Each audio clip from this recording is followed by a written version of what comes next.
Good morning. Welcome to the regular meeting of the Super Committee of the Whole. My name is Oreen Chowdhury, and I am the chair of this committee. The last few months on the City Council, we have had a temporary restructured work in a single committee of the whole. That means all of our committees essentially have been consolidated into this one committee. All items considered today will be forwarded to the full council for its consideration at the meeting this Thursday, April 9th. This is our final Super Cow meeting that we have scheduled. I know you all are so sad, and you will remember the memories that we made together very fondly. After this week, we will be returning to the adopted structure and schedule beginning on Monday, April 13th. As usual, these meetings are broadcast and live streamed from our public access channels and the city's website to enhance public accessibility. Having said that, I really do want to express my appreciation to all of my colleagues who were patient over the last few months, and to staff across the entire city of Minneapolis for their flexibility, to adapting to this temporary structure, not only for this meeting, but the many agenda settings that we have had together, for spending countless hours in the overflow waiting for the item that you are going to speak to. And also thank you to our clerks team for their really, really tremendous work and effort. Thank you to all of our policy aides as well. This was certainly not the start of the term that we expected, but everyone rose to the occasion, and we have really been able to carry out significant business for the city of Minneapolis from the start of this year up until this cycle and our final Super Cow. With that, I'll call this meeting to order and ask the clerk to call the roll to verify the presence of a quorum. Councilmember Payne. Present. Wansley. Present. Rainville. Present. Vita. Present. Warren. Present. Osman is absent. Schaefer. Present. Stevenson. Present. Chavez. Present. Whiting. Present. Palmisano. Present. Vice Chair Chugtai. Present. Chair Chowdhury. Present. That is 12 members present. Let the record reflect that we have a quorum. Before we begin the meeting, let me offer a friendly reminder to everyone that these meetings are broadcast live to enable greater public participation. The broadcasts include real-time captioning to increase accessibility for the entire community, so it's important that all speakers be mindful of the rate of their speech so that our captioners can fully capture and transcribe all comments for the broadcast. We ask all speakers to please moderate the speed and clarity of their comments today. Colleagues, you see from the printed agenda that we do have a very significant number of items to address today. I know you're very surprised. I will explain how I plan to process this agenda and see if there are any questions about that process and timeline for this meeting. First, I plan to take up and dispose of the consent agenda. I will note that if a consent item is pulled for discussion, that item will be addressed at the end of the meeting today. If we are unable to discuss them before the meeting ends, they will be moved forward without recommendation to the full council meeting on Thursday. My intent is to take up the consent agenda and the first 6 public hearings that we have on our agenda before breaking for lunch at noon. And so we're aiming for noon. If we are on that last item and it's just a little bit after noon, we'll continue forward until it's finished. Or if we hit noon before we hit that 6th item, me and the clerks will have a little bit of a discussion, but that's the aim, that we're going to break at noon. And then after lunch, we will reconvene. And the really important thing is that at 1:30, that we are time certain on taking up the appointments of city attorney, city operations officer, and commissioner of community safety, listed as items 7 through 9 on our agenda. And so colleagues, I'll ask for your assist in this if there are any any things that we need to address, because we do need to start time certain at 1:30 for those appointments. So if there's another item that's still in the queue, we might just need to switch things up so we can start time certain at 1:30. Following that, we will continue with or begin the discussion items, and then any items that are moved from discussion from the consent agenda. I did make a request for captioning to happen until 6 p.m. I am going to call different short 10-minute breaks as necessary for members on the body. We all have to make sure that our needs are met. These are really, really long meetings, so I want to make sure everyone has that opportunity. Are there any questions about the order of this meeting before adopting the agenda? Great. With that, may I please have a motion to adopt the agenda as I've described it? So moved. Second. All those in favor say aye. Aye. Those opposed say nay. The motion passes. Colleagues, we will now take up the consent agenda. For those in the audience, I'll note that we will be taking comments during the public hearings after this. If you wish to address the committee during any of these hearings and you haven't already signed in, we invite you to register with the clerks at the registration table located in the corridor outside of this chamber. You may also provide written comments and materials for the record to the clerks at the registration table. Please take a few minutes now to register if you haven't already done so. I'll now summarize the consent agenda, which includes items numbered 10 through 55 on the agenda. Item 10 is a donation of Packer trucks to our sister city, Eldoret, Kenya. Item 11 is a gift acceptance from International Municipal Lawyers Association. Item 12 is a legal settlement of opioid claims against 6 defendants. Item 13 adopts findings and approves salary schedule for the fire chief position. Items 14 through 17 are liquor and gambling approvals and renewals. Item 18 and 19 are Great Street loan approvals. Item 20 is accepting a grant for employment and training services. Item 21 is a gift acceptance from the Minneapolis Foundation. Items 22 and 23 are contract and bid related to Minneapolis Convention Center. Items 24 through 28 are referring to staff the subject matter of various ordinances. Items 29 through 31 are authorizing contracts for traffic management services at various events. Items 32 through 34 are authorizing master contracts. Item 35 is authorizing a contract related to the 2026 Homegrown Collaborative Projects. Item 36 is a grant acceptance. Item 37 is a gift acceptance. Items 38 and 39 are referring to staff the subject matter of various ordinance. Items 40 and 41 are both setting public hearings for April 15th meetings of the Public Health Safety Equity Committee. The first for the subject matter of an ordinance related to encampment reporting policy, and the second for immigration status of renters. Item 42 authorizes an agreement with MnDOT related to 42nd Street. Item 43 is authorizing a temporary easement. Items 44 and 45 are accepting grants related to infrastructure projects.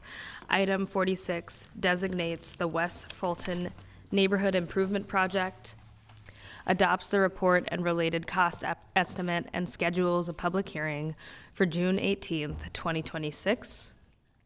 Items 47 through 50 are various bids for public work projects and programs. Item 51 is a membership agreement related to the Open Mobility Foundation. Items 52 and 53 are various bids. Item 54 is a gift acceptance. And lastly, item 55 is receiving and filing appointments to the Northside Green Zone Task Force. That completes the summary of my consent agenda. Before I move to approve the consent agenda as summarized, are there any items that council members would like to pull for comment or discussion? I will note that Councilmember Schaefer has mentioned to me ahead of the meeting that she would like to pull items 24 through 28 for discussion, and so that will go at the end of our discussion agenda. And then I'll ask if there are any other council members that would like to pull any other items. Vice Chair Chugtai. Thank you, Madam Chair. I would like to pull item number 13 just for a separate vote. That's separate vote, no discussion, correct? That's correct. Excellent. Members, are there any other items that you would like to pull for comment or discussion? With that, may I have a motion to adopt the consent agenda except for those items that we listed? So moved. Second. All right, all those in favor say aye. Aye. Aye. Those opposed say nay. The consent agenda passes. Great. And then we're taking a separate vote on item number 13. Councilmember Payne. Aye. Wansley. Aye. Rainville. Aye. Vita. Aye. Warren. Aye. Schaefer. Aye. Stevenson. Aye. Chavez. Aye. Whiting. Aye. Palmisano. Aye. Vice Chair Chugtai. Nay. And Chair Chowdhury. Aye. That is 11 ayes and 1 nay. That passes. Next, we'll take up our public hearings reflected in items 1 through 6 on the agenda. Again, anybody who signed up for these items will be given 2 minutes each to testify. If you have questions, please see our clerks at the registration table outside in the hall. For everyone in attendance, especially those who may participate in our hearings or a comment period, let me offer this notice to you. These hearings are being recorded and broadcast. Both the recording and broadcast are classified as public data under the Minnesota Government Data Practices Act. By attending and participating in these proceedings, your image and any testimony or information that you provide will also be subject to disclosure under that law. That includes, but is not limited to, your attendance, your name, and other personal details you provide, as well as any testimony or comments you provide, which includes any written submissions you may make, which are included in the record for this meeting. Our first public hearing is for a liquor with Sunday sales, general entertainment 2 a.m. license for El Ranchito Taqueria, located at 1821 Lake Street. I'll invite License Inspector Akbar Mohammed to give us the staff briefing on this item. Welcome, Mr. Mohammed. Thank you, Chair Chowdhury and committee members. I am Inspector Akbar Mohammed with Licenses and Consumer Services. I'm presenting an application from El Ranchito Taqueria, LLC, INC, DBA as El Ranchito Taqueria, located at 1821 Lake Street East in Ward 9. The applicant is requesting an on-sale liquor, general entertainment with Sunday sales, 2 a.m. license. If approved, they intend to plan to serve liquor, wine, and beer to complement their existing food menu. This will be a full-service restaurant serving authentic Mexican food. They will provide karaoke, mariachi, DJ, and live musicians for special events that will allow for patron dancing. Their premises includes the ground level of 1821 Lake Street East. There are booths, tables, and some bench seating, and has a total of 120 indoor seats. Hours of operation: Monday through Thursday, 9 a.m. to 10 p.m., and Friday through Sunday, 9 a.m. to 1:30 a.m. On March 13th, 119 public hearing notices were sent to residents, property owners, and posted all residential buildings with 4 or more units within 600 feet of the premises. Notices were also sent to the Powderhorn Neighborhood Association and Lake Street Council Business Association and Councilmember Jason Chavez. We received one comment from the community with concerns regarding noise, potential for patron behavior, and general nuisances. This concern was communicated to the business. The security plan for this business was reviewed and approved by the 3rd Precinct MPD. Our review of 311 calls, police calls, show no problem at this business since they have been operating at this location since the summer of 2025. The Licensing and Consumer Services Division recommends approval of an on-sale liquor, general entertainment with Sunday sales 2 a.m. license. This concludes my presentation. At this time, I will stand for any comments or questions. Thank you. Thank you so much for the presentation. I'll now open this public hearing. The first person that is signed up to speak is Saul Cruz Martinez. Is there a Saul Cruz Martinez here to speak? Okay. We'll give it a second to see if they are around. Is there anyone else that would like to speak to this item?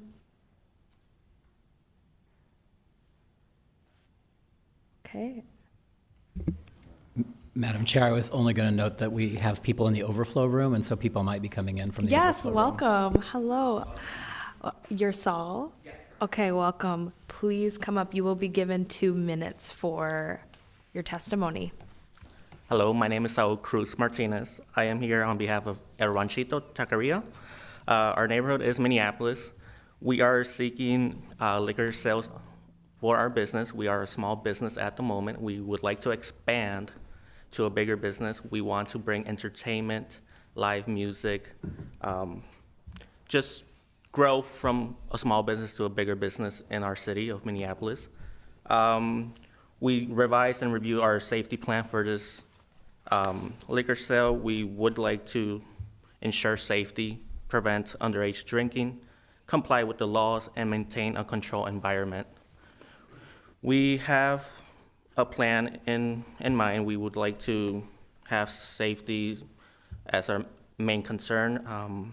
We have surveillance, crowd control, incident response, and staff who would be certified and acknowledge these rules.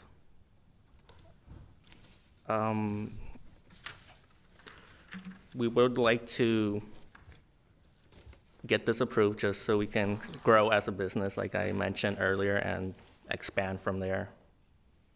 Great. Thank you so much. Is there any, before that, I will ask one more time. Would anyone else like to speak before I close the public hearing? Okay, I'm not seeing anyone else, so I will close the public hearing. Is there any discussion or questions from committee members? Councilmember Chavez. Thank you, Chair Chowdhury. I'd just like to move this for approval and congratulate the owners. Great, Second. we have moved that for approval, and we have gotten a second, and then I'll just get in discussion to say thank you so much for coming to our chambers today and doing business in the city of Minneapolis. It's really exciting to hear about your business expanding, and I think the addition of mariachi is going to be just super incredible and just lift up the experience at the restaurant. So I will be supporting this as well today. Is there anyone else that would like to get into discussion? Okay, we're not seeing any, and then we have the motion. So all those in favor, say aye. Aye. Those opposed, say nay. That passes. Congratulations. The second hearing is for an extended hours of operation license for Ramadan's Cafe located at 1813 4th Street, Southeast Minneapolis, in Ward 3. I'll invite Business Licensing Manager Amy Lingo to give us a briefing on this item. Welcome, Ms. Lingo. Thank you, Chair Chowdhury and committee members. My name is Amy Lingo, and I am the Manager for Licenses and Consumer Services. I'm presenting an application for Abdallah Food Incorporated, DBA as Ramadan's Cafe, which is located at 813 4th Street Southeast in Ward 3. The applicant is requesting an extended hours of operation license. If approved, they intend to extend their business hours to be open later than currently authorized, specifically until 2 a.m. daily. Ramadan Cafe will be a sit-down and grab-and-go cafe and coffee shop.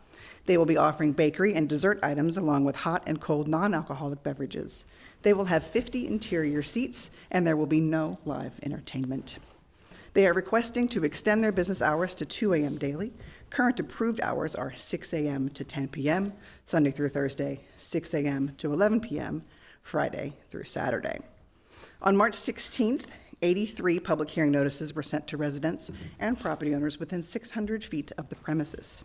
Notices were also sent to the East Bank Neighborhoods Partnership and Councilmember Rainville. We have received 4 comments from the community.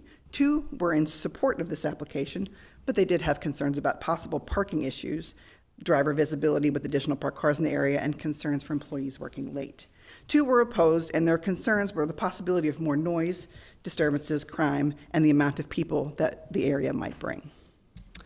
Any review of complaints, 311 calls, police calls, and any operating conditions, I found no significant issues concerning the business and insurance of the license. They have also submitted a security review with the 2nd Police Precinct. The Licenses and Consumer Services Division recommends approval of the extended hours of operation license. This concludes my presentation. At this time, I will stand for any comments or questions. Thank you so much for your presentation, Ms. Lingo. I will now open this public hearing. We don't have anyone signed up, so I will just ask once again if there is anyone wishing to speak on this item. Okay, seeing no one wishing to speak, and I'm not seeing anyone come in from the overflow, I will close this public hearing. Is there anybody that would like to get into discussion? Councilmember Rainville.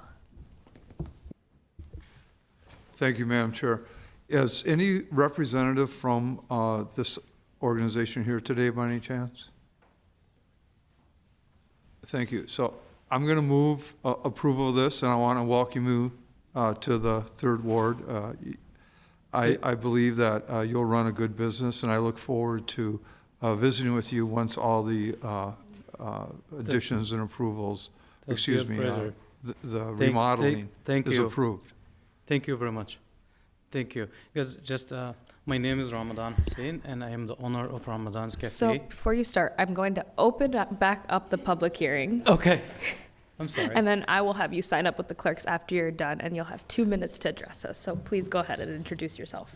Okay. My name is Ramadan Hussein. I'm the owner of Ramadan's Cafe. And Ramadan's Cafe is going to be a small cafe, small sit-down cafe, non-alcoholic, just a safe space for the neighbors and the students to enjoy a late-night quiet gathering. And it's going to be monitored. Our staff are going to be monitoring the outside and inside. The places will be very well lit. It will be a very good addition to the area. I own the business next door to it too for 14 years, and we've been in the same neighborhood for this 14 years. We don't have any issues, and we're just adding an addition to people who just like to hang out at late nights in a peaceful, safe place and enjoy it. Thank you. Thank you. Any questions? No questions. So I want to finish. So thank you so much for coming today, and I look forward to a peaceful, safe operation. Members, is there any further discussion? Could I please have a motion for this item? So moved. Great. All those in favor, please say aye. Aye. Those opposed, say nay. That motion passes. Congratulations. Madam Chair, if the clerk would note that I did make the motion to approve. Thank you. Yes, next time, please clarify that you're making the motion. Our next hearing is a project approval and assessment related to the Farview South residential resurfacing project. I'll invite Hazel Wolf from Public Works to give a quick presentation on this item. Good morning, Committee Chair and members of the Committee of the Whole. My name is Hazel Wolf, and I'm a supervising engineering technician with Public Works. I'm here to present to you the Farview South resurfacing project and recommend passage of resolution adopting special assessments in the amount of $389,118.15 for the Farview South residential resurfacing project, and passage of resolution requesting the Board of Estimate and Taxation authorize the city's issuance and sale of assessment bonds in the amount of $389,118.15 for the project. Farview South residential are local streets bounded by 3rd Street North to Lyndale Avenue North and 21st Avenue North to 26th Avenue North. This area was reconstructed in 1993 and has a pavement condition index of 39. Public Works hosted a virtual informational meeting on Monday, March 23rd at 6 p.m. There were 208 invitations mailed and 0 attendees came to this meeting. On February 17th, 2026, the City Council designated the improvements proposed to the 2026 street resurfacing program. The purpose of the asphalt pavement resurfacing program is to extend the life of some city streets which are not scheduled for any preventative maintenance, renovation, or reconstruction in the foreseeable future. This resurfacing program is addressing city streets that are at a point in their life cycle where a new surface will extend the street's life, improve ride quality and neighborhood livability, and help slow the overall deterioration of our city street system. The proposed street resurfacing special assessments were determined by applying the 2026 uniform assessment rates to the land area of benefited parcels located within the street influence zone along the improved streets. Information has been provided in the notices as to how persons may prepay the special assessments in full without interest if they so choose. City Council has passed resolutions whereby a deferment of special assessments may be obtained by showing hardship for any homestead property owned by a person 65 years of age or older, retired by virtue of permanent and total disability, or military personnel ordered into active military service. This concludes my presentation, and I am available for any questions. Thank you. Thank you so much for the presentation. I'll now open up this public hearing. And I'll also note we don't have anyone currently signed up for this item. So I will just ask the members of the public that are here today if there is anyone wishing to speak on the Farview South residential resurfacing project before we close the public hearing. Okay. With that, I will now close the public hearing. Are there any questions or discussion from council members? Councilmember Warren. I would just like to move this for approval. Second. Is there any further discussion? Second. Okay. All those in favor, say aye. Aye. Those opposed, say nay. That passes. Thank you. Thank you. All right.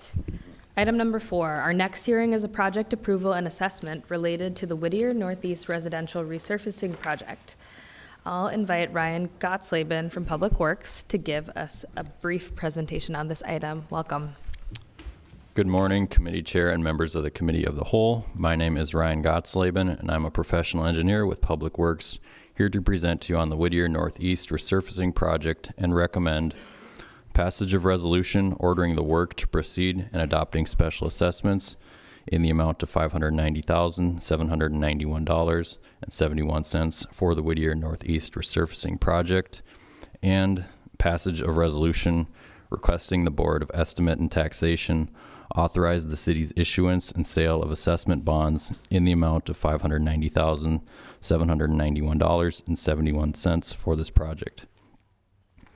Whittier Northeast Residential are streets bounded by Franklin Avenue West to 26th Street West, Nicollet Avenue South to 4th Avenue South.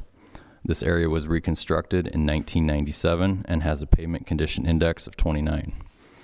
Public Works hosted a virtual community meeting on March 31st, 2026 at 6 p.m. There were 210 invitations mailed. One attendee came to this meeting. On February 5th, 2026, the City Council designated the improvements proposed to the 2026 Asphalt Pavement Resurfacing Program. The purpose of the Asphalt Pavement Resurfacing Program is to extend the life of some city streets which are not scheduled for any preventative maintenance, renovation, or reconstruction in the foreseeable future. This resurfacing program is addressing city streets that are at a point in their life cycle where a new surface will extend the street's life, improve ride quality and neighborhood livability, and help slow the overall deterioration of our city street system. The proposed street resurfacing special assessments were determined by applying the 2026 uniform assessment rates to the land area of benefited parcels located within the street influence zone along the improved streets. Information has been provided to the affected property owners in the notices mailed to them as to how persons may prepay the special assessments in full without interest if they so choose.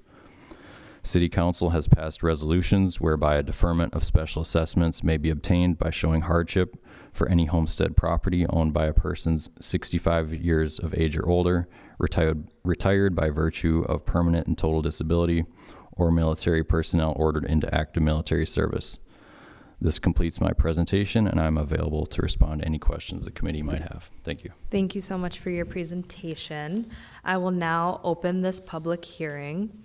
The first person that we have signed up to speak is Charles Block. Welcome up. And reminder to all testifiers, you will be given 2 minutes each, and then there's a clock right there for your reference.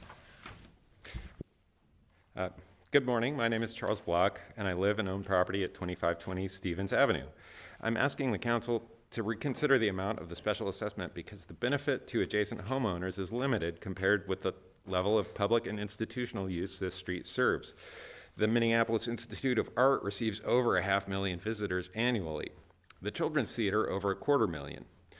And the Minneapolis College of Art and Design brings hundreds of students, employees, and visitors daily. Many of these park on surrounding residential streets, thus limiting that benefit for residents.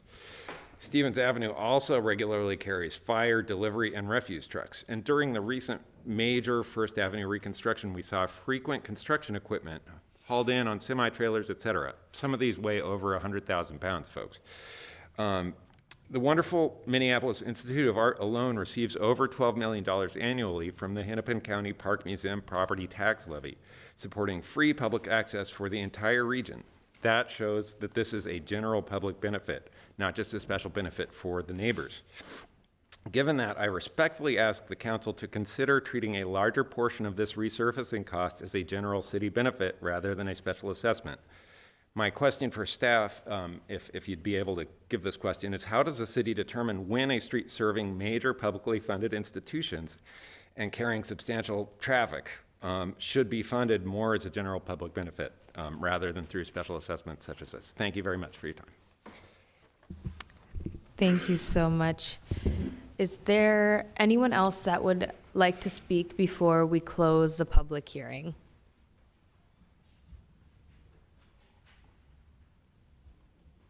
I'm waiting to see if anyone comes running out to the door over there. Okay, seeing no one else, I will close the public hearing. Are there any questions or discussion from committee members? Vice Chair Chugtai. Thank you, Madam Chair. I will move approval of this item and ask for a second. Second.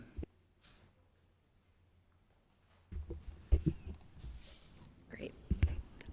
Awesome. We have a motion before us, and then I do think that the question that the member in the audience asked was a fair one, and I wanted to see if anyone from Public Works would be willing to address it, and then consider talking to Mr. Block as well after this item is disposed of. Okay. Mr. Handelin.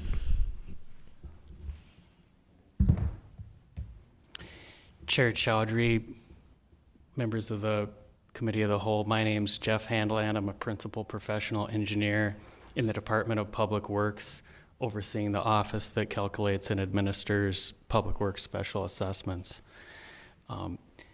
As Mr. Block testified, resurfacing pavement projects are in the interest of the public. The City of Minneapolis policy is to include a special assessment at a uniform rate for all street resurfacing projects in the entire city.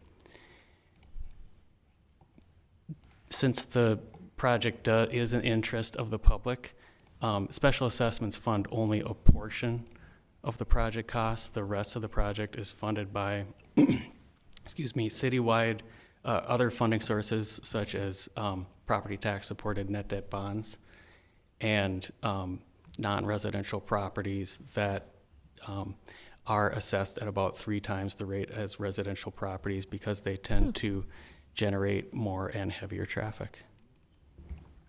Thank you so much. That's really helpful information. So we have the motion before us in a second. All those in favor say aye. Aye. Those opposed say nay. That passes. Next is item number 5, a public hearing that is related to the appointments of various applicants to the Zoning Board of Adjustment.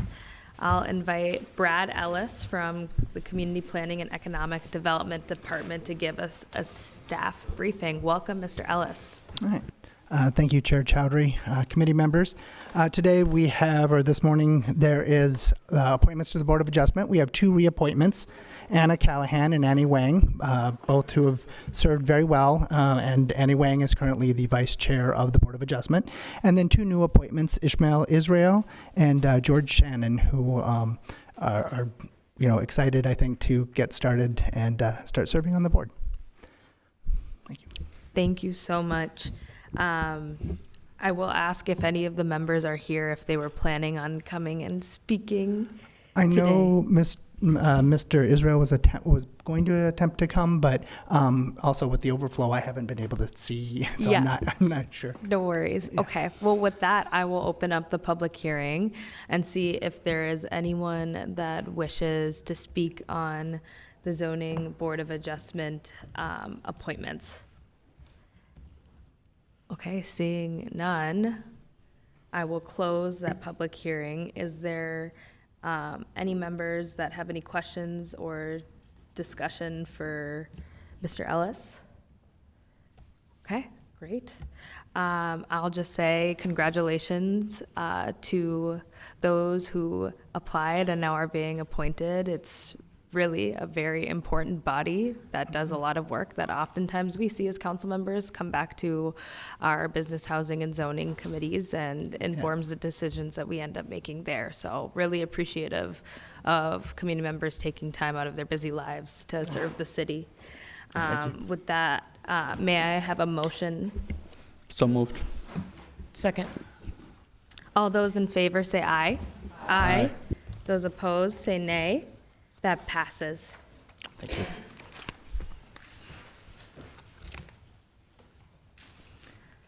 All right, item number 6. Our next public hearing is an ordinance entitled the Drug Paraphernalia Decriminalization Ordinance, also known as Care Over Criminalization.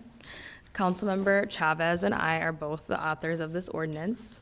I will invite Councilmember Chavez to speak first, and then I will also make sure that we have a little bit of time to get the presentation in queue. But Councilmember Chavez, you're kicking us off. Thank you. I'll just wait for the screen to go up. Thank you, Chair Chowdhury. Today we're presenting the Care Over Criminalization Ordinance, co-authored by myself, Chair Chowdhury, Minority Leader Wansley, Council President Payne, and Councilmember Stevenson. This is about Minneapolis making a deliberate policy choice to align our city code with the state's 2023 decision and affirm that we treat drug use as a health issue, not a criminal one. In 2023, the Minnesota legislature made a clear policy decision.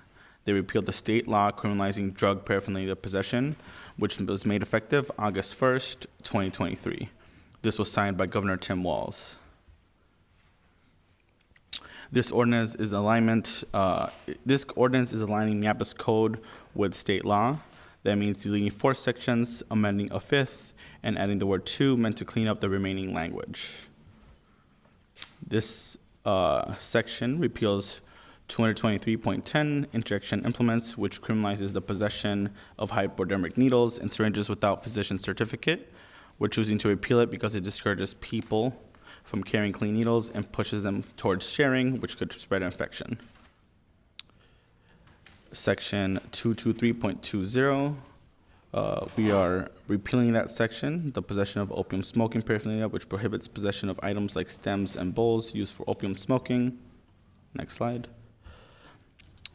This section repeals 223.230 that currently prohibits the possession of drug paraphernalia. Since the state has repealed this law already, keeping this in our city code means Minneapolis is more punitive than the state, and it currently makes it a misdemeanor. That's inconsistent and wrong. This section repeals the added extra layer of criminalization for possession in public that makes it a misdemeanor. Criminalizing people for having paraphernalia in public is exactly the kind of enforcement that drives people away from services and into harm. And this last section we're amending rather than fully repealing. We're striking the language that criminalizes casual delivery and narrowing the prohibition to manufacturing paraphernalia for delivery. This keeps a meaningful prohibition on commercial scale distribution while removing criminalization of everyday possession and sharing.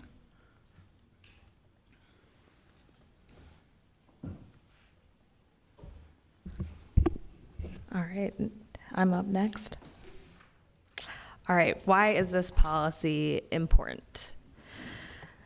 So first of all, it aligns with the values of our city, in the city of Minneapolis, values of equity, justice, and healthy communities. In 2023, as Councilmember Chavez stated, Minnesota made history. It became the first state in the nation to decriminalize the possession of all drug paraphernalia.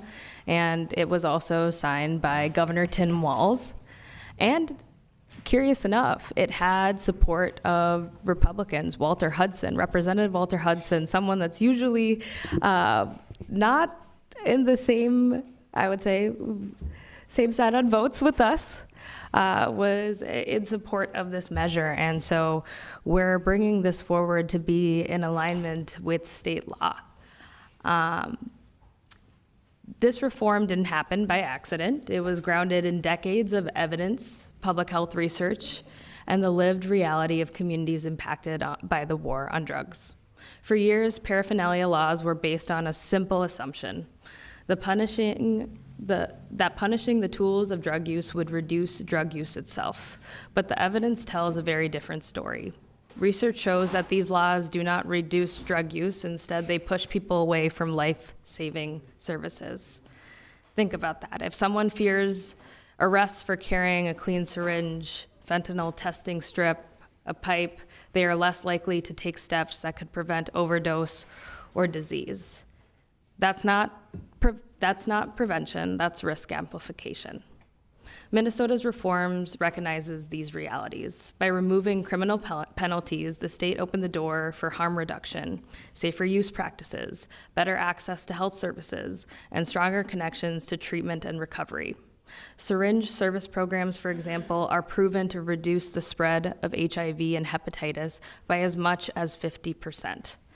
That is what a public health approach looks like. It looks like meeting people where they are rather than punishing them for being there, rather than punishing and criminalizing them for having an addiction, which is a disease. We also have to confront the broader context, the war on drugs. For decades, drug policy in this country has relied on criminalization, leading to mass incarceration, racial disparities, and lifelong consequences for low-level offenses. People have been jailed, denied housing, cut off from employment opportunities, not for harming others, but for possessing tools associated with personal use. And even now, we see that lingering harm. Individuals can still face severe penalties tied to outdated interpretations of drug laws, showing how deeply embedded these punitive approaches remain. Minnesota's reform is a step towards undoing that harm. It signals a shift from punishment to prevention, from stigma to support. But here's the problem: our local policies in Minneapolis haven't fully caught up. The good thing is we can address that problem today. Despite state-level decriminalization, elements of our city's code still criminalize paraphernalia. This creates confusion for residents, inconsistency for law enforcement, and barriers for public health organizations just trying to do their work. If the state has recognized these laws as harmful and ineffective, why would we, the largest city in the state of Minnesota, oftentimes on the cutting edge, maintain them at the local level? Aligning Minneapolis policy with state law is not just about legal consistency, it is about saving lives. It's about ensuring that people can access clean supplies, but also when they're in need, they're not afraid to ask for help out of fear of criminalization, because addiction takes time to address, and it often isn't pretty, right? Relapse is a reality. And so creating conditions for care and opportunity for people to come out of that is the best way forward to address addiction in our community. And this is one really small step that we can take as the city of Minneapolis. And that is the presentation on our end. Before we take up questions from members, we will open up the public hearing. The first person that we have signed up for the public hearing is Ariel McHenry. Welcome. Thanks so much for having me. Chair Chowdhury, Vice Chair Chugtai, and members of the committee. My name is Ariel McHenry, and I'm the Coalition Administrator for Impact MN, a statewide cross-sector coalition promoting health-based approaches to drug use. I live in Ward 13 in the Fulton neighborhood, and like Councilmember Palmisano, I have a child at Lake Harriet Community School. I'm here in strong support of Ordinance 00096, Care Over Criminalization. When people don't fear criminal charges for drug paraphernalia possession, positive outcomes follow. They're more likely to dispose of used syringes properly, more likely to seek out harm reduction services, and harm reduction providers can reach more racially and geographically diverse populations. Importantly, this reform does not remove penalties associated with possession of controlled substances themselves. All of this is why, in 2023, Minnesota became the first state in the country to remove most penalties for paraphernalia possession. But state law permits local jurisdictions to maintain their own ordinances. As a result, between 2023 and November 2025, there were over 1,000 paraphernalia possession charges brought in Minneapolis, not counting stops or arrests. These charges fall hardest on low-income communities and communities of color and undermine the real progress the city has made in addressing drug use with a public health lens. The evidence is clear. Criminal penalties don't help people who use drugs. They push them toward unsafe practices and away from services. By contrast, people connected to syringe services programs are 5 times more likely to enter treatment. This reform has broad support from community partners like the Aliveness Project, Native American Community Clinic, and Southside Harm Reduction Services, to law enforcement, which did not oppose the 2023 state change, and as well as the Minnesota Medical Association. To fully align with state law, we recommend also that all forms of drug paraphernalia are decriminalized to avoid unintentionally leaving loopholes in the law. Thank you. Next, we have speaker number 2, Justin Terrell. Welcome. Thank you, Madam Chair and council members. My name is Justin Terrell. I'm the Executive Director of the Minnesota Justice Research Center, and we serve in coalition with Impact and support this legislation coming before you today. And I'll just keep my remarks short because I believe that Ari sort of spoke to a lot of what I was going to say.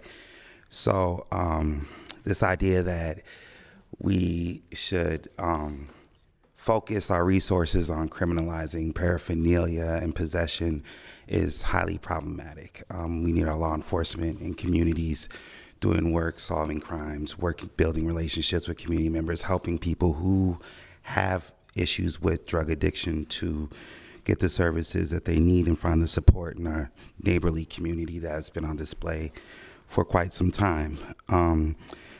I will share that, like what Ari had shared, is that in 2023, the Minnesota legislature moved in this direction. But in addition, we have a patchwork of cities and localities across the state who have different laws and rules and way about approaching this issue. So I would just encourage the city of Minneapolis to define drug paraphernalia broadly to match the state law, covering all materials used to manufacture or consume substances. This helps with creating a narrow list that leaves some items criminalized, right? So if you broadly define it, you can still address some concerns that other communities members may have. Also, I'd encourage you to clarify that the presence of residual amount of controlled substance within paraphernalia is not criminalized. So addressing what is this idea of possession and what's in the paraphernalia is, I would argue, less important than some of the other issues law enforcement should be addressing. Thank you. So, thank you. Thank you. Next, we have speaker number 3, Jay Owen. Welcome. Hi, good morning, council members. My name is Dr. Jay Orn, and I own a home in the Longfellow neighborhood in Ward 9. I'm also a research scientist and the manager of the HIV Prevention and Harm Reduction Department at the Aliveness Project here in Minneapolis. I'm also a person in long-term recovery from drug addiction. So every day, I help run a mobile harm reduction van that provides sterile syringe supplies, naloxone, wound care, HIV testing, and direct connections to treatment and recovery services. We meet people where they are and are often the first people that they trust. The current city ordinance criminalizing drug paraphernalia directly undermines HIV prevention, and I urge you to align it with state law. We know from decades of public health research that access to sterile supplies is one of the most effective ways to prevent HIV. When people are afraid to carry or take the supplies that we offer, because of criminalization, they reuse and share equipment, and this is a direct cause of the HIV crisis here in our city. It also puts outreach workers in an impossible position. My team is funded and contracted by the state and county to reduce HIV transmission, yet under local law, the supplies that we carry are criminalized. That contradiction undermines the HIV prevention that is funded by our state and county. So from both a professional and personal experience, I can tell you that people enter recovery through trust, access, and consistent engagement, not fear and punishment. Repealing this ordinance is a critical step to prevent HIV, protect public health, and support real pathways into recovery. And so I thank you, Councilmember Chavez and Councilmember Chowdhury, and thank you for listening. Thank you. Next, we have speaker number 4, Matthew Emerson. Welcome. Council members, good morning, and thank you for having me today to discuss paraphernalia and the consequences of decriminalizing miscellaneous objects that pertain to drug use in our fair city. I have personally welcomed home over 400 people from jails, institutions, and death's door in the city of Minneapolis over the past 5 years. I direct a recovery community based on supporting justice-impacted members of our community and partner with the Department of Corrections to offer housing to offenders who get out of prison and have nowhere to go by offering temporary and dignified housing. This work has brought me to the doors of some challenging situations. A person with 23 cats in a single room occupancy, paraphernalia, overdose death, and many varying situations in between. I do my best as a community member to support individuals' paths of growth, meeting them where they begin and bringing them as far as possible. For example, currently I'm advocating for a Karentum who was caught with a very, very small amount of fentanyl due to their drug use after coming to America and being exposed to our epidemic.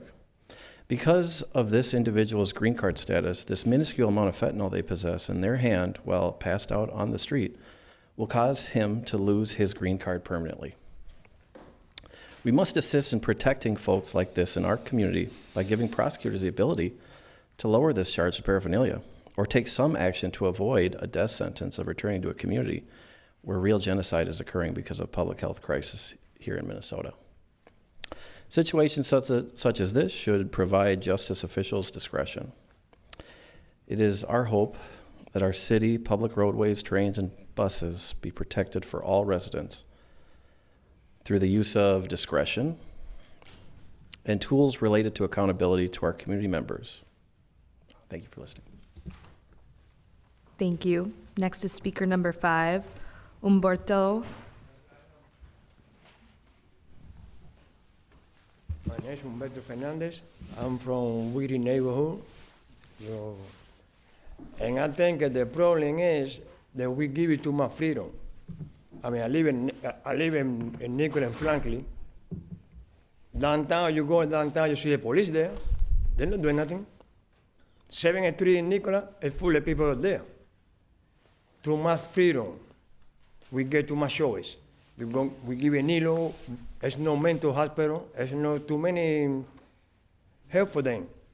So we waste our time talking about we're gonna do this and we're gonna do that. The best way is not give it too much freedom. That's simple.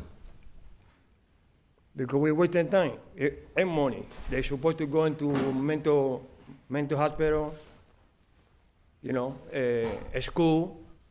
We give too much freedom. I used to work in professional cook. I travel over the country. In Missouri, before you get in your EBT, you do a drug test. Carolina, it's clean. I mean, everybody talking about they need help. Everybody needs help. But if you give more freedom, now you can buy aluminum foil from the store. You can buy everything they need, we give it to them. I live right here in the neighborhood. I've seen it then say, I don't care, I got to help. They don't got to lose the place because you give everything. You pay for the house, and then they're going like right now, you go into my corner in Frank and Nicholas, they're there.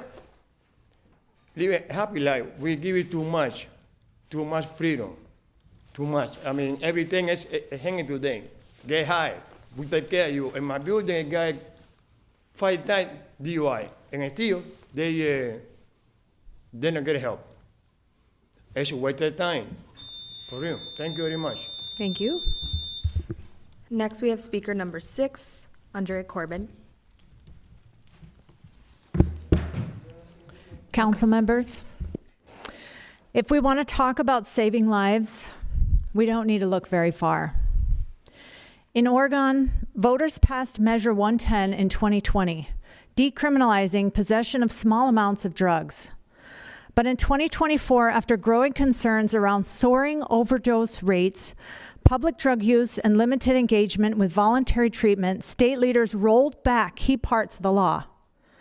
Oregon has now reintroduced criminal penalties for drug possession while also creating deflection programs that allow law enforcement to route individuals into treatment instead of jail. Removing accountability entirely is not enough. Structured intervention is necessary to drive real outcomes. True compassion means holding 2 ideas at once. People deserve support, treatment, and dignity.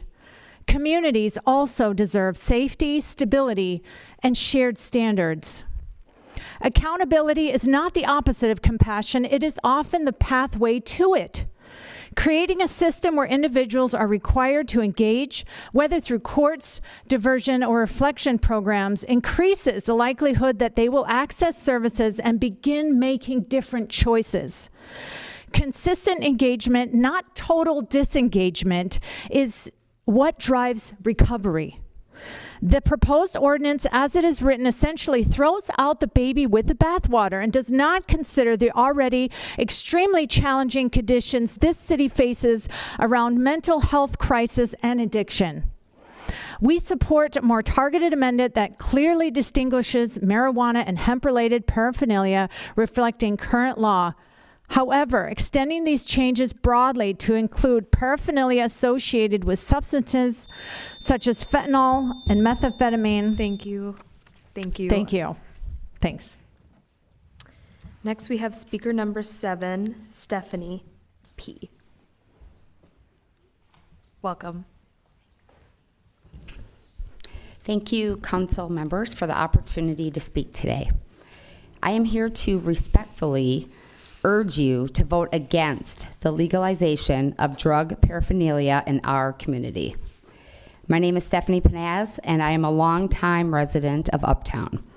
I have seen the direct effects of not taking proactive measures to connect individuals who are suffering from mental health and addiction to the services they desperately need.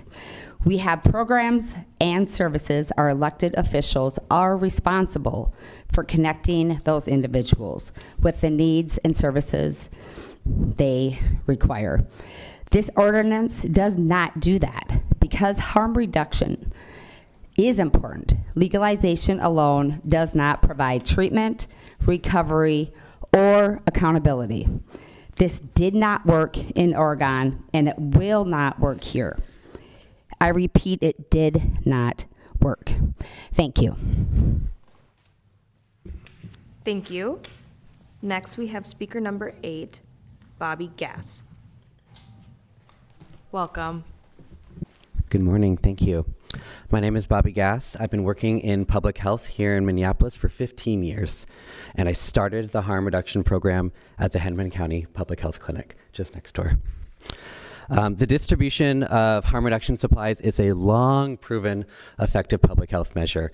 I won't reiterate everything that my colleagues have said, but in addition to reducing communicable diseases and viruses, it also reduces soft tissue infections amongst our residents, endocarditis, and sepsis.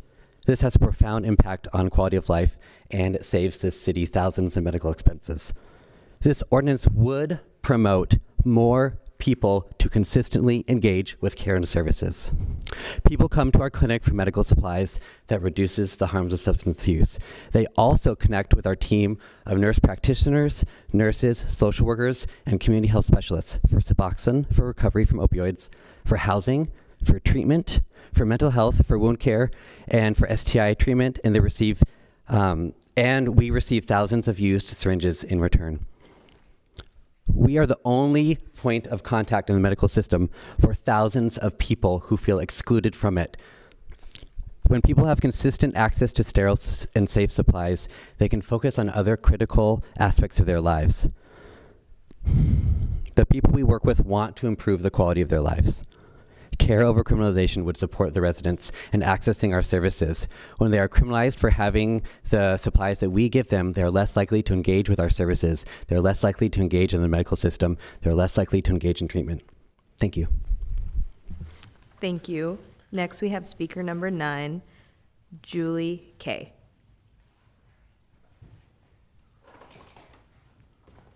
Speaker number 9, Julie Kay.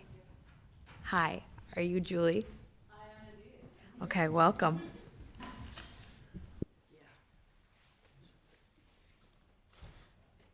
My name is Julie Kaczynski. I am a long-term Ward 7 resident and homeowner, and I am here to oppose this measure simply because it's been proven time and again it doesn't work. And I think we're all aligned that we want more health and more vitality and more safety for everyone in this community. And as a theory, maybe in 2023, this seemed like a good measure to do so. But we now have evidence, data, and proof that it does not work. It did not work in Oregon. It did not work in Portland. It did not work in San Francisco.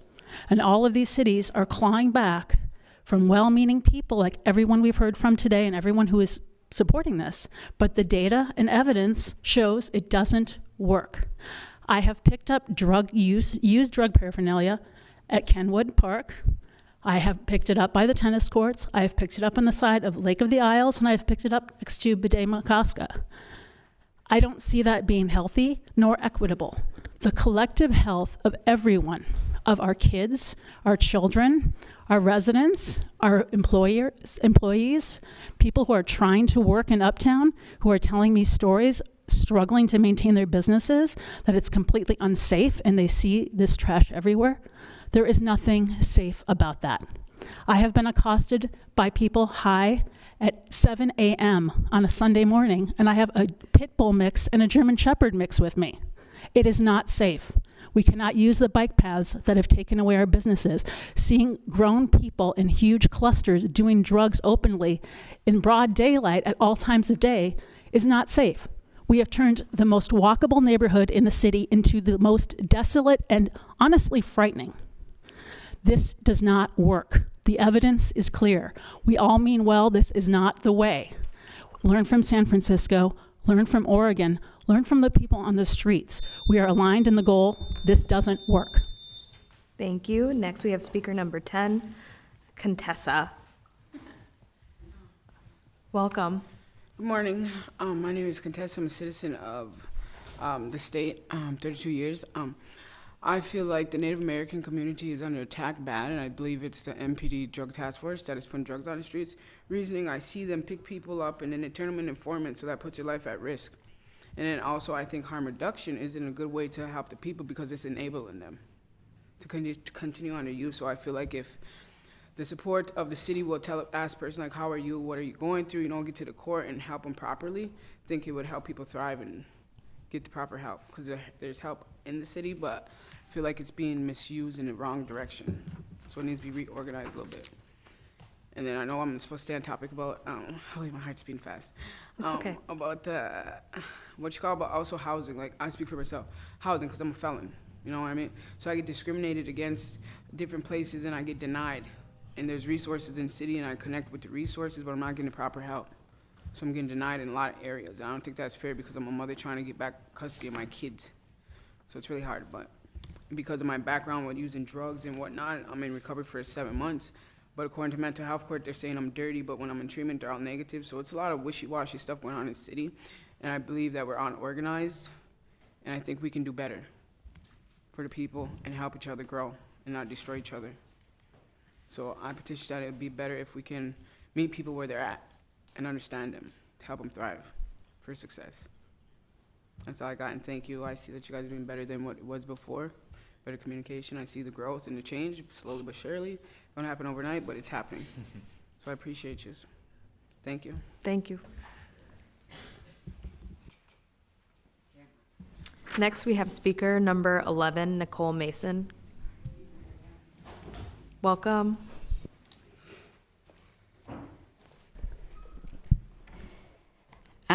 Bonjour, council members. My name is Nicole Mason. I live in Ward 9, and I am a proud Anishinaabe woman in recovery.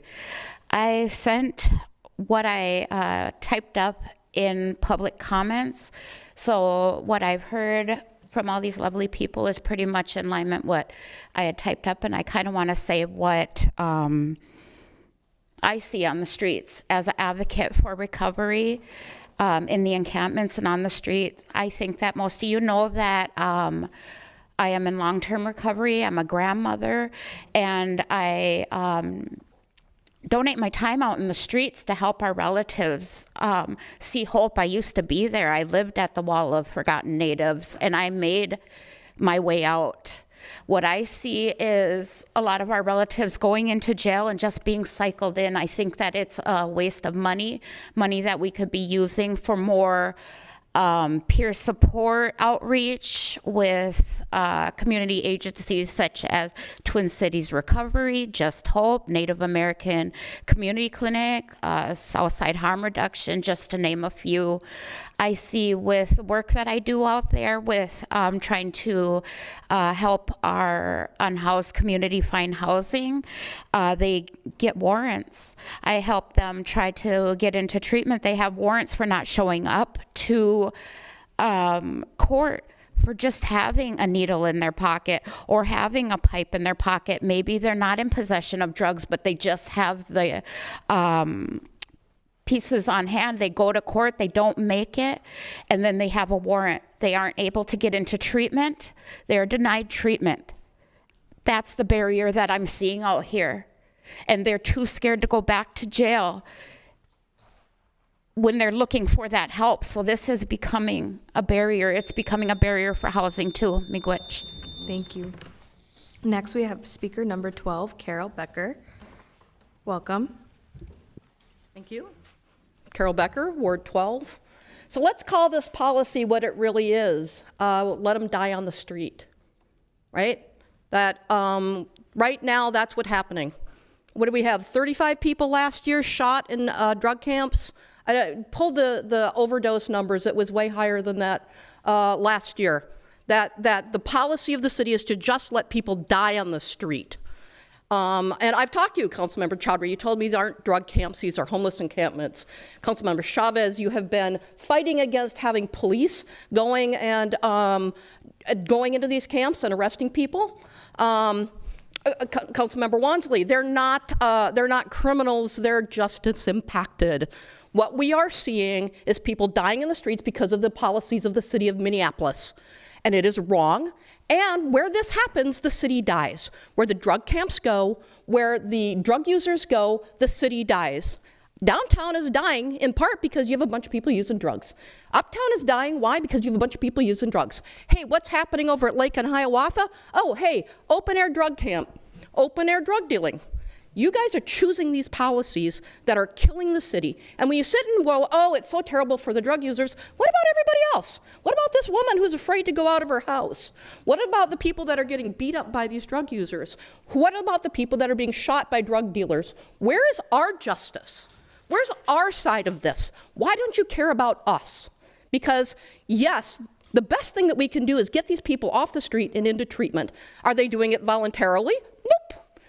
One of the things that we can do is have them arrested, and they can be sentenced to treatment. There's a drug court that sentences people to treatment all the time. And that's a good outcome for somebody who is addicted and not going to get off the streets and probably going to die. They're going to die from homicide. They're going to die from drug use. It is time for the city to change the policy. Look at what happened at Portland. Look at what happens in San Francisco. This is happening everywhere. Everybody's abandoning this bad policy. Thank you. Thank you. Next, we have speaker number 13, Naomi Wilson.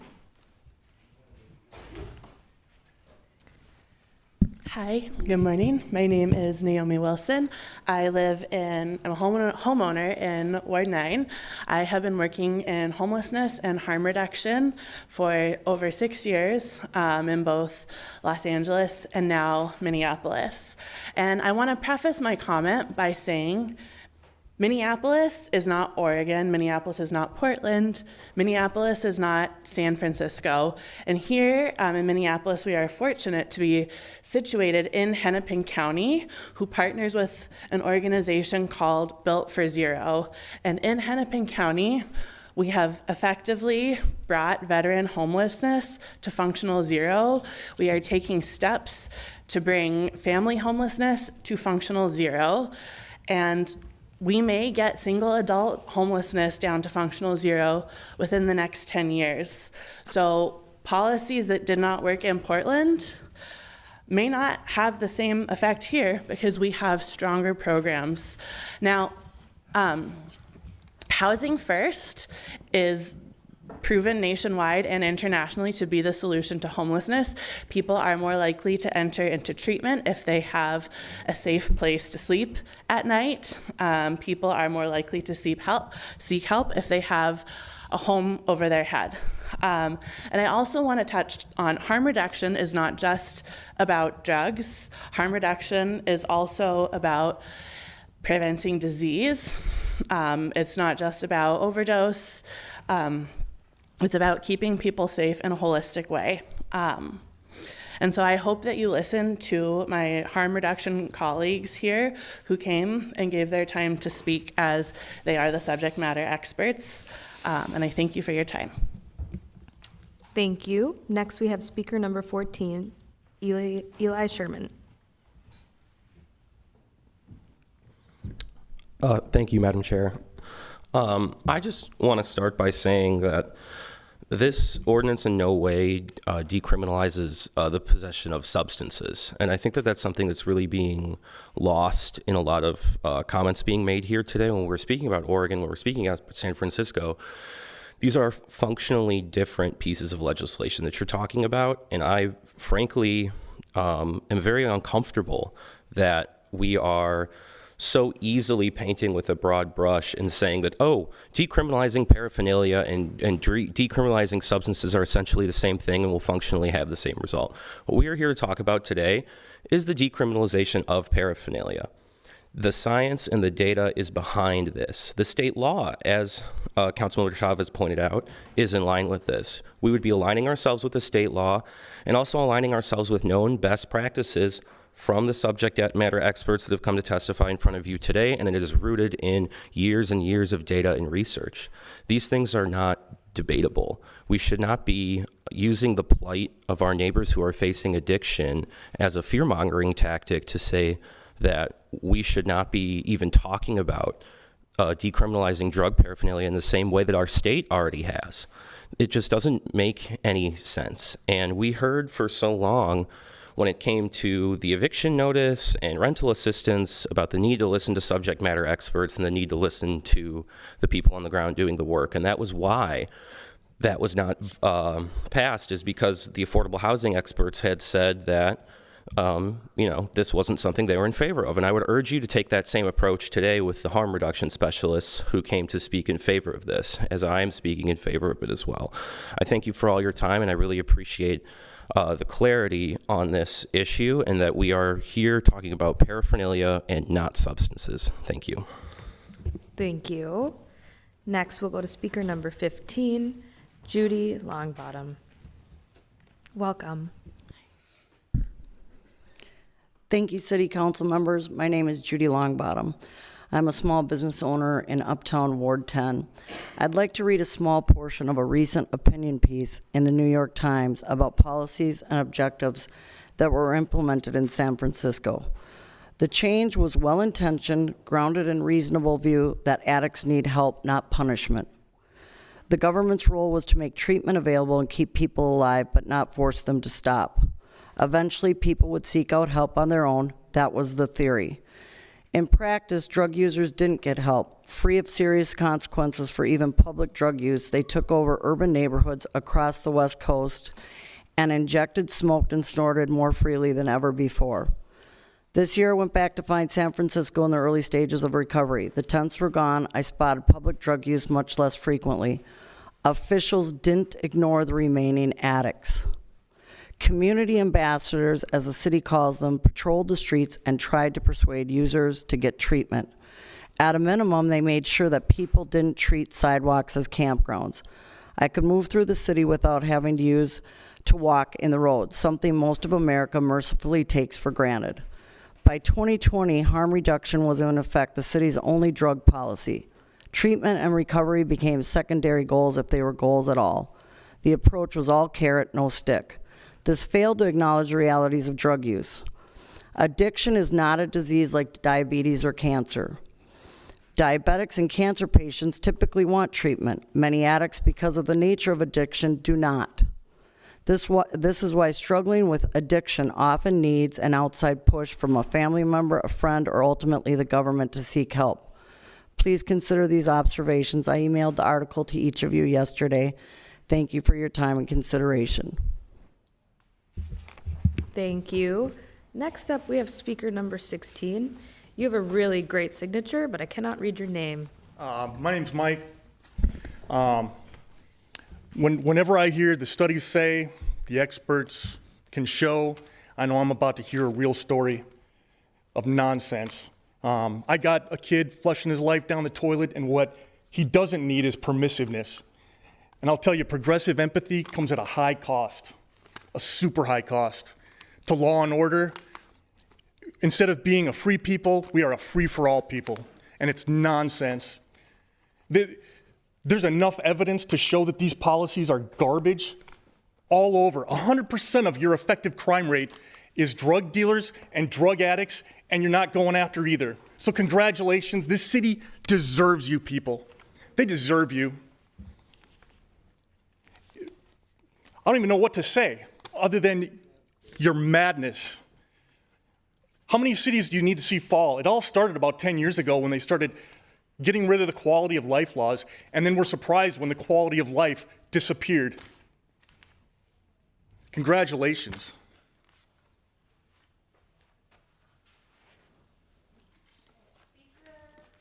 Speaker number 17, Jack Martin.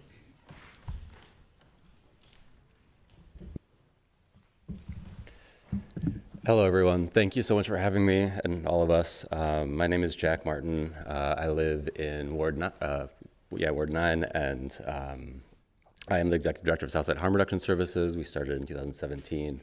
We work to reduce overdose deaths, reduce transmission of HIV and hepatitis C in Minneapolis.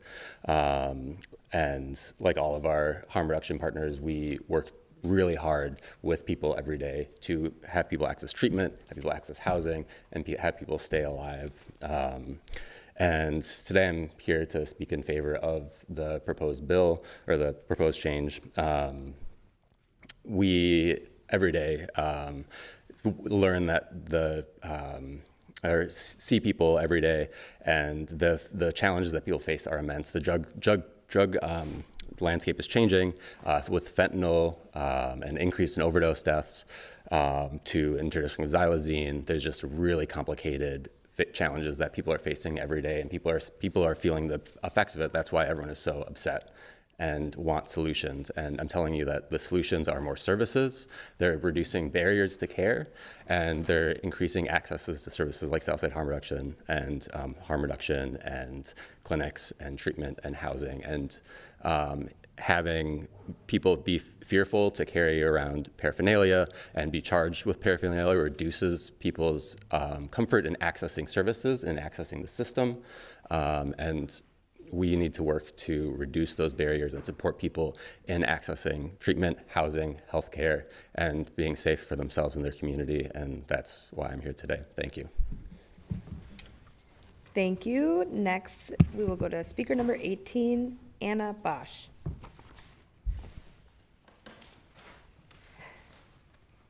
Hi, y'all. Thanks for having me today. My name is Anna Bosch. I'm the harm reduction manager at Native American Community Clinic. I wanted to talk a little bit about the work that my team is doing every day. A lot of folks have spoken to the public health evidence behind decriminalization ordinances like this, and that it decreases stigma, allows people to feel safer seeking services. I lead a team of over 12 folks that are doing street outreach every day. We're a full spectrum harm reduction program, which means we do provide safer use supplies. But I also think it's really important to point out that is a small part of the services that we provide.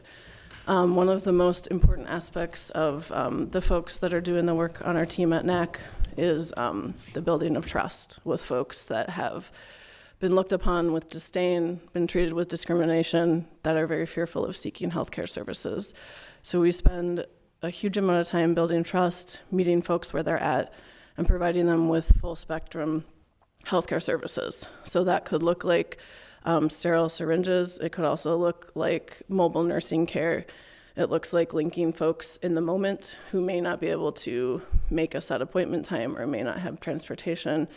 It looks like building trust with them over many, many visits in the streets and bringing them into our clinic when they feel ready to get linked to care for HIV, linked to care for hepatitis C, linked to prenatal care.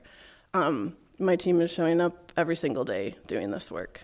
Criminalization of possession of paraphernalia does not improve people's health. In fact, we see when folks are released from incarceration, that is one of the most risky times for overdose. And we have peer recovery specialists in the jail right now working with folks, connecting with them after incarceration.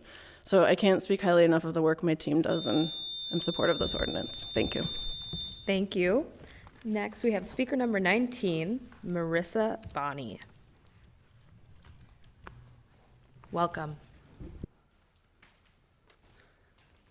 Hi, good morning. I'm very ill-prepared, but I'll just try to speak from the heart here. My name is Marissa Bonney. I've had the privilege and honor to volunteer and work alongside drug users in East Phillips for the past 7 years. And what I can say is that through that time, I've been able to offer HIV testing in my pickup truck.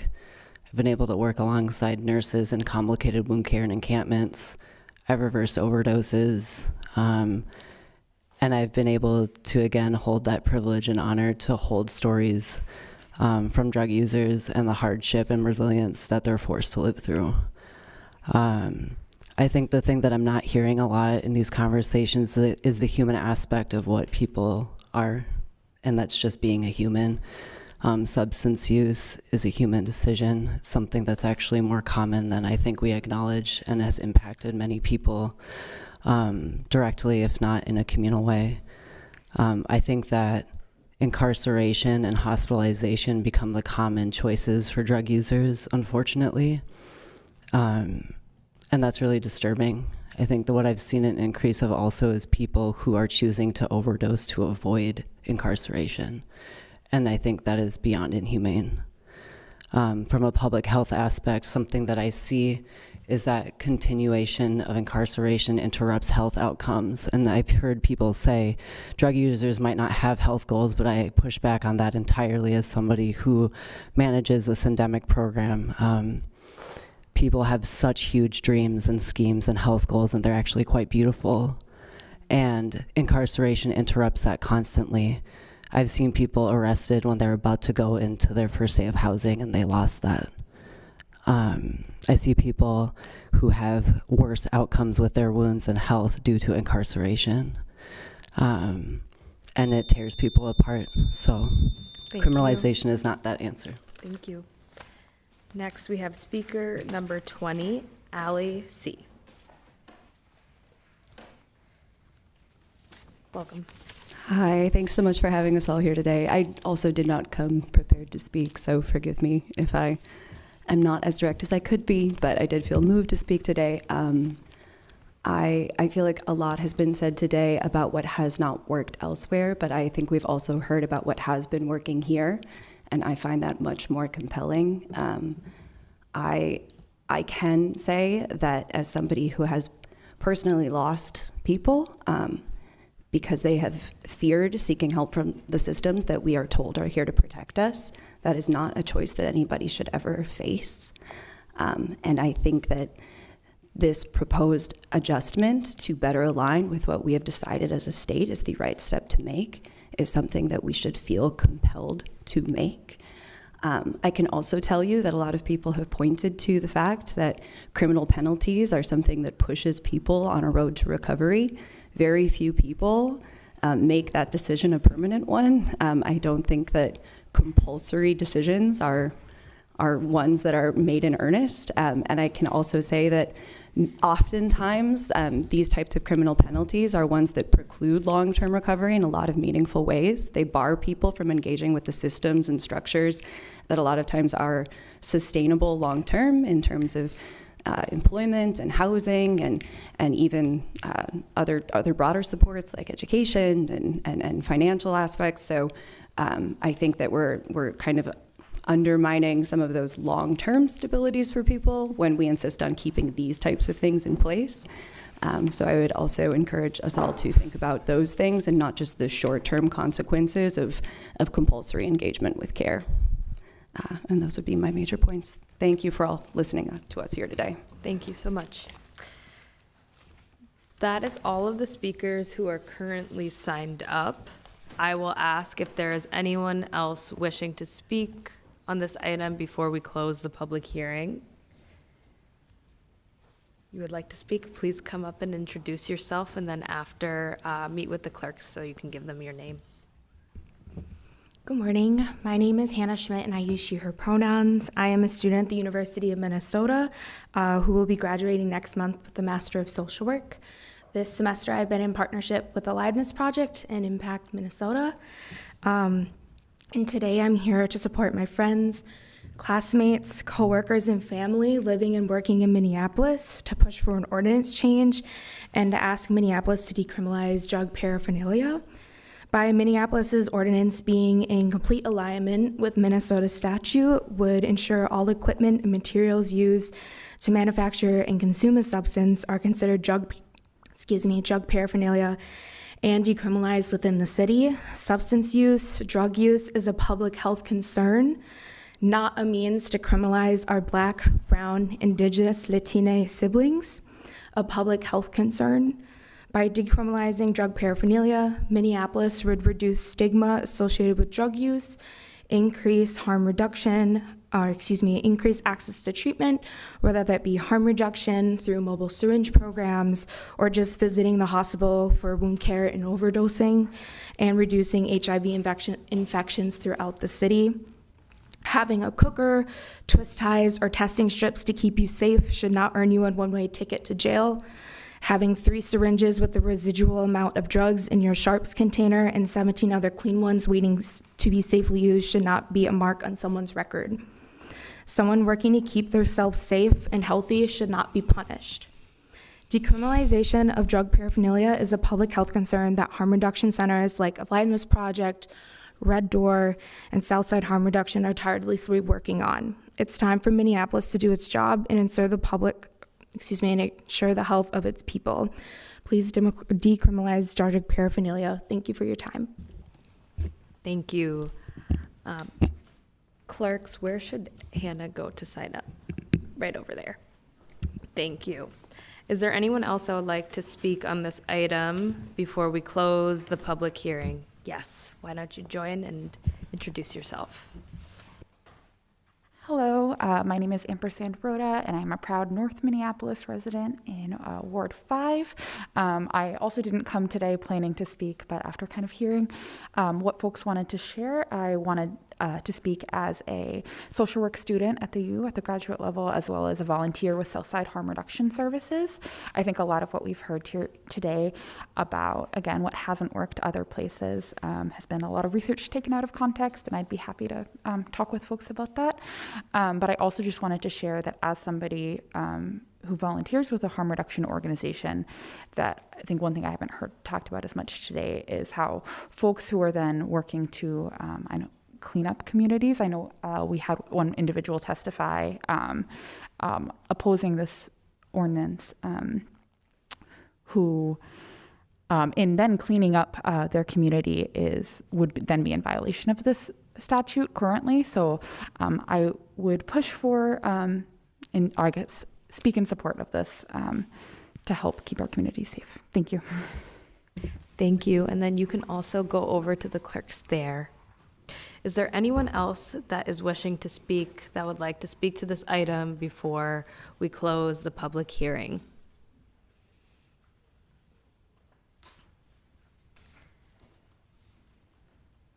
Great. With that, I will close this hearing. Members, I do see that we have members in queue, and we can stay in that queue. There has been a request made to me for a very short bio break for people's needs. I'm going to respect that request and ask that committee members come back here by 11:13. 11:13. So committee members be back here at 11:13 so we can start discussion.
Tech team, we're going to get started here.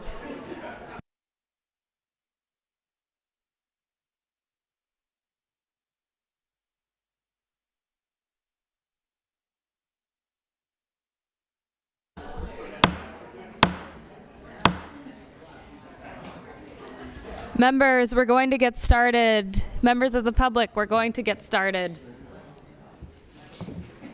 I will have the clerk call the roll to verify a quorum. No, that'll trigger. That's a good one. Okay. Councilmember Payne. Is it phenomenal? It'd be louder. Councilmember Payne. Is absent. Wansley. Present. Brayville.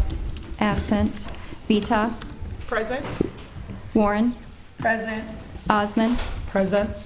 Schaefer. Present. Stevenson. Present. Chavez. Present.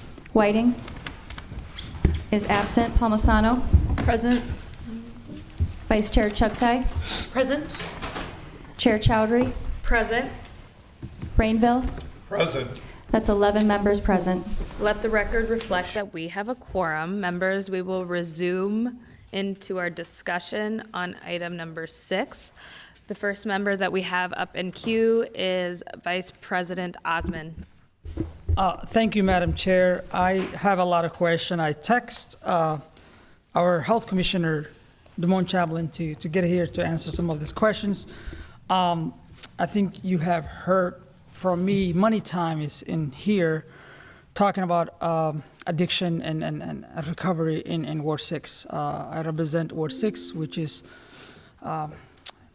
have a large East African and Native American community. If you drive on the streets today, especially Hiawatha and see the riverside, you will see visible street drug use. Drug use is an epidemic in our community.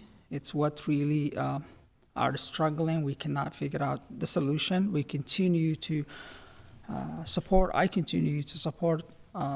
We opened a brand new recovery clinic, Pathway Recovery, in Ward 6, trying to figure out a way to really help this struggling society we have. But my question about this is, for me, I'd rather talk about actual solution of treatment.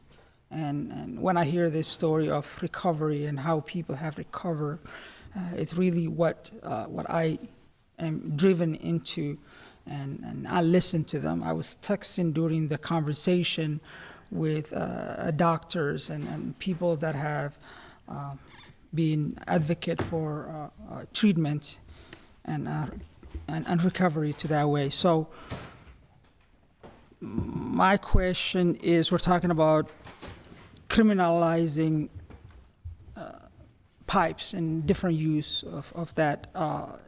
Do we really criminalize? Asking the city attorney if you can answer this. Does MPD criminalize carrying a pipe? And what is the penalty? Because I have not really heard about that recently. City Attorney Abelson. Councilmember Osman and Chair Chowdhury, we have Heidi Johnston, who's a managing attorney in the criminal division here, who would be best positioned to answer that question. Welcome up, Ms. Johnston.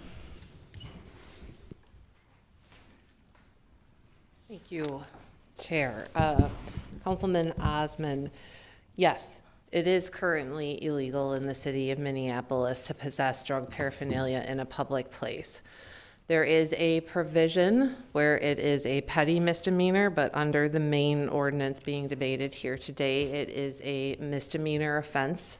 That's how most of our city ordinances are written. The general code of city ordinances is that the penalty is a misdemeanor, which in the state of Minnesota, in the city of Minneapolis, is up to 90 days and a $1,000 fine. I would note from the criminal division perspective, even prior to 2023, when the state repealed their statute, in state law it was a petty misdemeanor, which is defined as a non-criminal offense.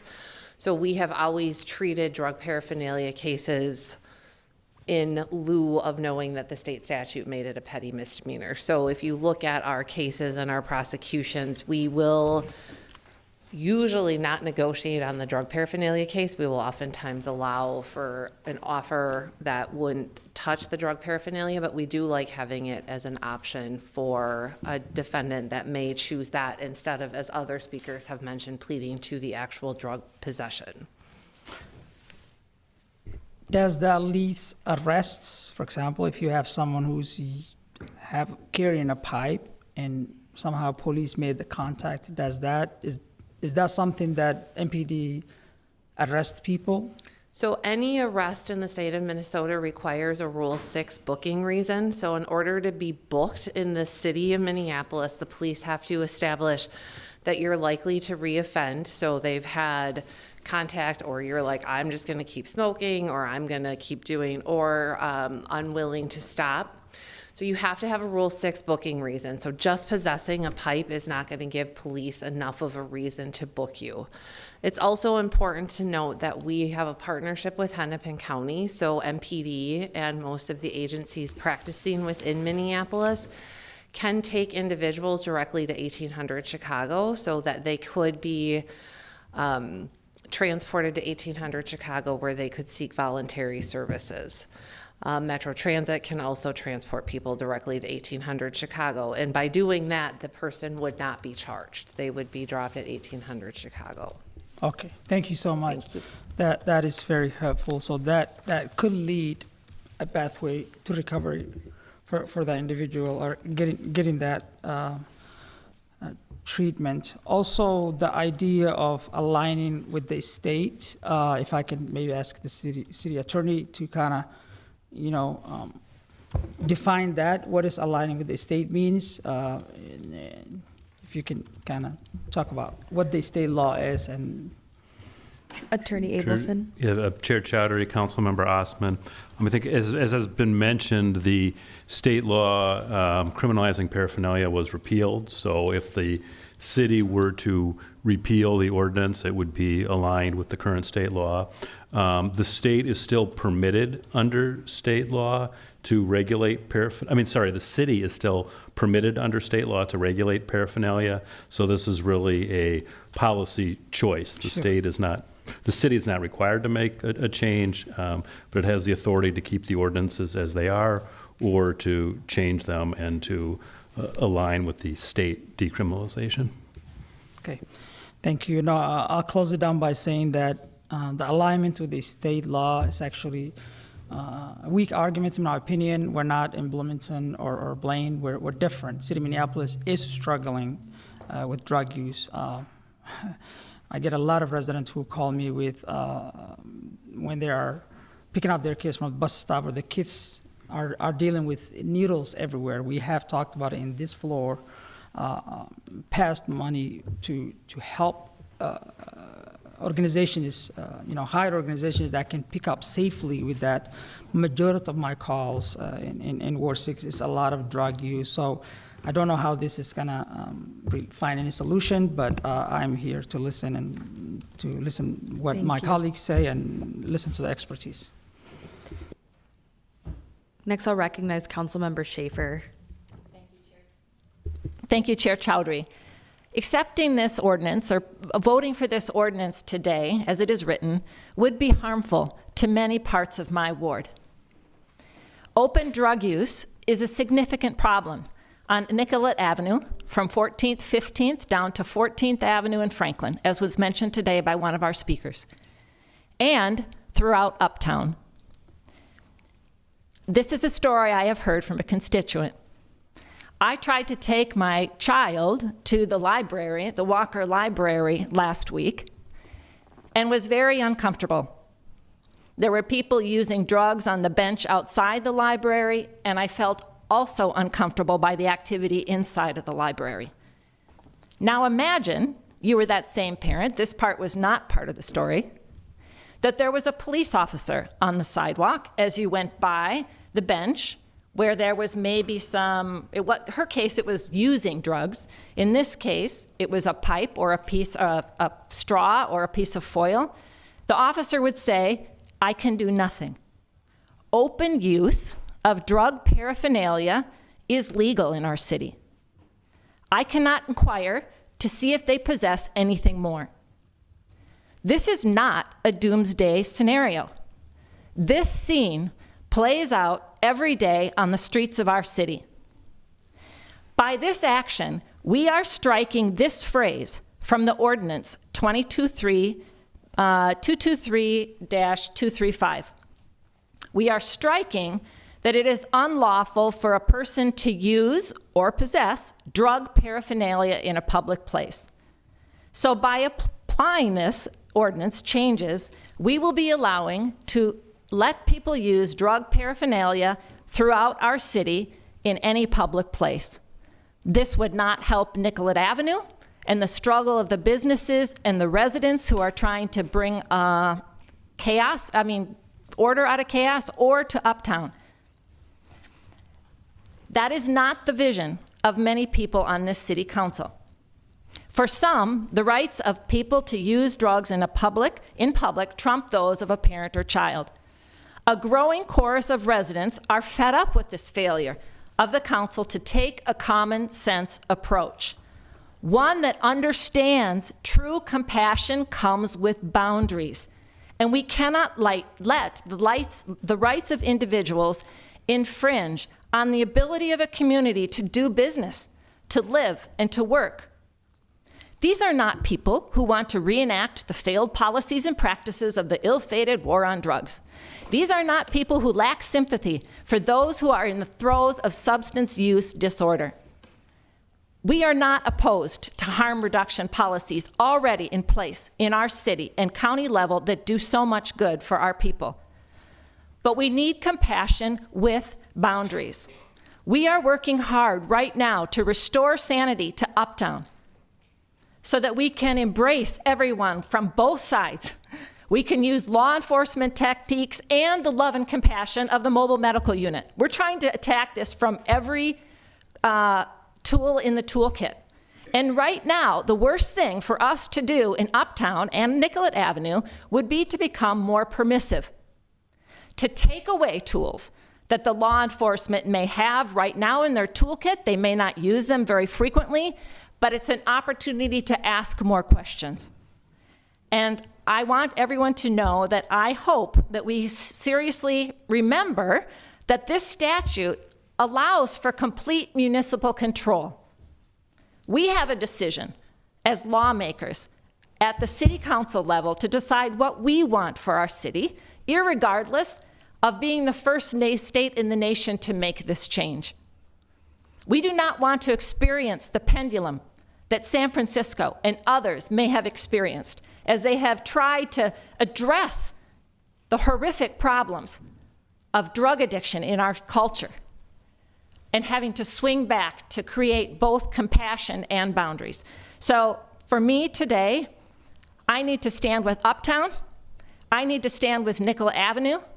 I need to stand for all the tools that we have in the toolkit to support the community that is in crisis that we see in the streets. And I am grateful for all the harm reduction people that were here today speaking. I stand with you. Thank you.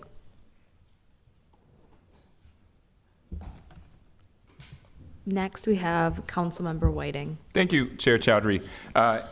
And I think I would like to know, because I've heard a lot of, I think, good arguments here on kind of both sides of this ordinance change and issue. And I think, Council Member Schaefer and Council Member Osmond bring up good points, particularly around the issues. And I think a lot of our constituents here that have raised points, particularly about the drug use in our city. But I think what we are missing in that conversation, that is currently happening with this ordinance on the book. These things are happening as these things currently exist in the city of Minneapolis, with these tools at the hands and ability for MPD to use them. And so, and again, we've received a few emails, particularly about Oregon, San Francisco, Portland, that have decriminalized drug use. In particular to drug use. And I think that is a different argument than what we are having today right now. This is particular to drug paraphernalia. These are different issues. And so I think what we have to understand is have that conversation, and that I think both are correct in both things. That, I think if this was a conversation about decriminalizing drug use, I think a lot of us are probably in a different spot. But that's not the conversation we are having today. It is particular to, again, and I will reiterate, drug paraphernalia. And so kind of, talking through and talking with some of my council colleagues, I do think we are missing a few of the actual definitions that the state has brought up, and I know with conversations with a couple council members, I think we're hoping to address some of that, just so the public can know. I think while I do support addressing our ordinance to meet that of what the state has already done, I think we are missing a few definitions that the state actually went ahead and moved through. And so chapter 152.01 in our definitions, this is kind of where this falls under for the state. Subdivision 18 under B. I will kind of just read it here. So drug paraphernalia does not include the possession, manufacture, delivery, or sale of hypodermic syringes, have no idea what those are, or needles, or any instrument or implement which can be adapted for subcutaneous injections, or 2 products that detect the presence of fentanyl or fentanyl analog in a controlled substance. I think we are missing those definitions that the state had, as we are seeing a drastic, I think, fentanyl epidemic here in the city of Minneapolis and across the state. And so I think we should be in conjunction with what the state is doing. That is an amendment that I hope to bring in conversations with other colleagues on Thursday. And particular to, I know we have on our desk an amendment that Councilmember Warren is hoping to move as it relates to our minors and young people in the city of Minneapolis. And again, what we are missing here, which our chapter, I will read exactly what it says there, so we can add that, is my hope.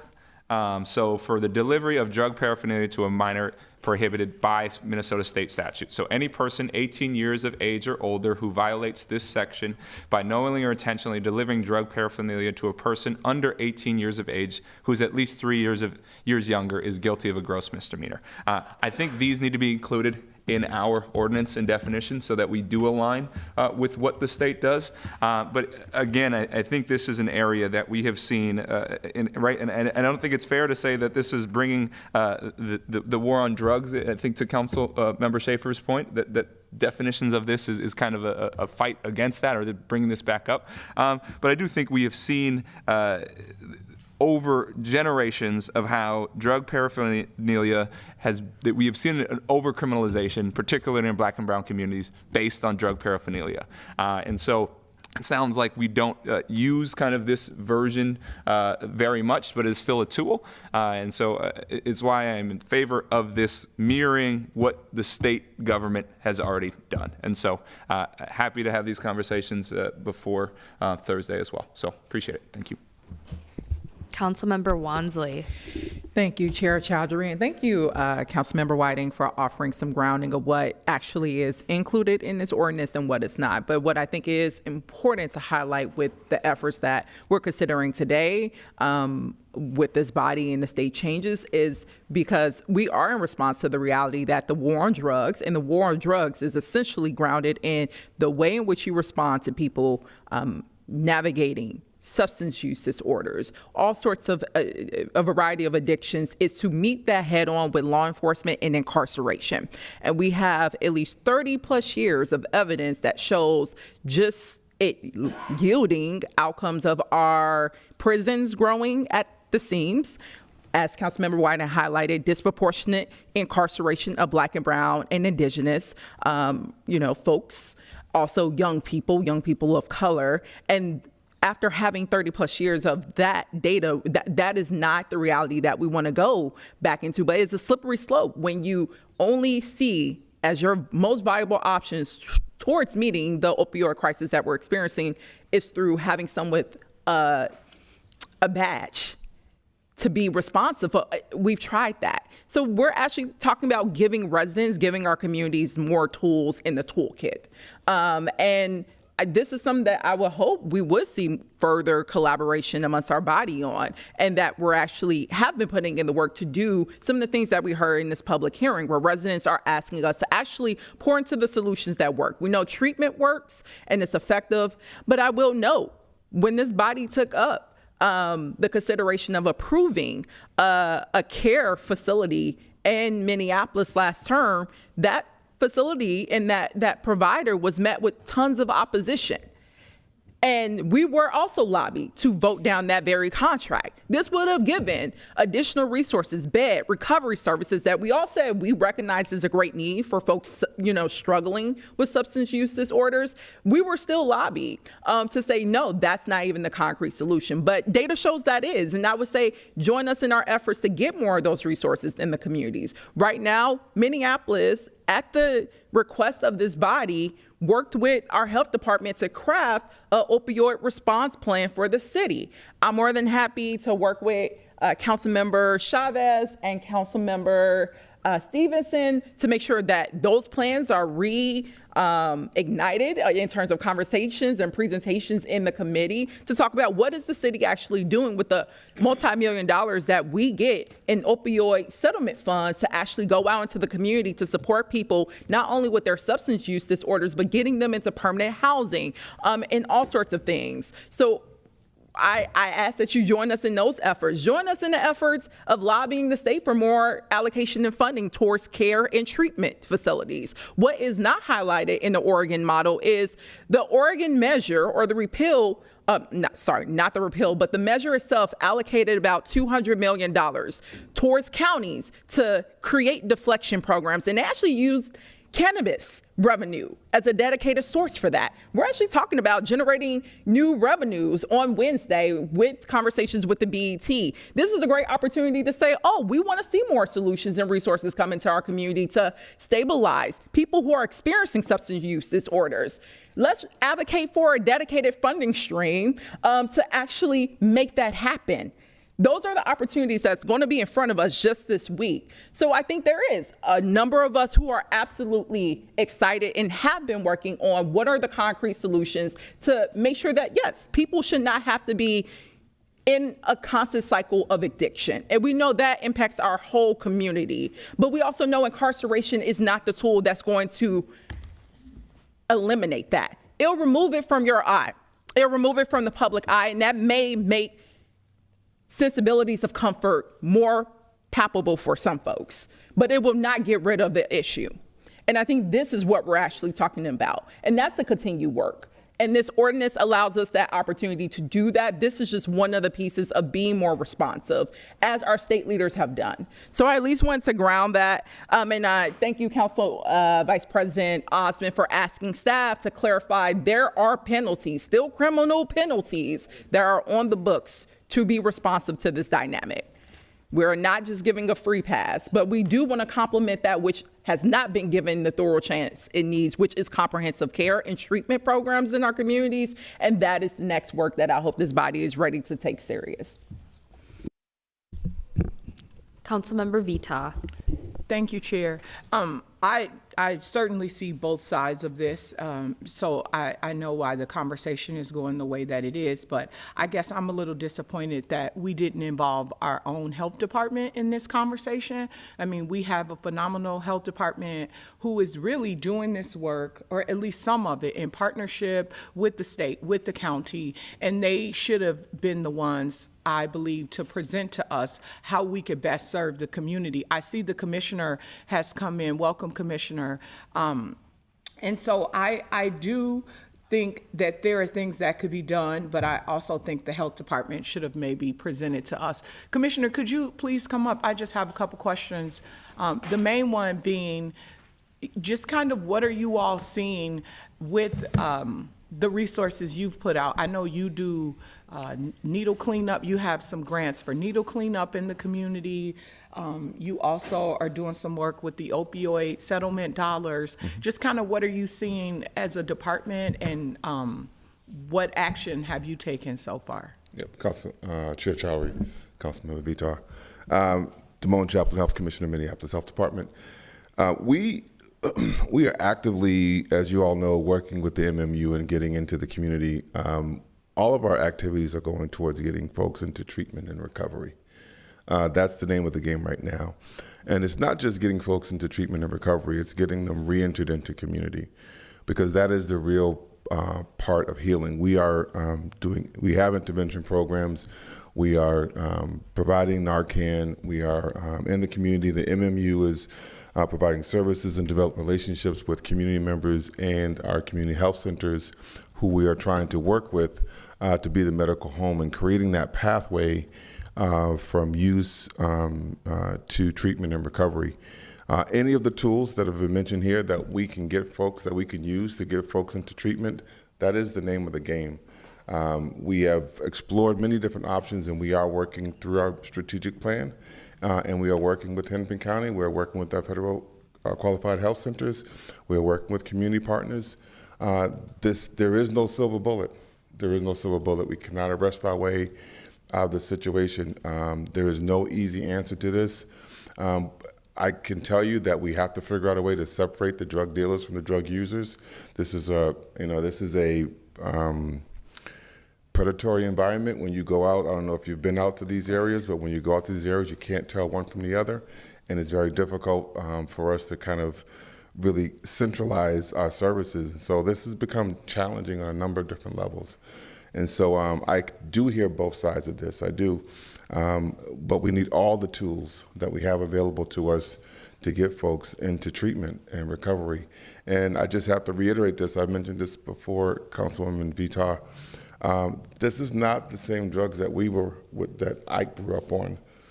This is a much stronger batch of drugs, and it causes more harm quickly to the folks. And so this is different. This is a different drug environment that I grew up in.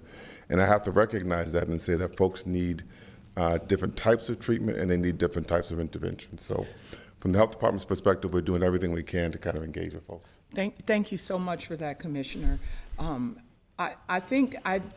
Thank you. I would appreciate some additional information, not from you, Commissioner, but like how many arrests were made, how many people got treatment after they were arrested. Because I've had people walk up to me in environments and say, people that I saw in a bad way, and then I saw them just fantastic, housed, been through great programs, and they've said, I hate to admit it, but I got arrested and I got treatment. I got exposed to services that I needed because of the arrest. And so I would like to see some more data around how many arrests are being made related to paraphernalia, and what are the outcomes of those arrests. I would also like to know just like how people are accessing treatment services overall. I think everyone here knows I believe in treatment.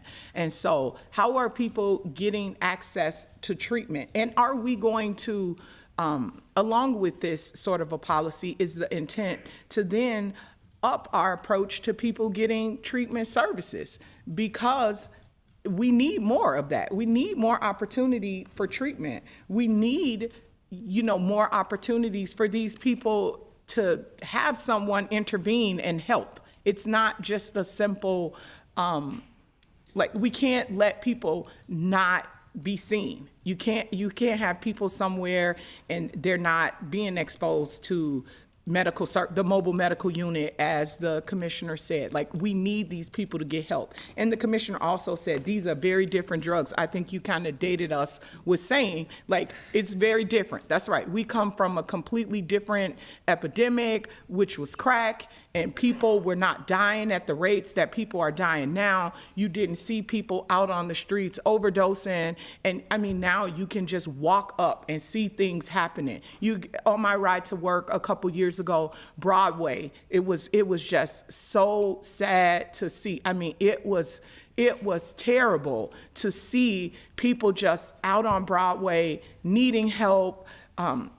At that time, I did a lot of work to get Turning Point, a treatment center in North Minneapolis, the resources they needed, along with the health department and the mayor, and it's different. You don't see that when you walk on Broadway now. So I know treatment matters, and I also know that making sure that people aren't exchanging dirty needles matters, and that, you know, harm reduction matters also. So I do think that there's a middle place with this.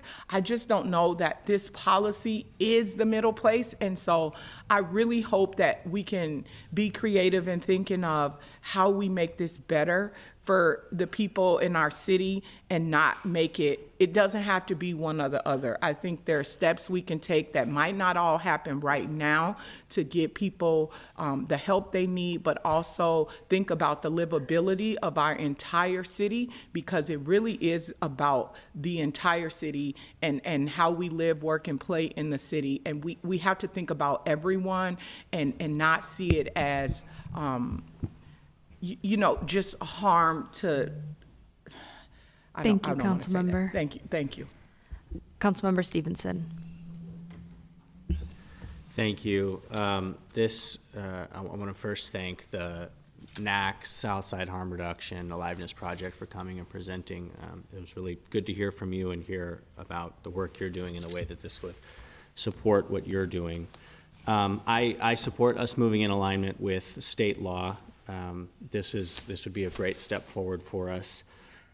Currently, criminalizing people who are struggling is not the answer. It's not helping people. It's not getting people into treatment. I, as a street outreach worker, saw this firsthand. And as a street outreach worker, I carried these harm reduction supplies.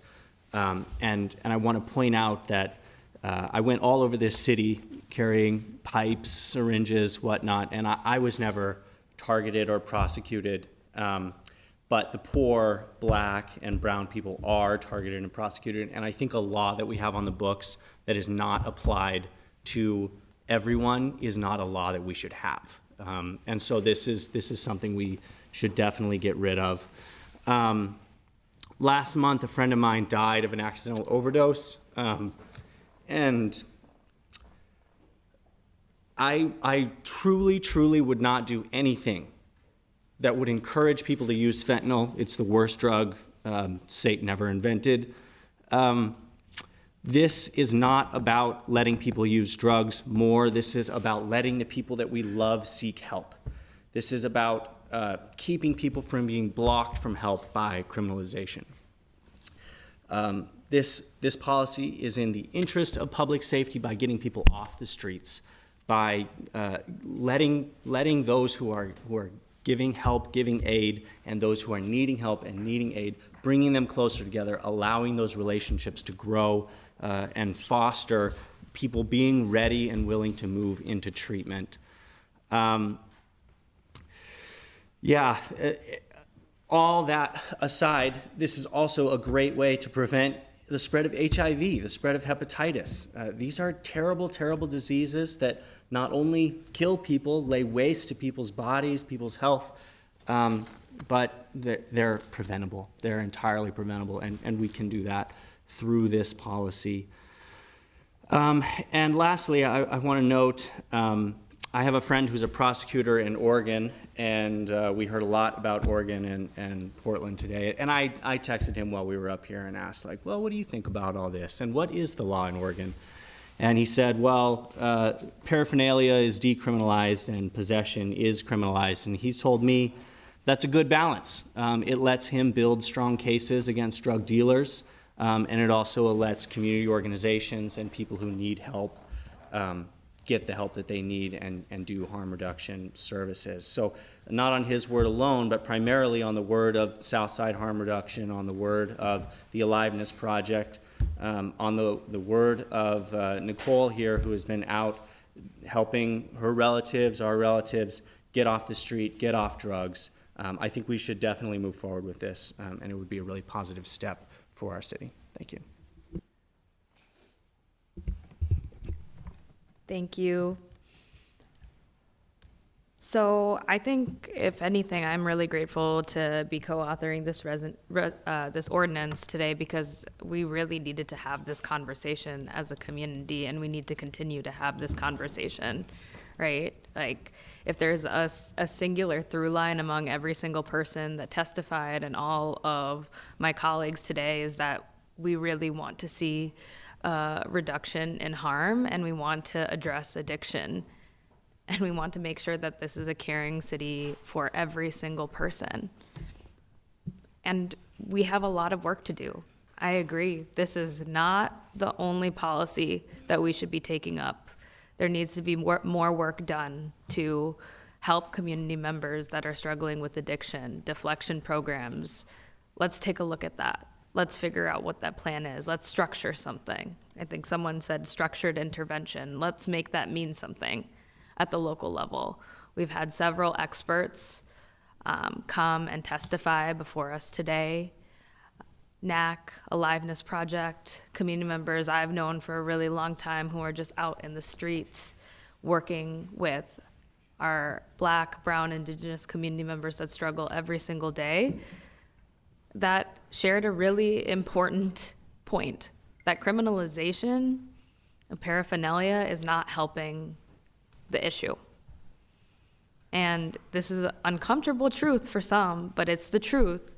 The criminalization of drug paraphernalia, for someone to have a needle and for them to get a misdemeanor or a citation or to be policed, that is an adage of the war on drugs. It is. And it's not okay. And it leads to disproportionate surveillance of Black, Brown, Indigenous people and criminalization. There has to be a better way forward rather than policing people for having a syringe and then making them feel scared to actually seek out support services, or even worse yet, reusing syringes that lead to spread of disease. Those are real realities that we have right now. And I also want to uplift, as my colleagues have uplifted, like I looked into what community members have noted in Oregon and Portland as like the big headline story that's caused issues over there. And that is about drug possession and not paraphernalia. That's what it says in the news reports. And then as far as San Francisco goes, it's my understanding that paraphernalia has not been decriminalized there. So I think that point is moot. I think it's politically convenient to lift up these cities that are ravaged by the opioid epidemic and drug use and say, here's the boogeyman that we need to avoid. But it's not the reality of the city. Those things don't match and add up. The reality of this city is this is an outdated policy that leads to criminalization, and there are better steps forward. And also, I think another thing that we need to think about as responsible elected leaders in this locality is the inconsistencies across jurisdictions. I think we're putting people in a really tough position. The service providers that are out there, that are the ones that are getting people to treatment at a higher rate than any police officer would. And police officers will say that because they're not trained to do that. People who are trained in harm reduction are. I think we're putting them in a difficult position when the state has said, okay, this is decriminalized, but it's criminalized in this city, in this jurisdiction. We're putting them in a difficult position where they have these contracts to do their work, but they're inherently breaking our local law. And I think that gets in the way of good public health response.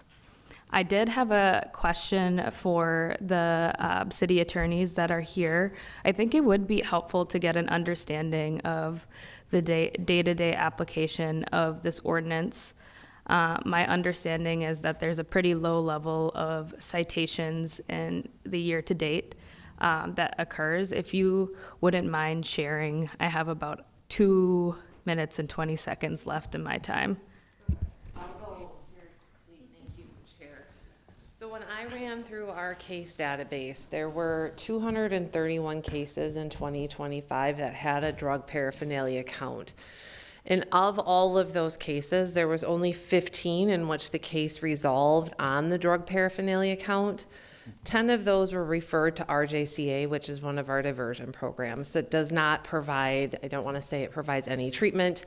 The other 5 were all screened for diversion, but were not eligible. Some of them participated in our restorative court, which is another court where we allow a social worker to connect. And then the others just chose to choose to that count. In 97 of the other cases, the drug paraphernalia count was dismissed. And would you say your name on the record, please? Yes, Heidi Johnston from the Minneapolis City Attorney's Office. Thank you. I really appreciate that. I think it just kind of showcases that low level of numbers that end up resolving, and also hearing from our inspector that this isn't a tool that's used often. I think one of the things that we should contemplate as a body is, like, what does it mean for law enforcement to have some sort of co-response model where instead of giving someone a misdemeanor citation, maybe we're working with the county and Aliveness Project or whoever to help those in need right away. A more caring figure, peer-to-peer recovery is very, very successful to actually step into treatment, right?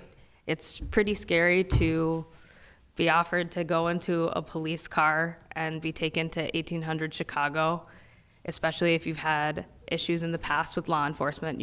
You're more likely to say no versus someone that's actually faced addiction, who can be a caring figure and also offer you culturally competent resources. So thank you so much for the time, members, and I hope to earn your support.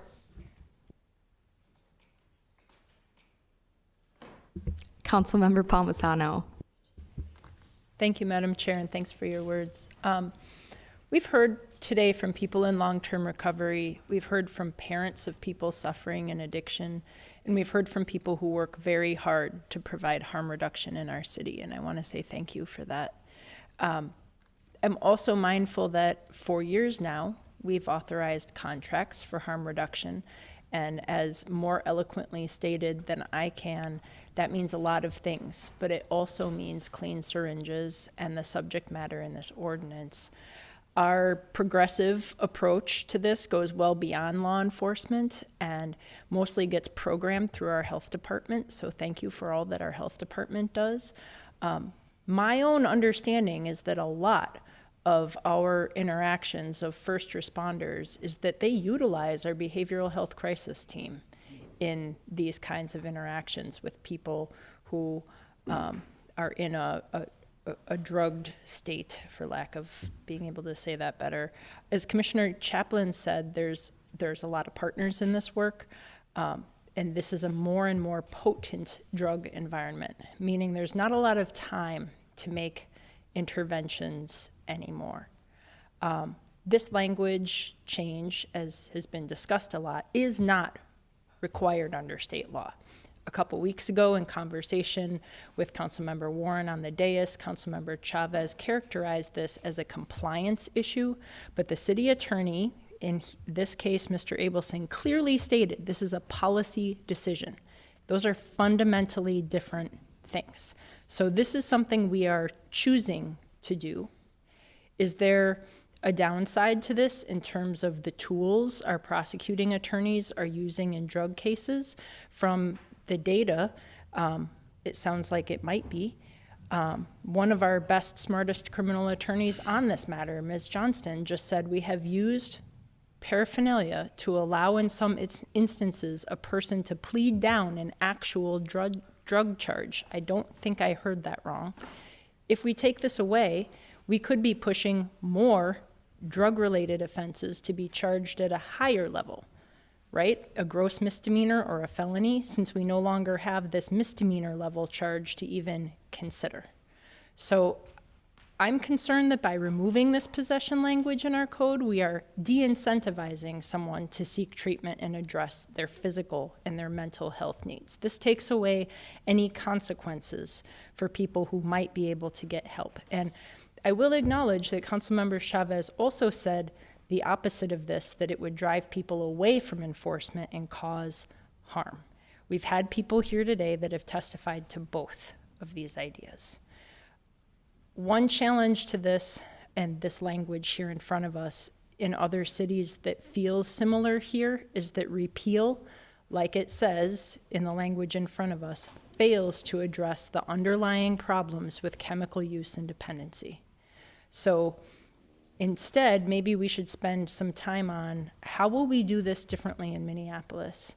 I'm not looking to create or lift up boogeymen here. I am interested in how we continue to make progress, and I am interested in changes here. Thank you. Thank you. Councilmember Warren. Thank you, Chair, and members of this body. Laura Numeroff is one of my favorite children authors. She wrote a book called If You Give a Mouse a Cookie, okay? If you give a mouse a cookie, he's gonna want a glass of milk to go along with it. Having the milk, remind him he's got a milk mustache, he wants to shave. This mouse goes on this whole adventure because he was given a cookie. I wanna be clear that I absolutely support treating addiction as a public health issue, because that's exactly what it is. It's a public health issue. People need help and not handcuffs. And I believe deeply in connecting people with services that can actually change their lives. But this ordinance is us trying to sprint before we have even tied our shoes. What about the children who are given access to the cookie? What about the people who have the cookie? You got this cookie. With this cookie in your hand, you're going to want things that are going to accompany this cookie. And it leads you down a whole rabbit hole of behaviors that all started with the instrument itself, the cookie. Right now, we're moving fast on removing penalties without building systems around it that actually support the recovery. And that's not compassion, that's wishful thinking on a policy label. Decriminalizing drug paraphernalia might sound like progress, but it also removes one of the few moments that we have to intervene in someone's life. Not to punish, but to pause and say, hey, here's a better path. Let us help you find it. Let us help you rediscover you. Let us remove this small snack so that it doesn't have a greater impact. If we eliminate that point of contact entirely, we are not replacing it with anything stronger. We're just hoping that people find help on their own. And I'm gonna tell you this, as a mother of a child who was very severely addicted to opioids, and as a sister of a sister who was very heavily addicted to opioids, addiction is not exactly known for its great decision-making principles and saying, hey, right now I'm drowning, can you save me? Let's talk about the message that it sends, because policy doesn't just change rules, it shapes culture and identity. It shapes behavioral practices. We must be honest with ourselves about real-world complexities. Under Minnesota law, someone who is intoxicated or under the influence of anything can't consent to sexual activity. Here we go with that cookie again. The cookie presents itself. We're making decisions that lead to other choices that bring in more harm than we have the ability to even deal with. It's not fair to the public. It's not fair to our children. It's not fair to us.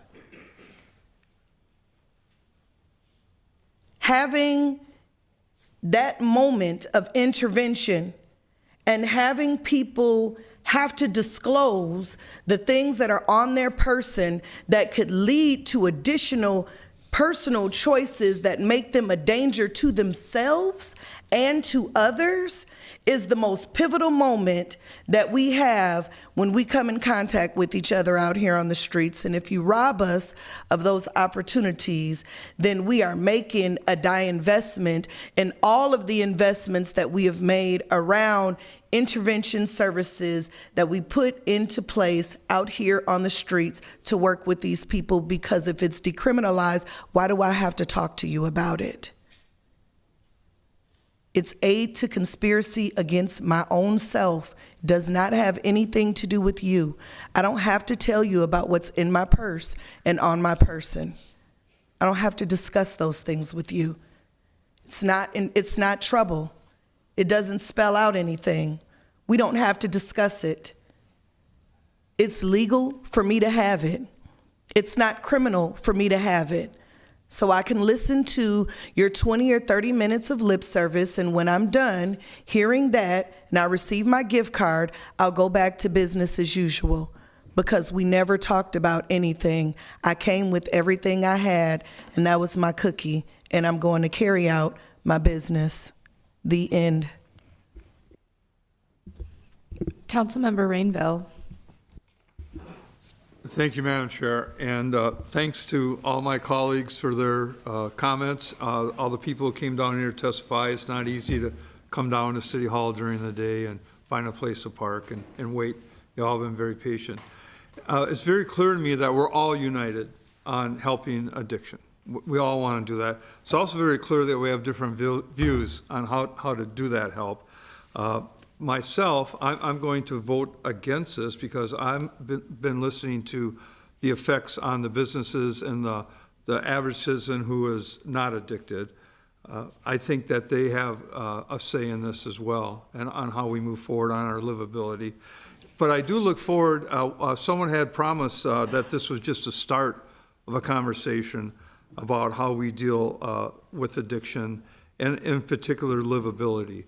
So I will not be voting for this today, but I look forward to working together, and hopefully we can have some good conversations outside of this dais about how do we truly help our citizens who are addicted, but also help with this livability issue, which is just totally out of control in parts of our city, and that is just unfair to those who live there and try to do business there.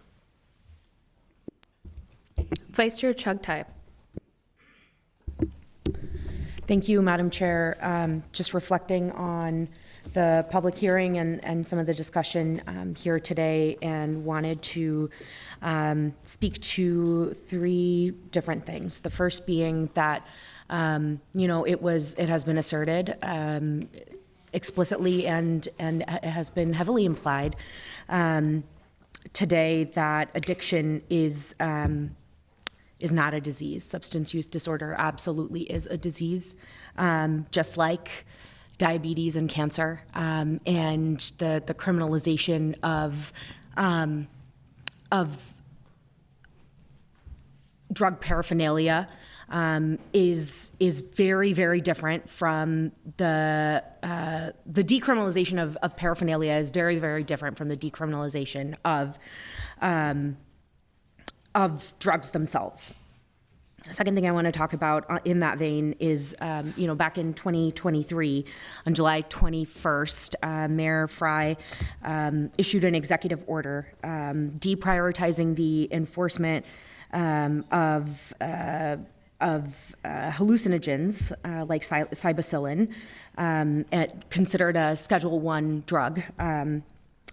And to me, that is not to me, like quite literally, that is closer to the decriminalization of drugs than what we're doing here today.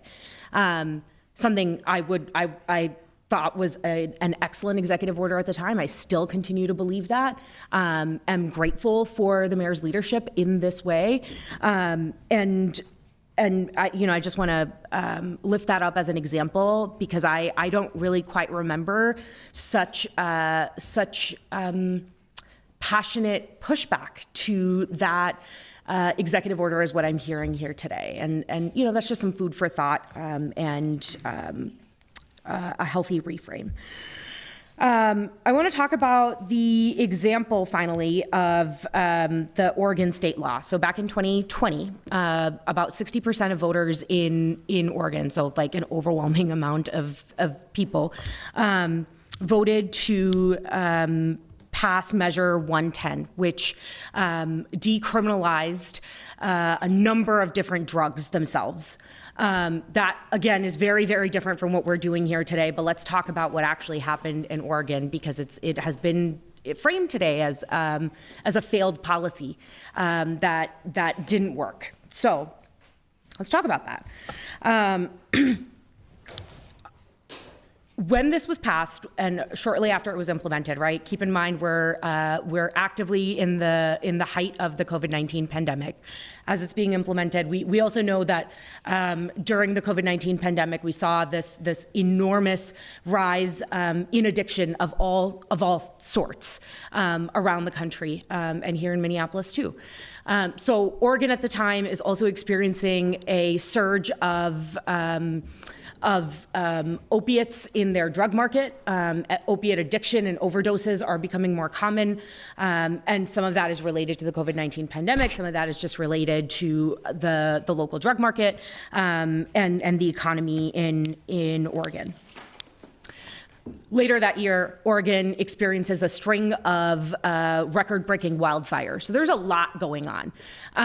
In addition to that, when Measure 110 was passed in Oregon, there's like a significant amount of resources that was allocated towards helping people navigate substance use disorder and receive help, kind of like what we're talking about here today and what I've heard other council members and testifiers speak to as well. Their state auditor found that there was actually some pretty significant issues with getting that money out as fast as it needed to get out.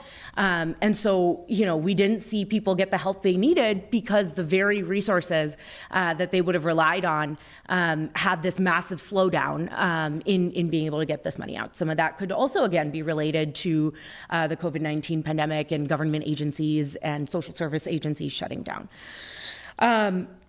In 2024, this law was repealed. Measure 110 was repealed, and that came as a result of a coordinated and well-moneyed misinformation and disinformation campaign perpetrated by conservative media outlets, and Republican lawmakers. In an election year, this law was repealed. So, let's not talk about. To characterize what happened in Oregon as some sort of quote unquote failure of decriminalization is that's a conservative Republican talking point. That's just a fact. That's not what happened in Oregon. There's a series of things that were outside of people's control that resulted in this disinformation campaign, which ultimately led to the repeal. All that to say, I am really excited to be supporting this today, and I'm really grateful to the authors for their work. Thank you. Councilmember Whiting. Thank you, Chair Chowdhury. Just have a few questions for our City Attorney Johnston here. I hear the argument, I think, about particularly as it relates to using drug paraphernalia as kind of a charging measure, a negotiating measure. Just trying to I know you probably might not have the exact numbers on hand, but I guess for when we charge higher, my assumption is it's probably drug possession charges that then are pled down to these lower or lesser paraphernalia charges. Do you have numbers on how many times the city has done that, used it as kind of a lower portion or a lower availability of a charge? So, thank you, Chair. Heidi Johnston, JOH on S21, speaking on behalf of the Minneapolis City Attorney's Office. So I did pull every case where we had drug paraphernalia as a count. And one thing I do want to clear up is it was surprising to me is I thought we would see it mostly with drug possession, fifth degree drug possession, or other drug-related offenses, but the reality is it was kind of used across the board in a lot of different areas. A lot of transit smoking offenses, which makes sense, but false information cases or other charges. So it does come up in other contexts. So when you look at the vast number of drug paraphernalia cases, like I said, if it's a standalone drug paraphernalia case, most of them ended up being dismissed. This is the stats with just the 25 cases where we had a direct resolution with a drug paraphernalia count. 10 of them went to diversion. The 5 that resulted in conviction looks like that was a choice of the defense attorney. It was basically plead to any count, and some of them were 5th degree. I would also note that the collateral consequences are hard to measure because any drug-related offense does open up collateral consequences, but on its face, possession is clearly worse of a conviction on a record than a paraphernalia conviction, as far as some collateral consequences go. That's helpful. And so it sounds like kind of that we don't use this version, this ordinance, that much comparatively to our kind of other larger charging capacities. We don't use it as much. And honestly, our first, like if you were to ask me in the day of a life of a drug paraphernalia charge, our first offer is going to be, well, deflection. Hopefully the person agrees to go to 1800, but in the cases where that doesn't happen, we have our diversion programs of RJCA.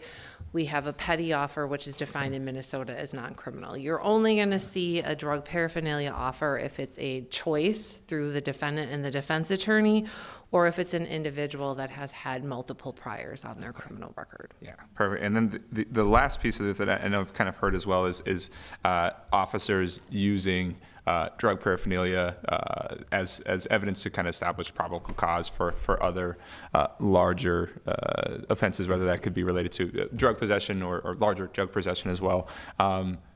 If we decriminalize drug paraphernalia, are officers still able to use the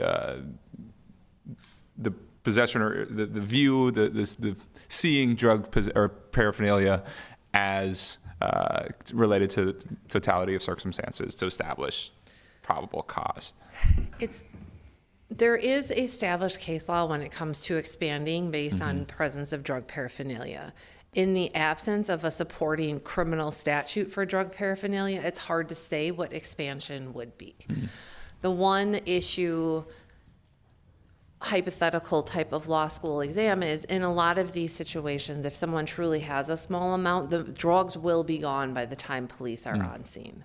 So if it is literally you come up on someone that just has paraphernalia and there is no criminal penalty for paraphernalia, that would greatly challenge any expansion or any investigation into any other aspects of finding out if they're a user, a dealer connected to a dealer, or vice versa. Okay. But I can't answer it definitively because we live in a world where it does exist right now.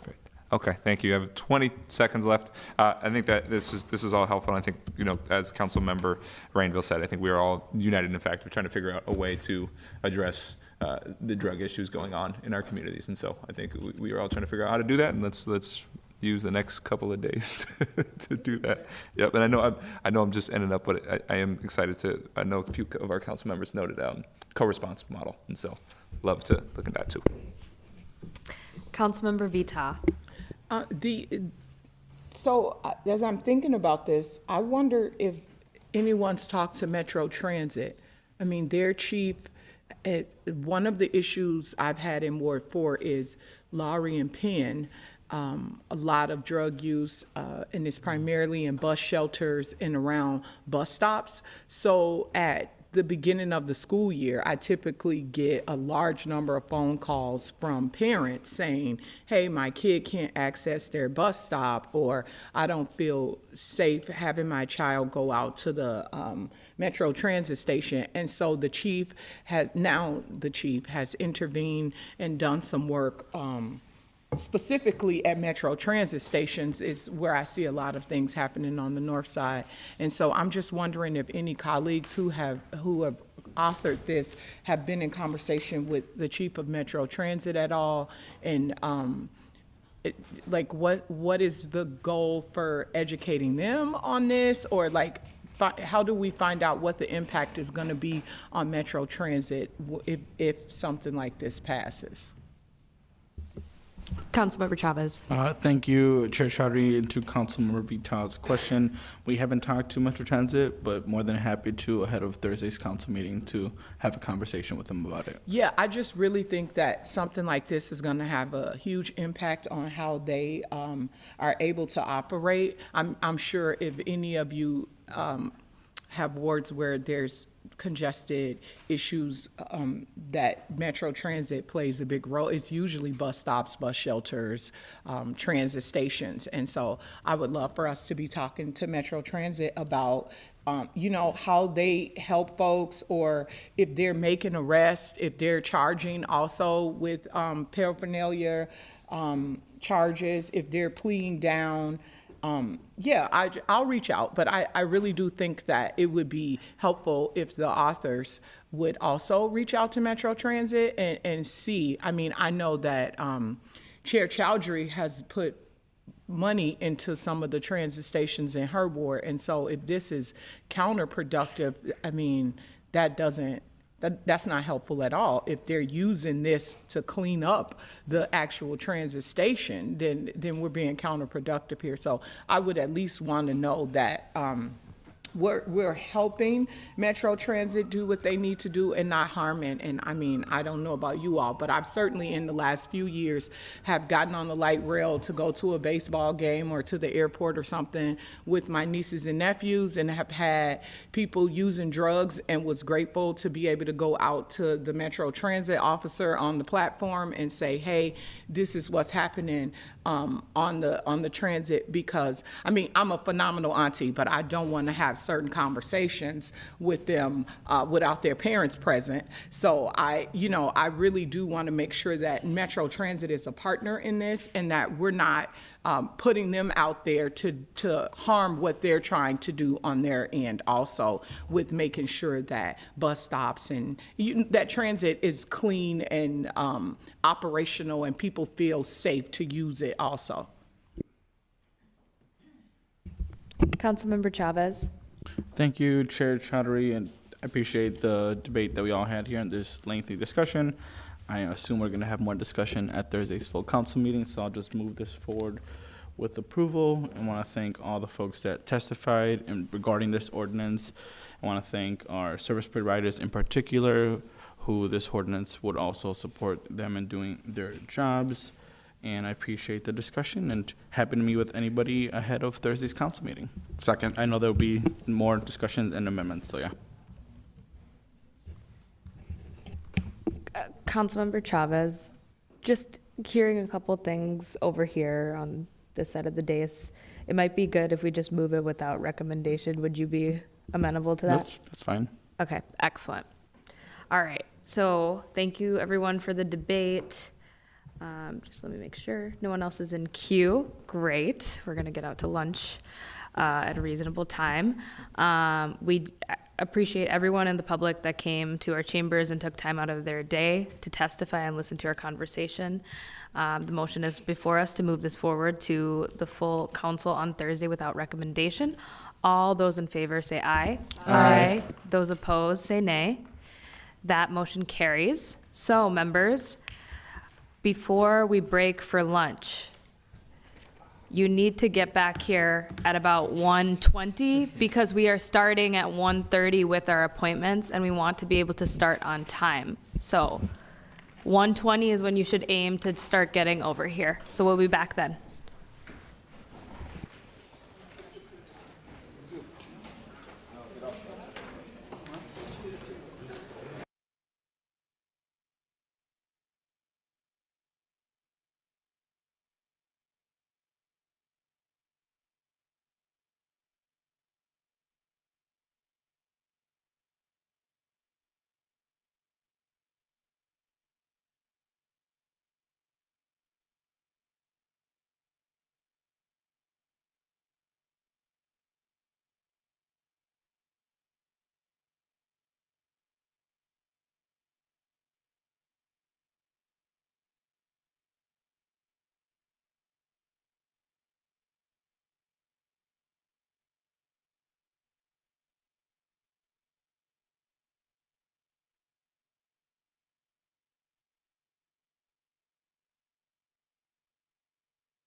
Tech team, 1 minute.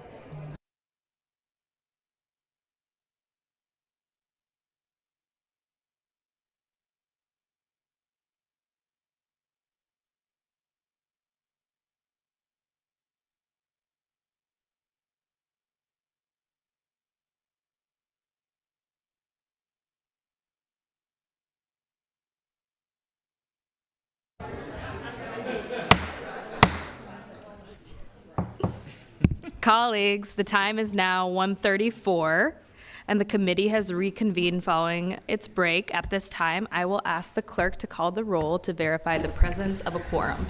Councilmember Payne. Present. Wongsley. Present. Rainville. Present. Vita. Present. Warren. Present. Osmond. Absent. Schaefer. Present. Stevenson. Present. Chavez. Present. Whiting. Present. Palmisano. Present. Vice Chair Chugtai. Absent. Chair Chowdhury. Present. That's 11 members present. Let the record reflect that we have a quorum, and we have also been joined by our mayor, Mayor Fry. We'll now take up the second half of our public hearings, reflected as items 7 through 9 on the agenda. Anyone who has signed up for these items will be given 2 minutes each to testify. If you have questions, please see our clerks at the registration table outside in the hall. Item 7 is the mayor's nomination of Kristen Anderson for the appointed position of city attorney. To introduce this item, we have been joined again by Mr. Mayor Fry, whom I'll now invite to speak on behalf of the nomination. Thank you, Madam Chair, members of the City Council, Council President Payne, Council Vice President Osman. Good afternoon, and thank you all for having me today. I want to get right to it. Minneapolis is getting stronger. You can see it in faster 911 response times, in police staffing at its highest level in years, in streets that get plowed, in trash that gets picked up, in neighborhoods that are seeing real investment again after a number of very tumultuous years. That progress didn't happen by accident. It happened because we had the right leadership in place, especially when it mattered most. When the Annunciation School shooting happened, our teams responded within minutes. Coordination was immediate. Communication was clear. Support was in place just as fast. When Operation Metro Surge invaded our streets, we didn't just respond, we led. We stood up, neighborhood resource centers, strengthened our separation ordinance, fought the federal government in court, and showed up for our neighbors. Other cities didn't just watch, they're still calling us.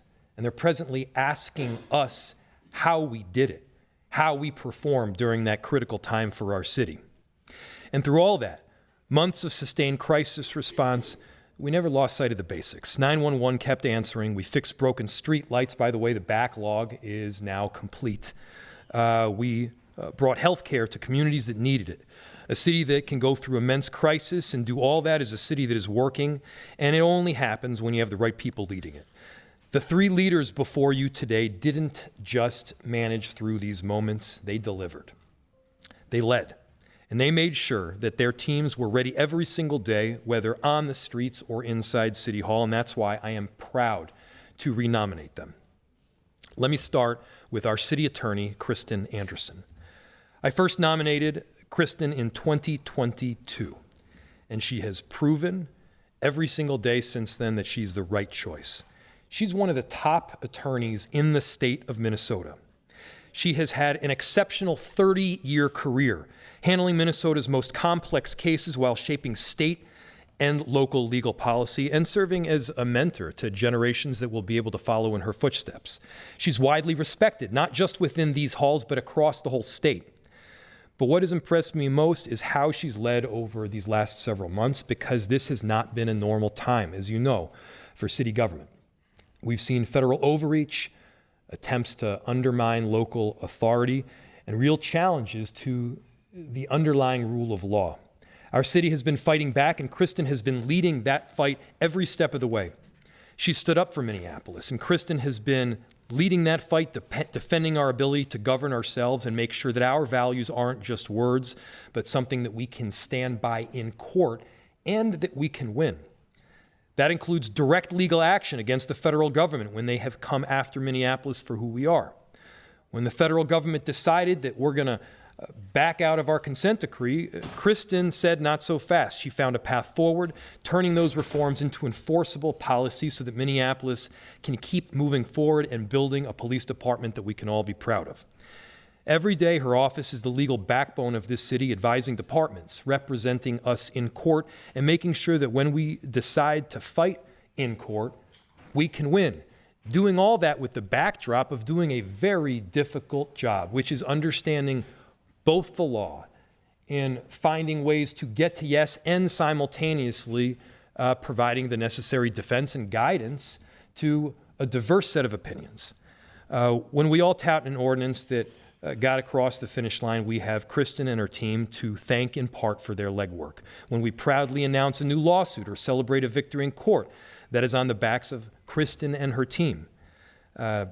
She's steady under pressure, she's deeply respected, and she's 100% committed to Minneapolis. There's no better leader to head the city attorney's office. And with that, I want to welcome City Attorney Kristen Anderson with your direction, Madam Chair.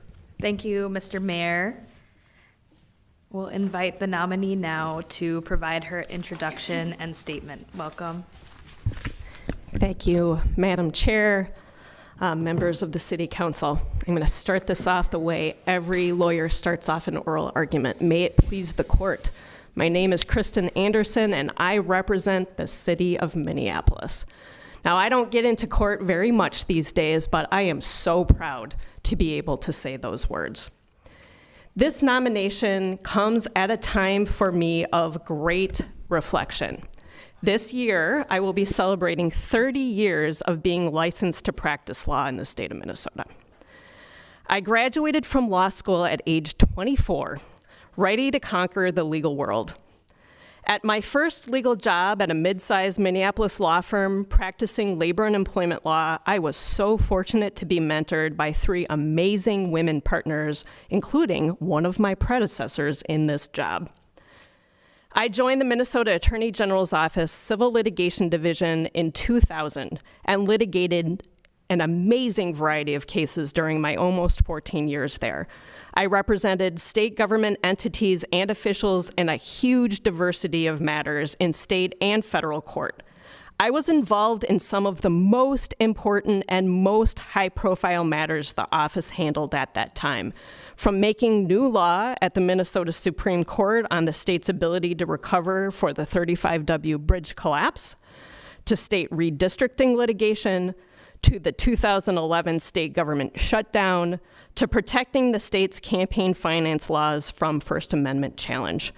I learned how to analyze the most complex, novel legal issues, communicate effectively orally and in writing, and to successfully fight to protect the state's legal interests. In 2014, I joined Minnesota Management and Budget. If you don't know what MMB is, it is a tiny state agency that is the heartbeat of state government. In my role there as Enterprise Labor and Employment Law Counsel, I gave legal advice not only to the decision makers at MMB, but to high-level managers across the state enterprise, commonly working with state agency commissioners and the governor's office. I created enterprise policy, including revamping the state's anti-harassment policies and ethics policy. I created anti-harassment training for all managers in the entire enterprise, and even served as the voice talent, so that people were reaching out to me long after I left saying, I heard your voice on my annual training. While at MMB, I eventually also took on the roles of state ethics officer and general counsel. As general counsel, I advise MMB and the entire enterprise on anything falling within MMB's broad jurisdiction, including budget matters and legislative affairs. And throughout the pandemic, I helped advise the enterprise, create enterprise policy, and participated in enterprise emergency management to ensure that state government continued to effectively serve its residents in the face of the global crisis.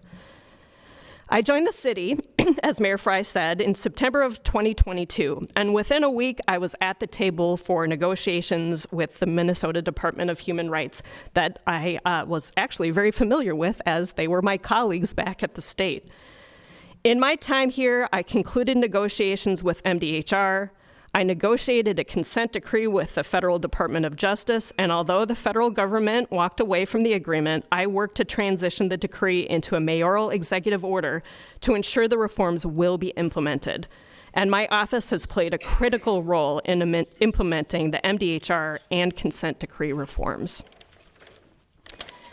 In reflecting, I realize that much of my career has been boldly responding to crisis situations, whether it was bridge collapse, state shutdown, or pandemic.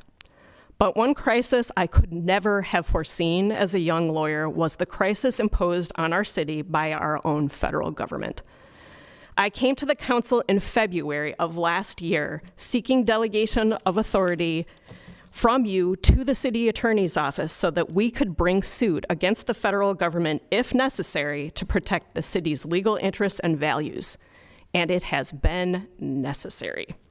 My office has brought 3 different lawsuits against the federal government to protect us against unlawful grant conditions and ensure federal funds keep flowing to the city. And then in January of this year, my office, in partnership with the Attorney General's office and the City of St. Paul, brought suit against the federal government over the unconstitutional invasion of our city through Operation Metro Surge. The federal-related work has seen participation by many employees across my entire office, from both the criminal and the civil divisions. My office has done this work on top of their normal work with commitment, dedication, and a thirst for justice. And I could not be prouder of the office. And we partnered with you to update the separation ordinance so that it fits where we are in 2026, not where we were in 2003 when it first passed. It is a strong and unwavering statement of the city's commitment that city resources are to be used to serve all of our residents and visitors and not to enforce federal immigration law. And it is strong legally because of the great partnership that existed between the city attorney's office and the city council. Finally, I want to touch on the city attorney's office. During my tenure, the city attorney's office has become a stable, formidable gem, truly one of the best law offices, public or private, in the entire state of Minnesota. Turnover rates are their lowest since at least 2018. Employees report high levels of job satisfaction on enterprise surveys. I've spent considerable time as city attorney focusing on the well-being and professional development of my employees. I've worked hard to make sure that the city attorney's office is a place where my employees feel respected and supported, knowing that I view them and treat them as talented colleagues. They deserve nothing less. They are amazing, and as a resident of the city of Minneapolis, I can say unequivocally that we are so lucky that the talented staff in my office have chosen public service. I hope to get your support to continue my work as city attorney. I believe that I am the right person to lead the city attorney's office into the next 4 years. I bring my almost 30 years of legal experience, all but 4 of them in the public sector, to serve the city and to help shepherd the city with a steady hand and more than a little legal fight as we face the upcoming challenges together. Thank you. Thank you so much. At this time, I'm going to proceed to open the public hearing for the appointment. The first person that is signed up is Attorney General Keith Ellison. Welcome. Thank you, Madam Chair. So nice to see you and all members. Appreciate your work. But I'd like you to know my name is Keith Ellison, and I'm the Attorney General for the state of Minnesota. And it is my distinct honor to urge you to support the nomination of Kristen Anderson to continue serving as city attorney, the city of Minneapolis. Let me let you know that I knew of and worked with Kristen Anderson before she arrived at MMB. She had an excellent reputation at the Minnesota Attorney General's office when she left it. But she went to the MMB, which meant that she was a partner of ours, and we worked cooperatively there, and everyone in our office held her in high esteem and respected her work a lot. Then she went to the city attorney's office and distinguished herself there, but I have to be very candid. The biggest challenge that maybe any lawyer in the state of Minnesota has ever faced is when the federal government decided to turn its negative attention on us. And Kristen Anderson did not blink, didn't waver, stood up strong, firm, clear, professional legal analysis, and was a fantastic partner for us at the Attorney General's office. So I'm not going to belabor the point. I'll just say, please don't take our great partner from us. Support Kristen Anderson to continue as a city attorney. Thank you. Next, we have speaker number 2, Eric Nilsson. Thank you, Chair Chowdhury and council members. It's good to see familiar faces and also the new faces as well. It's nice to be back in chambers. I can speak from direct personal experience. I served as Kristen Anderson's Civil Division Deputy for 2.5 years. I am a city resident, always have been and always will be. And for that reason and many more, I urge you to support her reappointment. Kristen, from the jump, was all in on Minneapolis. From the first day of this job, throughout the entire time that I worked with her. And let's talk about legal advice for a bit, because I think it raises an interesting point. In my mind, the hallmark of good civil municipal legal advice is that it's well-reasoned and insightful, it's proactive whenever possible, and it's consistent regardless of the recipient. And Kristen is, on that last point, which municipal lawyers can sometimes get hung up on, is not just the mayor's attorney, she's not just the council's attorney, she is the city's attorney. And she has always had the city's best interests in mind with the legal advice and the direction that she gives. I would hope that each of you at some point or another have heard no from the attorneys, because if you haven't, they aren't doing their job. And that's the same answer that she would give any of you as she would give the mayor. Individual success begets team success and vice versa. This is a talented, highly talented legal office, one of the best in the state. At this point, I would say one of the best in the country, considering the immense challenges they've faced. The team has risen to the challenge, and it's maybe a bit cliched, but that's no accident. It starts at the top. It's a team of 120 plus, give or take, FTEs, some of the most talented attorneys, paralegals, support staff, investigators, victim rights liaisons there are. With that, I urge you to support Kristen for reappointment. Thank you. Thank you.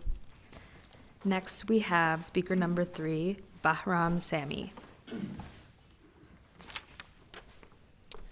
Good afternoon, council members. My name is Bahram Sami. I'm an attorney at the Robbins Kaplan Law Firm, a former deputy civil chief at the U.S. Attorney's Office here in Minnesota, and a Minneapolis resident for nearly 20 years. I'm here in my individual capacity to wholeheartedly support Kristen Anderson's confirmation as city attorney for the city of Minneapolis. My statement is based on my personal experience working with Ms. Anderson in conjunction with the Department of Justice's civil rights investigation into the city of Minneapolis and the Minneapolis Police Department, as well as any ensuing settlement negotiations. I met Ms. Anderson 4 years ago when she was initially appointed in this role and became my opposing counsel in our civil rights investigation.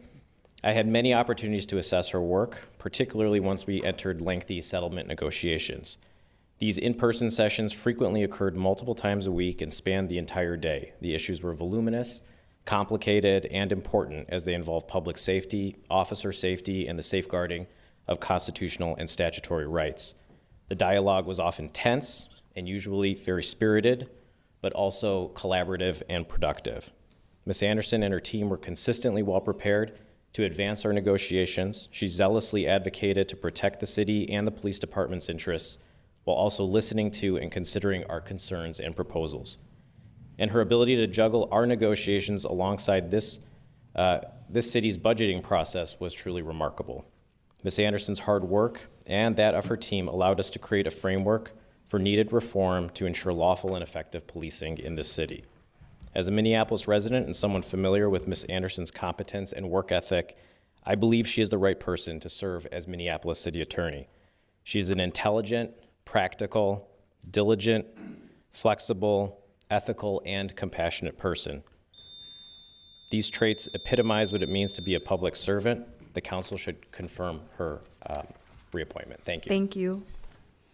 Next, we have speaker number 4, Myron France.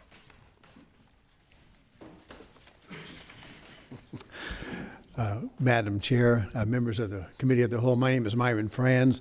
I'm a longtime resident of the Kenwood neighborhood, and I'm happy to be here, and I appreciate the opportunity that you are taking now to focus on the reappointment of Kristen Anderson. And my recommendation to you as a committee is to recommend to the City Council later this week that she be reappointed for a term of 4 years. I've known when Kristen Anderson said she started 30 years ago, I was there when she started in the law firm, and one of those mentors she mentioned was my talented wife, but I won't go into that. I can't speak on her behalf or I could get in trouble quickly. But I've known Kristen throughout her entire legal career, and I had the opportunity in 2014 to get to work with her when she became the employment counsel for the state when I was the Commissioner of Revenue. But then in 2015, I had the opportunity when I became Commissioner of Minnesota Management and Budget to work with Kristen, and very quickly appointed her as General Counsel for Minnesota Management and Budget. She had statewide authority and responsibility, and she had a lot of issues thrown her way constantly by the governor. She worked with myself and for Governor Dayton from 2015 through 2018, and then with Governor Walz beginning in 2019. I can say that I may have taught her how to say no to you all, because I came to her with many, many brilliant ideas, of which she had the wisdom to say, well, wait a minute, maybe there's a better way to do that, or maybe we should do it this way. But she is a can-do sort of an attorney that is practical, understands that things have to happen. They have to happen within the legal structure, of course, but there are real pressures in our communities to get things done. She understands the need to address those issues quickly and decisively. She was an integral part of the leadership team that we had at MMB. I'm sorry to hear that buzzer, because I could go on all afternoon. But let me just end by saying thank you so much for the opportunity to be here, and I urge you to recommend to the City Council for her continued reappointment. Thank you. Thank you. Next, we have speaker number 5, Tim O'Malley. Madam Chair, members of the council, Mayor, my name is Tim O'Malley, and I'm here to offer my support for Ms. Anderson's reappointment to the city attorney position. I'm an attorney who has served in private practice for a while. I'm a former BCA agent, FBI agent, administrative law judge. I was superintendent of the BCA for a while. I was the director of Safe Environment at the Archdiocese of St. Paul, Minneapolis, when the sex abuse crisis hit. Actually, after it hit, I came in. I did that for about 10 years. Currently, I'm the director of program integrity under Governor Walz to prevent and combat fraud throughout the state. I've known Ms. Anderson for over 20 years. We've worked very closely on a number of legal matters, particularly when she was at the Attorney General's office representing the state. I know, or I suspect that you know from working with her for the past 4 years, how smart she is, how practical she is. She finds solutions to problems. So I'm not going to dwell on that. I do want to mention one other thing, though. And I want to comment on her commitment to public service. When I was at the Archdiocese, we reorganized our whole approach to preventing abuse of children and vulnerable adults. One aspect of that was reconstituting what we call the Ministerial Review Board. Lay citizens that came in and reviewed information and recommended whether a person was fit to engage in ministry. Ms. Anderson volunteered to serve on that board. No pay, she didn't have to do it, and it wasn't easy. Her legal acumen and practical insights helped change a culture so that children are safer today because of her and others who volunteered their time. I wholeheartedly support her reappointment as Minneapolis City Attorney. She's a problem solver. She has unquestionable integrity. She makes our world, and frankly, I think the city of Minneapolis, a better place to be. Thank you. Thank you. Next, we have speaker number 6, Mary Fee.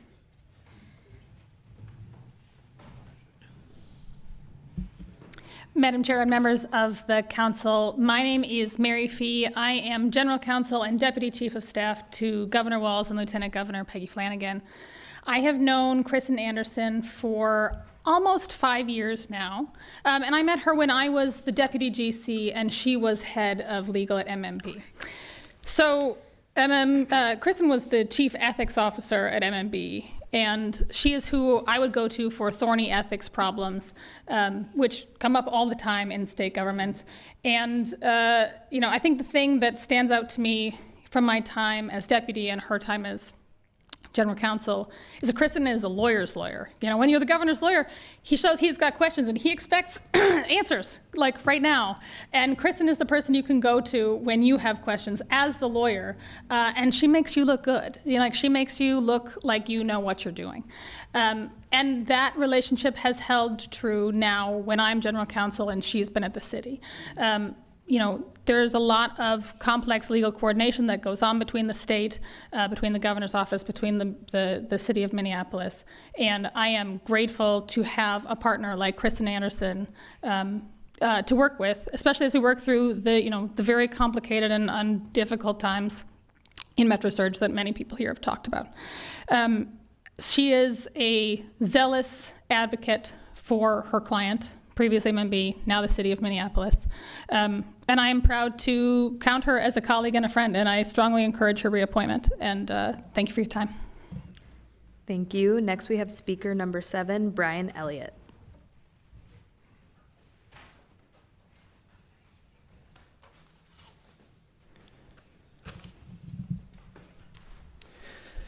Hello, my name is Brian Elliott.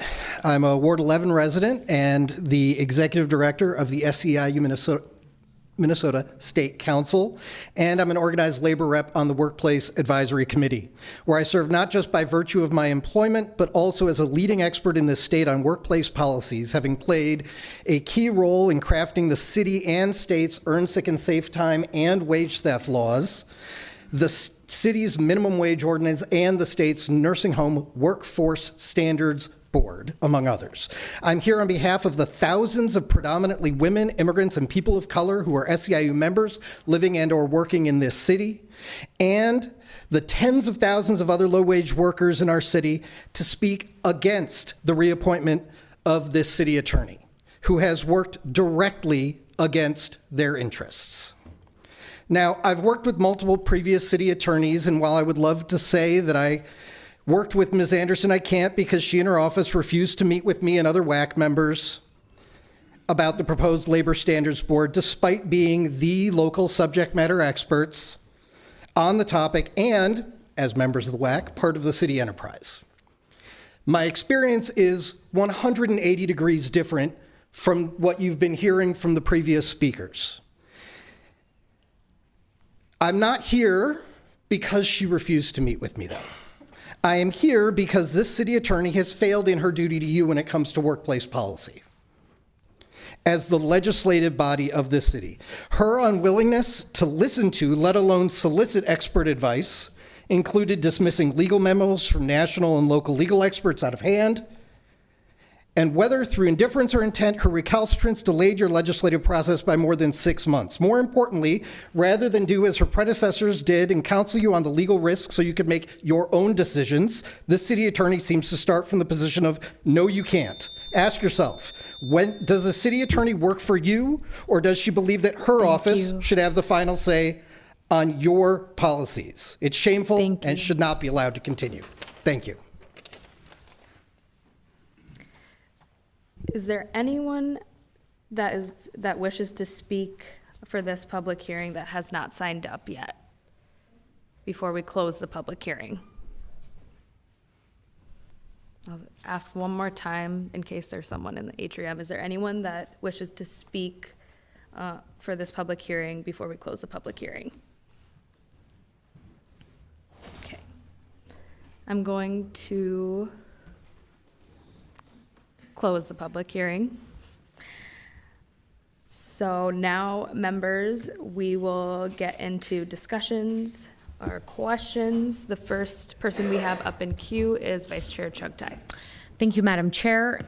In the interest of managing the very lengthy agenda we still have ahead, I will move to forward this nomination without consideration to Thursday's council meeting and ask for a second. Second. Second. So this is to move it forward without recommendation. That's correct. Okay. So that's the motion that's on the floor. We'll go to Councilmember Whiting. Thank you, Chair Chowdhury. Just want to take a moment, as somebody who has seen the direct tutelage impact effort from our city attorney. As I know my colleagues know, I was under the city attorney's office for about 2.5 years, and so previous to that was at a large law firm, and entered into a space that clearly and directly engages in the proactive engagement and elevation of not just our career attorneys, but the people that just get there. And I think that is rare to find in a leader at one of the largest, most powerful law firms in this state. And so directly, thank you for that, Kristen, City Attorney Anderson. But also, I think even more so, right, we can talk about the person that Kristen is, the work that has been done within the city attorney's office, both most recently in the last couple of months, but previously as well. And it has always met a standard of legal excellence. And what I have seen, I think, in my short legal career thus far, I think we had an individual speak to it, but a lawyer's lawyer. I remember kind of coming into your office as a first, second year attorney in the city attorney's office with all these ideas that were probably not good ideas, but I think the job of a good attorney is to actually be committed to the law. And what we see, I think that is actually really hard in the legal space. As we are human, we are fallible, and the clearest thing we can do is be committed to the practice of law, the legal nature of that. And it is one thing that I have fully found deep respect in by our city attorney is not just a commitment to a city, not a commitment to an individual council member, a mayor, a body, but the actual law. And I think that is something that is directly evidence of your character. And so again, I thank you for all you've done. I can't speak highly of your appointment, reappointment to this body. So, and I hope my colleagues also see that as well. Thank you. Councilmember Stevenson. Thank you. Can I ask some questions to the city attorney?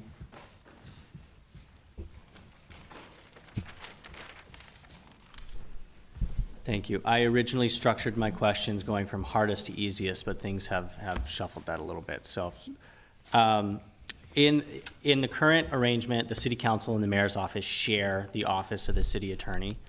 This is likely not an issue in many instances, but when it comes to advising council members on policy that the mayor is opposed to, structurally, there are competing interests here. Do you see this as an issue in your work? Madam Chair, council member, I do not. At the end of the day, it's the city that is actually my client. Not the mayor, not the city council, not any single council member, it is the city. And so my legal opinions are based on my professional expertise. The legal opinions that I come to are opinions that I discuss with many of the expert lawyers in my office. So these are well-founded legal opinions. We've kicked the tires and we come with the legal opinions, again, based on that expertise, not based on the politics. Yeah, you don't know where our politics lie, and you shouldn't know where our politics lie. We give you the legal advice that we give you based on our interpretation of the law, based on our expertise and our long experience. And we give the same answers no matter who asks it of us, whether it's the mayor asking the question or a city council member asking the question, the answers are always the same. Okay. It's my understanding there's a legislative directive in the process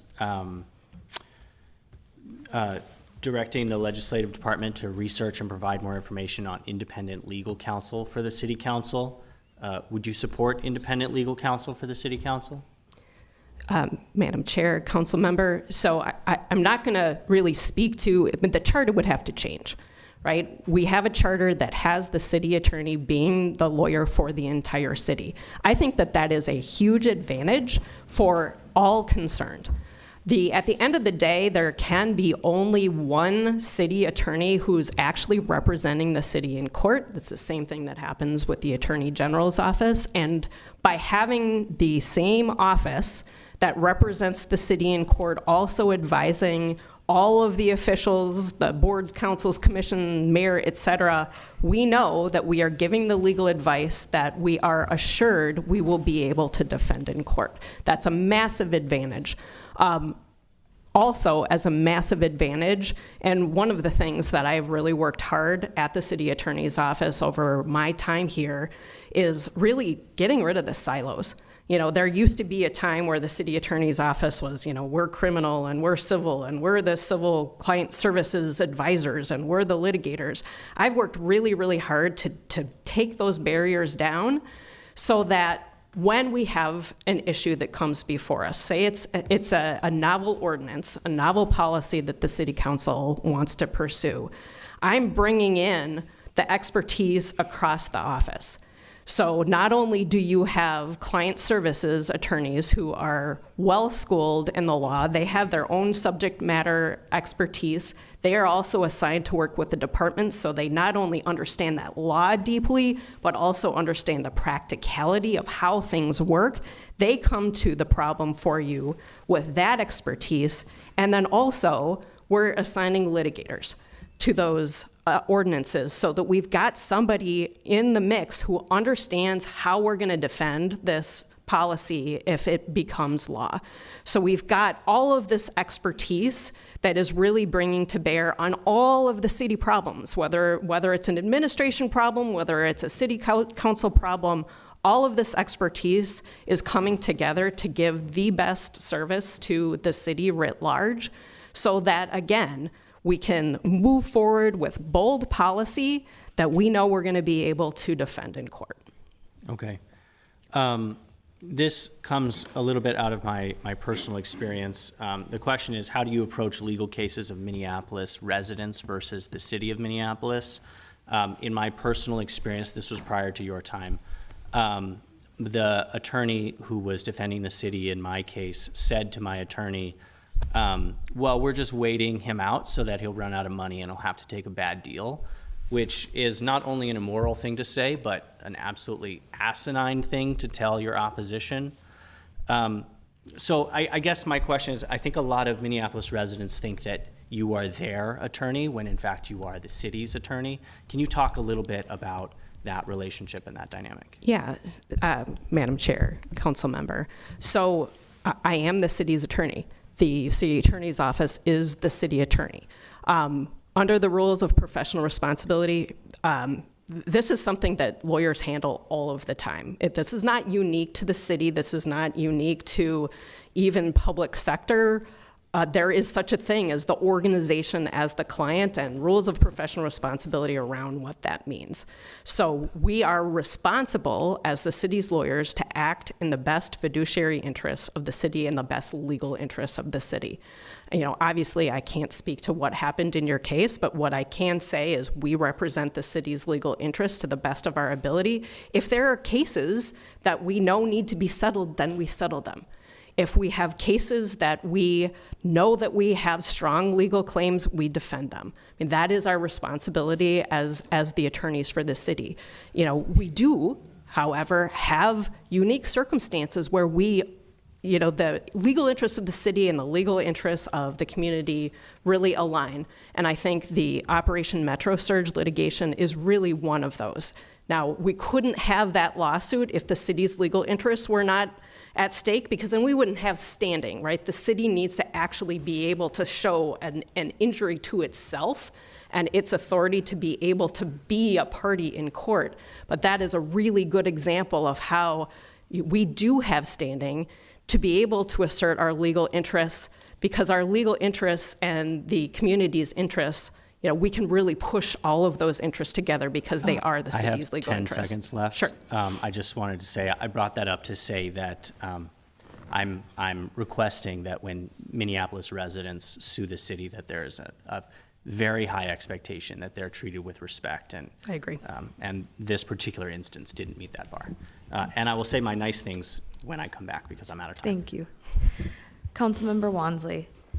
Thank you, Chair Chowdhury, CAO, Kristen Anderson. Just have a couple questions and comments. The first one starting with when you first came on. I know my office communicated pretty regularly, and I think actually asked you in this same format during your public hearing of how you would work with this body on addressing off-duty fees and advancing off-duty reform more specifically. And I believe at that time it was your commitment of actually amplifying, we need to revisit that 1997 injunction. I think that was something that I was really excited about. I've spent my time, almost 4 years, of really working on off-duty reform, and had hoped that this would be a legal component where we could have collaborated around like addressing not only the regulation piece, but also combating the need to have our residents, taxpayers' dollars be legally held hostage to subsidizing MPD side gigs. In the middle of that process, though, I would say last year, it became clear that that no longer became a priority for the CAO office in terms of challenging that injunction. And that was news to my office, especially when we were talking about approving the $20 million that Mayor Frye was requesting for the police contract. And we thought, is that a component that we can tie into this? To learn that that was no longer the priority, and you and your office was waiting for a direction from the administration, the Frye administration, on how to proceed with that, was just like, wait, what's going on here? So I think that's been an example of communications about actual major issues that are impacting our residents when you're talking about being the city's attorney, where there was, I would say, not a good example of collaboration, of advancement on a citywide priority.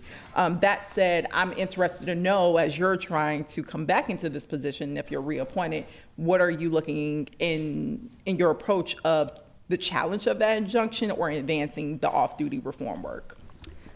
Madam Chair, council member, so I do want to be careful in what I say because I'm not going to give away privileged information. So I would say a couple of things. Number one, it was a high priority to include off-duty reforms in the consent decree, which are now part of the mayoral executive order and will happen. So that is one thing. I know that we worked with you closely on the off-duty fee ordinance. In terms of challenging the injunction, it's a complicated legal issue, and we are absolutely still interested in making that legal challenge, but we've got to make sure we have all of our ducks in a row before we go forward with that. And again, I'm not going to disclose work product or strategy in a public forum, but I'd be happy to talk with you about that offline.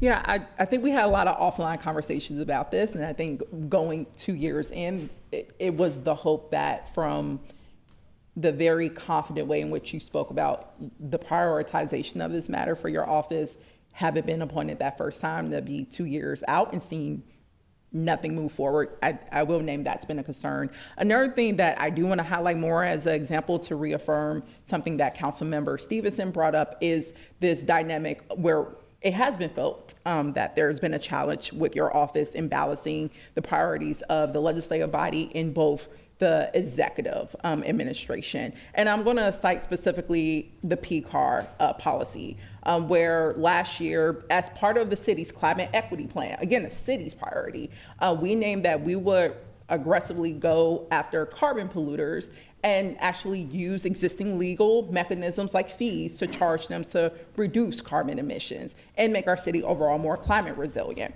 For 2.5 years of working with the CAO, my office, as the lead author of that policy, received conflicting information about how to move that work forward legally.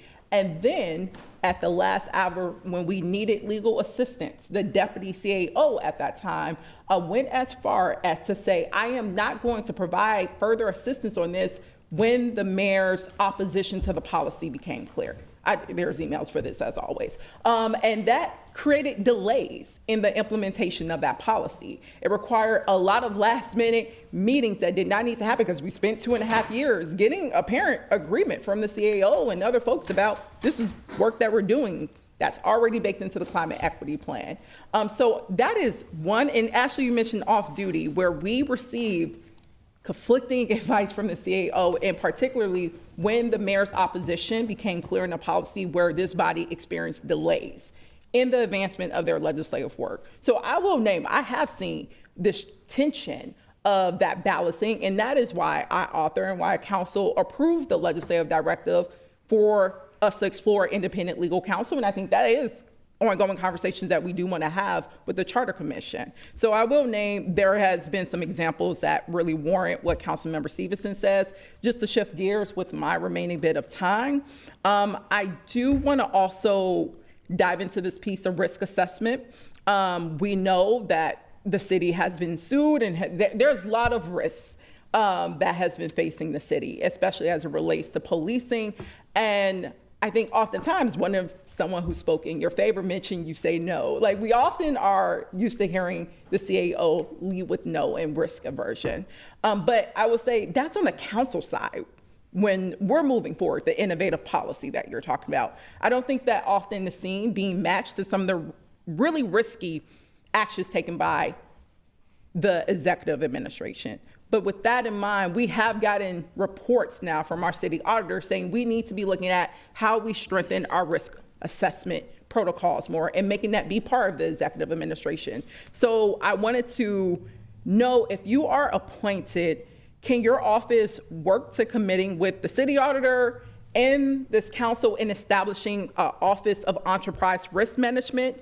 When you're talking about citywide priority, this could help us make sure that our residents aren't footing the bill for liabilities and legal assessments when we're doing that proactive detection of legal or risky behavior. So I wanted to see if you could give that commitment if you are reappointed to this position. Council Chair, Council Member, of course I give you that commitment. You know, I have worked really, really closely with the auditor. You know, in fact, I think we have already come up with potential language for that sort of risk assessment sort of position. Time. I'm sorry. However, it's my time next, so you may finish. I would also challenge sort of the assumption that we don't give advice about risk to the administration. I mean, I'm not going to disclose privileged information, but of course we give that kind of advice, and it's followed. We give the same kind of advice to the administration as we give to you all. We always identify risks. We don't always have the authority to take care of said risks, but we do. I mean, that is always part of our job, and I hope that the folks of you who have worked very, very closely with my office, particularly on ordinances, know that we work really hard with you to try to get to a path where maybe you can't do this thing that you wanted to do, but we work really, really hard to get you as close to there as we possibly can, again, so that we can put the city in a position where we know we can successfully defend a challenge. I'll start my comments, Attorney Anderson, by just saying thank you for your service and commitment to the city of Minneapolis. Since you came on in 2022, it has not been an easy set of years. It's been quite the opposite, with many, many challenges. Anyone that works at the city of Minneapolis knows that it is not for the faint of heart. So thank you so much for your service and your commitment to the city. One of the questions that I have for you is in reflection of the work that I've been able to be a part of on the city council. When we were working on the labor standards board policy, one of the things that felt really difficult is that there were advocates that we were working with directly so we could figure out the best policy possible, and they were our subject matter experts, and they also had a pretty strong legal perspective that as council members, we're generalists. We're not trained attorneys, except for one council member up here. So it was really difficult to play the game of telephone between the advocates that we were working with, their attorneys, and then the city attorney's office. I felt very in the middle and struggled to bridge that communication gap, and I feel like that was a part of the delay in work that we experienced.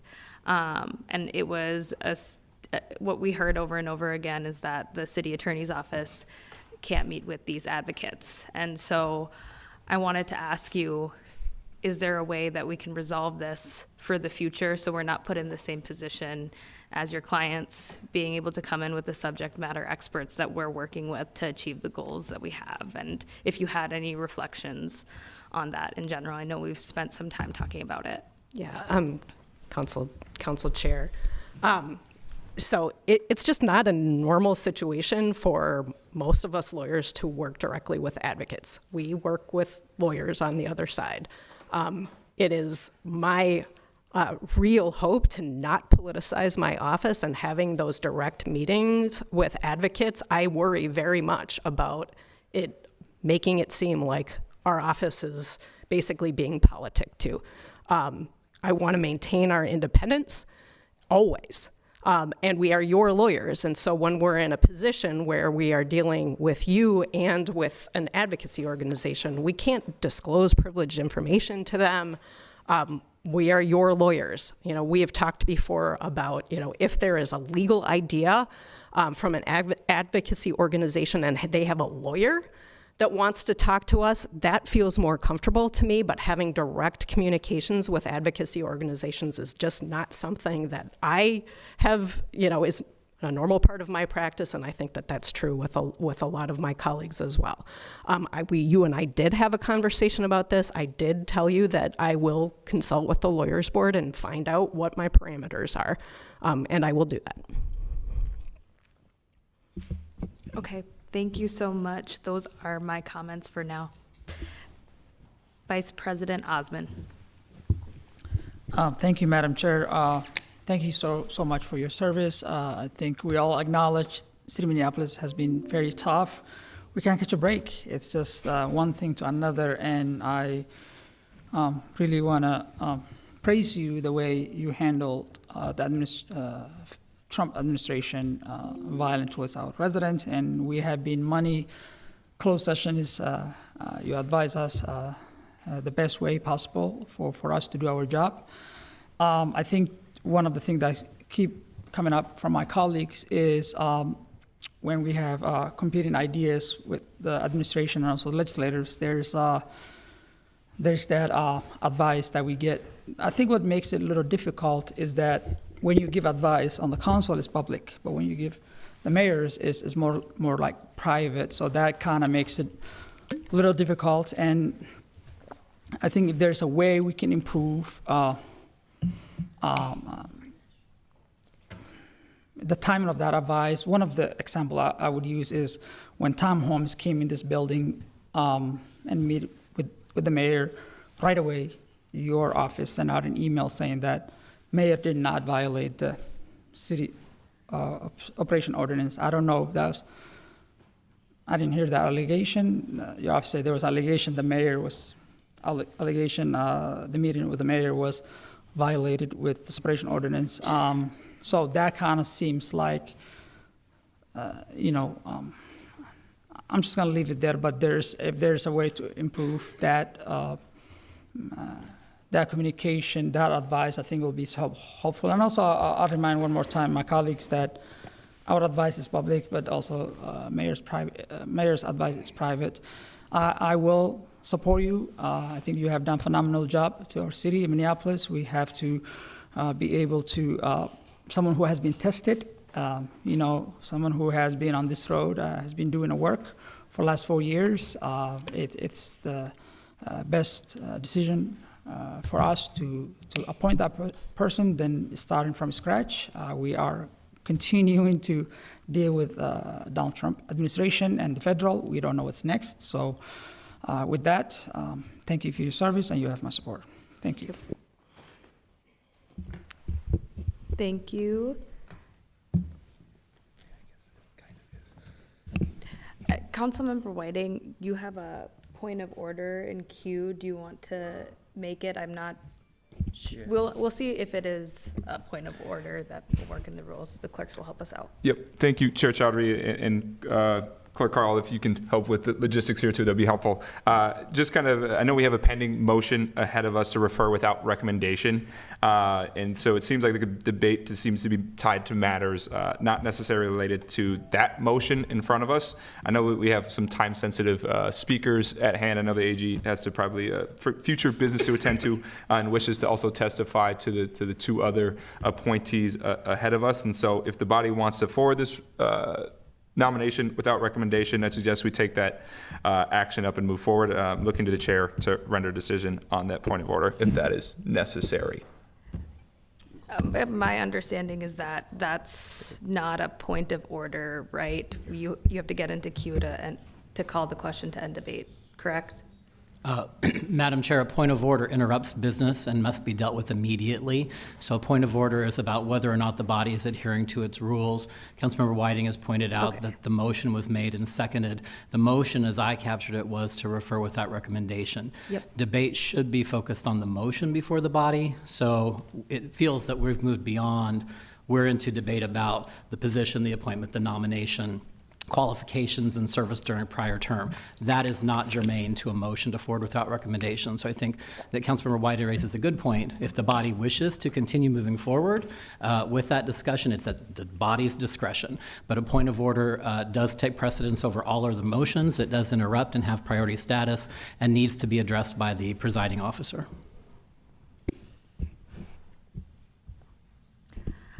Well, I mean, I will look to the members of this committee, but while I understand that there is some time sensitivity here, we are in the middle of a very good discussion, and I think council members are in a place where they're asking questions and having conversations, and they've gotten back into queue, so I wouldn't want to disrupt that and make sure that everyone gets that time.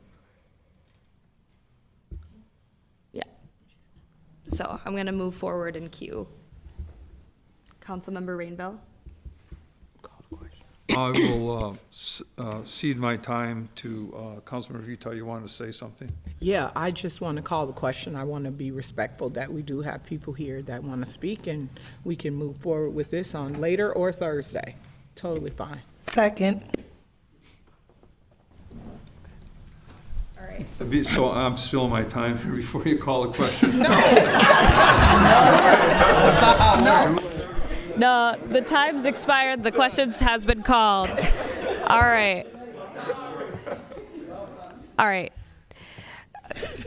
Clerk, please call the roll to call the question. Councilmember Payne. Aye. Wansley. Nay. Rainville. Aye. Vita. Aye. Warren. Aye. Osman. Aye. Schaefer. Aye. Stevenson. Nay. Chavez. Aye. Whiting. Aye. Palmisano. Aye. Vice Chair Chugtai. Aye. Chair Chowdhury. Abstain. That is 10 ayes, 2 nays, and 1 abstention. Okay, so that prevails, and the question has been called. Thank you, City Attorney Anderson.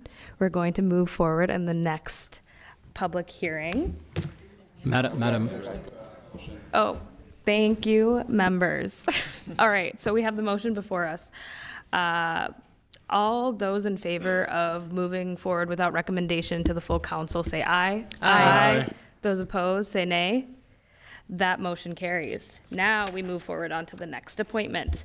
The next hearing is considering the mayor's nomination of Margaret Anderson Kelleher to the appointed position of City Operations Officer. I'll now invite Mayor Fry to speak on the behalf of the nomination. Thank you, Madam Chair. Thank you, members of the City Council. I'm proud to introduce City Operations Officer Margaret Anderson Kelleher. Margaret knows how to run government. In fact, she could probably run the White House better than most of the people here. A former Minnesota State Representative and the 57th Speaker of the House, she brought proven leadership to City Hall, first as Public Works Director and then in 2024 as our city's first ever City Operations Officer. As COO, Margaret oversees 17 departments across City Hall, and her job is where residents feel government the most.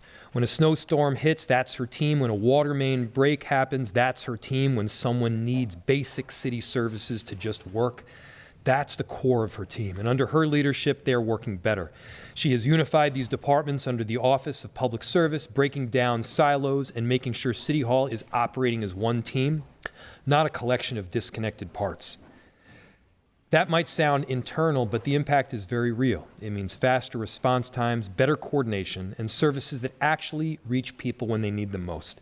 At the same time, she's delivering on the basics, making sure we are plowing the streets, maintaining water systems, keeping up our nation-leading affordable housing production, and doing it consistently, even while the city has been in sustained crisis response. And the thing about Margaret is she's never satisfied in just maintaining the work. She's always looking how to do it better and how to build on it. Major projects are moving forward. The Southside Community Safety Center, the Democracy Center, and continued progress at George Floyd Square. Real investments that are changing how we serve communities. Inside City Hall, she's getting real results. Clearing long-standing police misconduct backlogs, modernizing hiring and contracting, and making communication clearer and more consistent across a multitude of departments. This is what effective government looks like. It shows up on the day-to-day, and it holds steady during the toughest of moments. Margaret delivers on both. Her proven track record is exactly what our city is running, why our city is running better today, and why we need her continuing to lead this work. With that, I'm proud to welcome, again, with your authorization, Madam Chair, COO Margaret Anderson Kelleher. Thank you, Mayor Fry. I'll invite the nominee to provide her introduction and statement. Welcome. Thank you, Madam Chair, members of the City Council. I am going to maybe speed this up a bit because I understand our Attorney General has a bit of a time limit, so I'm not going to do auctioneer speed, but I will do my very best. I am Margaret Anderson Kelleher. I've had the honor of serving as a City Operations Officer for approximately the last 2 years, and before that, the Public Works Director. I want to thank colleagues and friends for being here today, particularly the speakers who are going to speak on my behalf.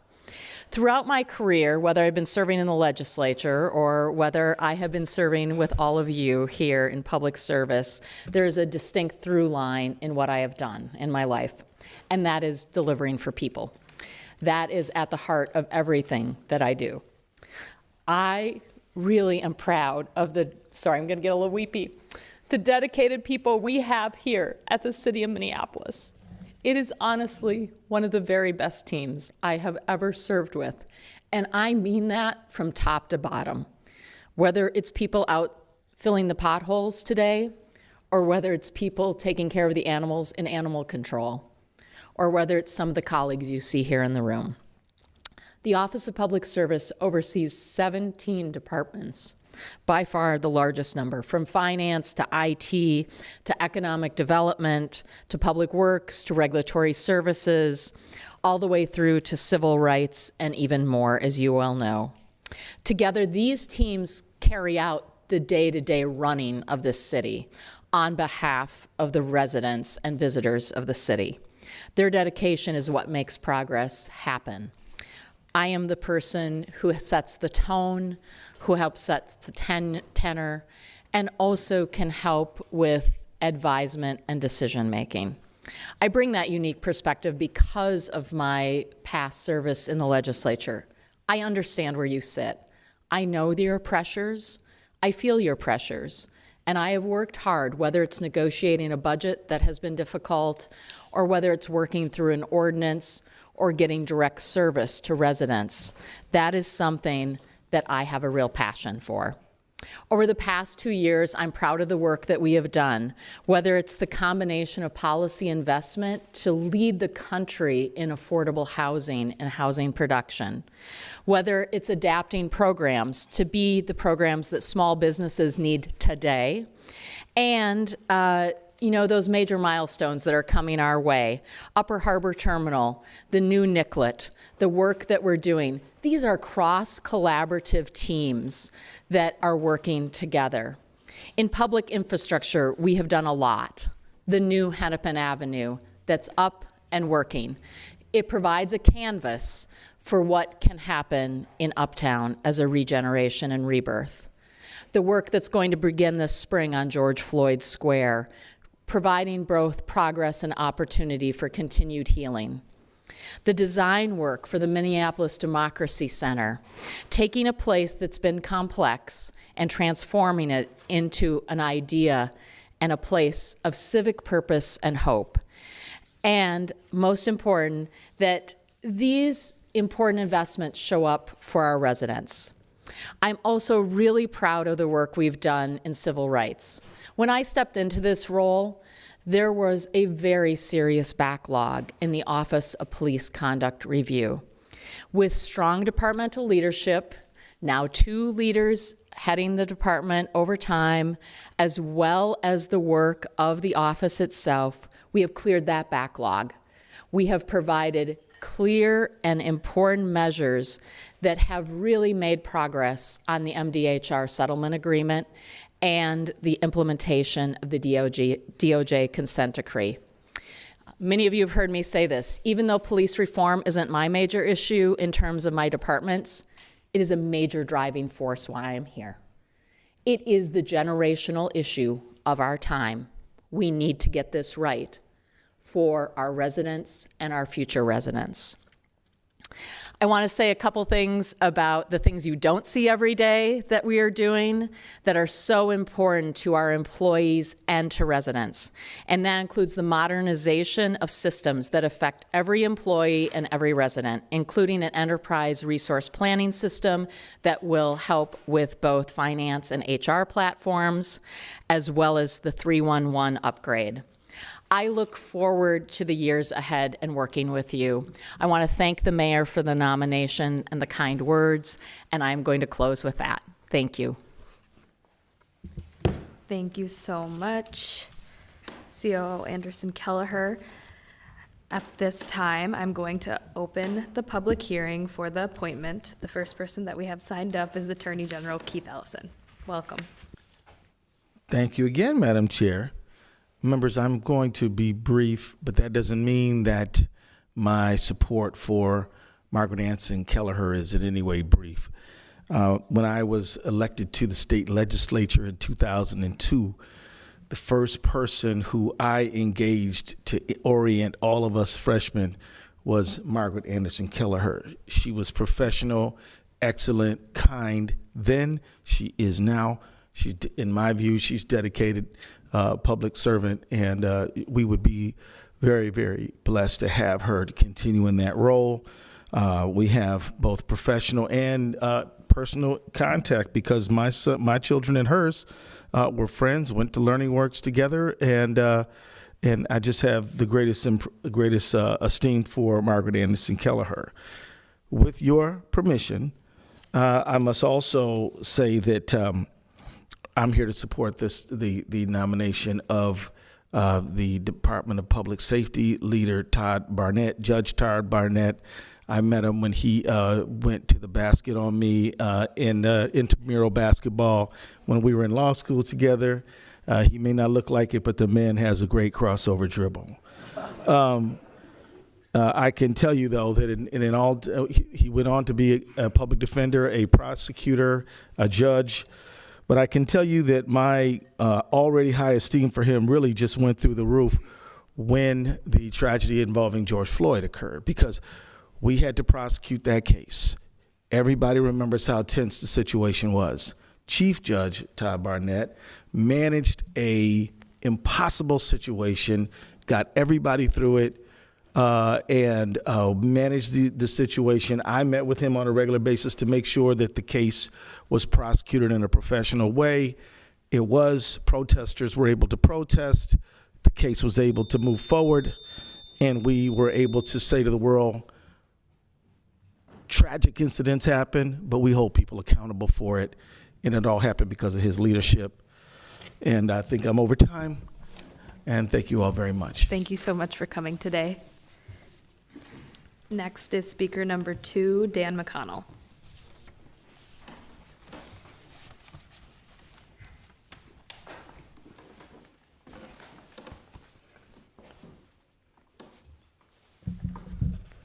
Thank you, Madam Chair, council members, Mayor Fry.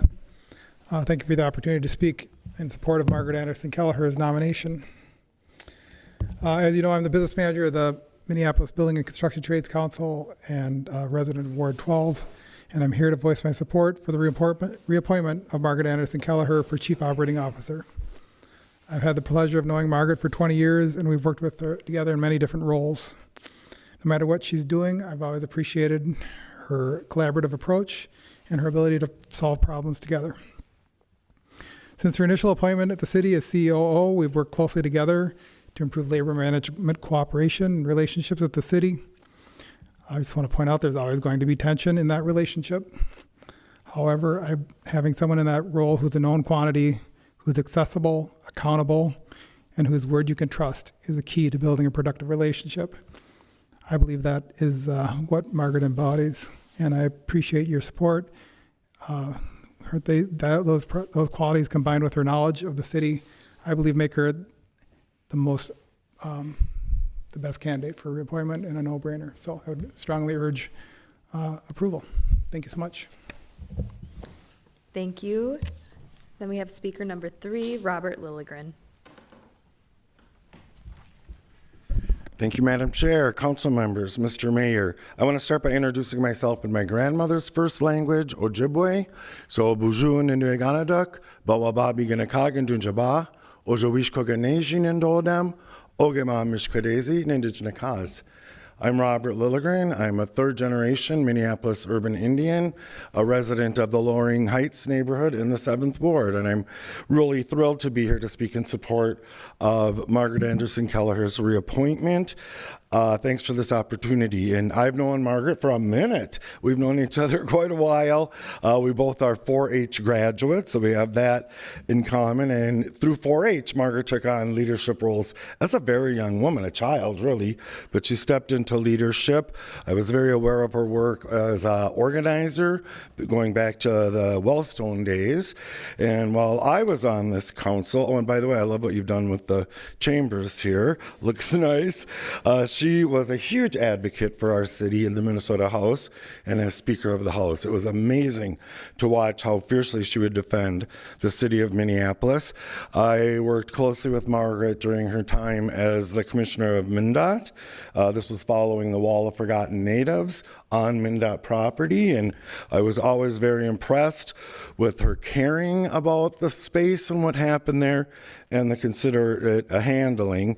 I was thrilled when I first learned of her appointment as city operations officer and continued to work for her on many issues. We worked together in the Native and broader communities, the American Indian Cultural Corridor on Franklin Avenue, on housing, on development. Margaret has been consistently a great partner and a dedicated public servant, and I strongly urge you to reappoint her. Miigwech, thank you. Thank you. Next, we have speaker number 4, Sharon Sales Belton.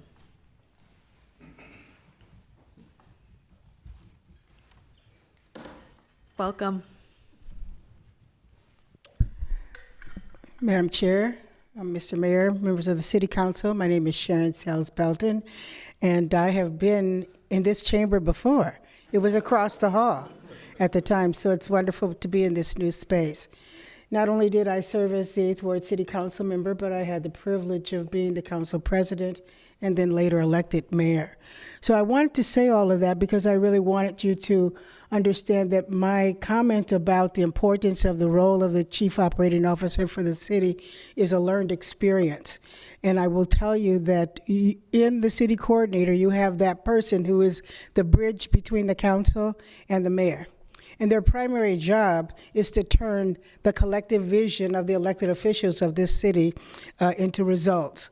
And I have had the privilege, as have many in this audience, to watch Margaret's work during her first appointment and believe that she is on track to get the results that the citizens of the city of Minneapolis want and need. The second thing that I wanted to say is that the COO is the bridge between the policy and the outcome. And that means they have to be able to listen to all of you and has to have the trust of everyone that is elected to represent the constituents. I believe that Margaret has proven that ability to build the trust amongst the elected officials that govern our city.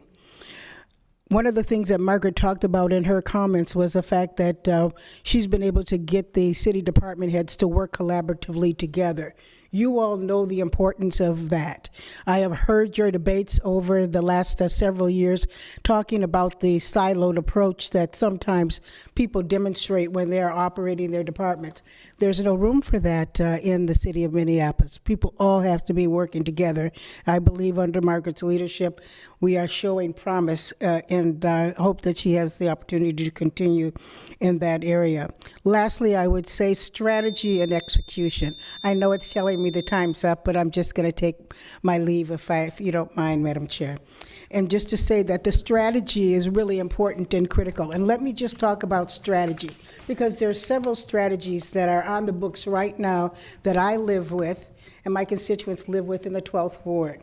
The Safety Center, the Democracy Center, just Lake Street in general. And the promise that I'm expecting is that with Margaret's leadership and the support of the other department heads, we're going to see a revitalization of our Lake Street corridor. We're going to see more jobs in our city to serve the needs of our citizens, because at the end of the day, that's really what it's all about. So I'm here this afternoon just to say that Margaret Kelleher has done an extraordinary job as a city coordinator, and I will tell you that this is a difficult job. It is a difficult job. It's a difficult job because we all need to be on the same page to get it done. And I believe that she has the skills and the ability and the drive and the commitment to do that for the city. And I urge your support for her reappointment. Thank you. Thank you. Is there anyone else that is wishing to speak on this nomination before we close the public hearing? Well then, seeing no one else wishing to speak, I will now close this hearing and open discussion for council members. Are there any questions? Okay, I'm just making sure I can see my queue. Vice Chair Chugtai. Thank you, Madam Chair. As I did with the previous item, I will make a motion to forward this nomination without recommendation to Thursday's council meeting out of consideration for the lengthy agenda we yet have to get through, and to make sure that we're able to manage time today. And I'll second that. Councilmember Rainville. I move to call the question. Yay. Second. Second. All right, so we have a move to call the question. Will the clerks please call the roll? You have a first motion, which is to refer without recommendation. That was Yes. also seconded. Yes. That's the first motion. Okay, so that has been seconded already. And so now we're calling the question? No. You're just calling the roll We're just calling the roll. on Okay. that question. Okay. Wait, why aren't we calling the question? Well, if we got to vote on the recommendation. There's still members in debate, right? So don't we have to vote to call the question? Madam Chair, a motion was first made. Your main motion was to refer without recommendation, seconded. That motion is before you. The motion to call the question is improperly in front of you. It was made very quickly, but a motion was made. That's the motion you need to be voting on, which is to forward without recommendation. And if you call the roll, There's the call the then there's question is still done. members in discussion. Yes, I just said, yes, there is. So I'm going to continue with discussion then. If there's somebody in motion, then the next motion was to call the question. That becomes your priority motion. If there's anyone in queue, then you've got a motion also that was seconded to call the question. So you need to vote on call the question. That ends debate if it passes, and then you'd vote on the underlying motion. I really appreciate you, Clerk Carl. You bet. All right, so then we're taking the vote on the call to question. Excellent. May the clerk call the roll. Need 9. Councilmember Payne. Nay. Wansley. Nay. Rainville. Aye. Vita. Aye. Warren. Aye. Osman. Aye. Schaefer. Aye. Stevenson. Nay. Chavez. No. Whiting. Aye. Palmisano. Aye. Vice Chair Chugtai. Aye. Chair Chowdhury. Nay. That is 8 ayes and 5 nays. So that does not carry, and we continue on with discussion. Councilmember Chavez. Thank you, Chair Chaudhry. I got a few questions for COO Anderson Kelleher. Would you mind giving us an update on the future of the Roof Depot project and the status of that? Yes. Madam Chair, thank you. Yes. Thank you, Councilmember Chavez. We have been in a working group situation with the community with the help of Mr. David Wheeler helping us mediate. And I don't want to get too far in advance of the mayor, but I think we are very, very close to a new agreement to have first a letter of intent to sell a portion of the property to the community, which also has a portion of it that will allow for some use this growing season. Thank you. Is it my understanding that what's been offered to the community wouldn't be changing?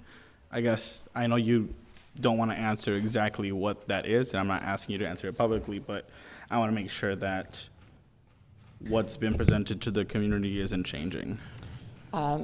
Madam Chair and Councilmember Chavez, it is not changing. We've been a little bit back and forth about, I think, some wording of things, but generally speaking, where we landed about a month ago is where we have sat, and I think everyone is quite optimistic about how we're moving forward. Thank you. The next question I have is about the future of George Floyd Square. The Mayor Fry's administration, your departments that you helped lead on, said that there was going to be a decision made in May of 2025 on who the operator was. Can you let us know why it's taken almost an entire year to come to a decision when the administration said it was going to be literally almost a year ago to be decided on? You have is there a decision? Is there a decision anytime soon? Who is the operator? I think I'll speak for my community is frustrated about this. So, Madam Chair, Councilmember Chavez, it is a frustrating situation, I would say. There was a quite lengthy public process with first 3 applicants, now 2 applicants. I think it's very close. The city is still the owner of the People's Way property and is working very closely to have what I would say, I think the whole point of the RFP is the opportunity for a group or groups to move forward, and I think we are getting very close to that. I hope to get an answer that's more in depth before Thursday, just because I think for the past few months we've been hearing we're getting close, and anytime we hear about a decision, it's about we're getting close, and I still don't feel like it's getting any closer. The last question I'll have is, what do you see your department's role, as a COO, what do you see your role in enforcing the city's separation ordinance? Madam Chair, Councilmember Chavez, there are departments within the Office of Public Service who have direct contact with residents, and of course that means in the separation ordinance never asking about immigration status. We provide service to everyone in the city of Minneapolis. And if someone would violate the separation ordinance, there are a number of actions that could be taken, including a complaint, an investigation, disciplinary action. So far as I know, in my time here at the city, there has not been a disciplinary action against anyone in the Office of Public Service on that issue. Thank you. I guess I'll rephrase the question. Do you see your role, do you see your position here in the city of Minneapolis of making sure that the city upholds the separation ordinance? Do you see that as your job or not? So, Madam Chair, Councilmember Chavez, absolutely upholding the ordinance, and in fact going as far as producing and working with the city attorney's office to provide training for all employees. It's now required training under the ordinance That work was underway ahead of the ordinance passing. I think it's important. Employees need to be informed. They need to understand what the separation ordinance is, and they need to uphold that ordinance. Thank you. I guess I'll just point you to one of the separation ordinances that I think that you can help us get some answers to. I think when we passed the separation ordinance back in December, part of it talked about that the administration must report the following information to the mayor and the city council at the city council's next scheduled regular meeting and made available on the city's public-facing website when it came to like reporting of the separation ordinance. So I hope I get an answer on if the administration is going to plan on ever giving us an update on that, because it feels like we haven't received any information about this part of the separation at all since it's been enacted, and it's a requirement of the separation ordinance. So I wanted to see what you thought your role was in this and what we're going to do to make sure that we are getting information back. Madam Chair, Councilmember Chavez, we will convene a group with the city attorney's office to figure out how we're doing that. My guess is there is work underway, but thank you for bringing it to my attention. Thank you. Thank you. Councilmember Stevenson. Thank you. I have a few questions here for you. The first one is the one I'm most interested in. Obviously, I'm new here on this dais. I wasn't here last year, so I really am asking to understand. Last year, the city went way over budget to the point where now there's budget shortfalls in many different departments and things are being cut. How did that happen?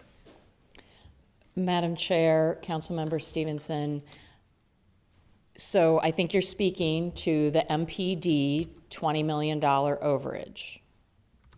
I am just going to point out MPD is not under my assignment. However, finances. We have put now in place a number of measures that will alert someone like me much more quickly if there is a department that is going severely over budget. And there's a reporting process that also is in place that I believe the City Council asked for any department that was over budget, whether that was $1 over budget last year or if that was $20 million over budget. We also have some other controls going into place that are going to help us with that. I was not aware of that overage until basically you all learned of the overage as well. That is unacceptable. I have made it very clear that is unacceptable. That will not happen again, and I can't promise that no one will go over budget. What I can promise you is we will all know together in real time about that. Thank you. That's my main concern, is that we weren't aware, and hearing that you weren't aware is extremely alarming given how over budget they were. Second question, you said I am the person who sets the tone of the city here, and we received letters from AFSCME Local 9 earlier this week, and when they were asking questions about your reappointment. Does this individual treat employees fairly and consistently? No, period. Does this individual foster a respectful and inclusive work environment? Members responded no. Does this individual effectively resolve workplace issues? No. Does this individual communicate workplace updates and issues to you in a clear and timely manner? The members' responses to this question were mixed. Members acknowledged that they do receive communications, but note that the information lacks transparency. There's other questions on here, but this is around 2,000 employees here at the city. These are pretty damning responses. Can you tell me a little bit about this? So, Madam Chair, Councilmember Stevenson, I do not know how many people answered that questionnaire. What I can tell you is in our Minneapolis employee survey, where engagement, in meaning how many people take the survey, has been going up over the last 4 years, and what people say in every single department, we are on an upward trend.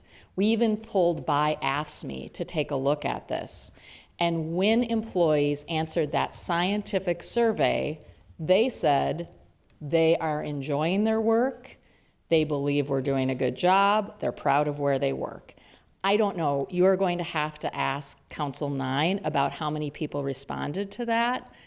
I would say that there are a couple other points of view here. Mr. McConnell being here today, we have worked closely with our Labor Management Committee. We meet monthly, and we often take up issues in between, not negotiations, but issues that come up. There are 17 department heads in my area who I expect and I know are communicating with their employees on a regular basis. We do a every other week newsletter as the city. My face and my mug may not be on that, but that is our work of communicating out what's happening. I don't need to be front and center in this work. I am sorry that some people do not feel that way. I started as a secretary in the state legislature, and I made my way to be the Speaker of the House. I have always, always valued line workers all the way up to the department heads. I hope that those people who answered those questions will come and reach out and have a meeting with me. We have had labor peace here at the city for the 2 years that I have been in this COO role. We have settled every contract in a timely manner with a fair wage. That is very important to me. I stepped into the 2% issue that's mentioned in that. I became the COO after the city council passed that issue, and the mayor and I worked together to the bone to get that done, something that had never been done before for any other union here. So I want people to reach out to me. I often meet with employees who are either concerned about their supervisor, who are concerned about something going on with the city. My door is open, and I'm happy to have a conversation. Yeah, that's great. I wish Mr. McConnell was still here because I'd like to ask him some questions as well. When I've met with the unions representing people here at the city, they've said to me, these are their words, not mine, that labor relations between the unions and the city are at the worst they've ever been. Those are their words to me. Why is that, and what are we going to do to fix that? Madam Chair, Councilmember Stevenson, I would like to hear more about that. I mean, again, we have had we have 23 unions.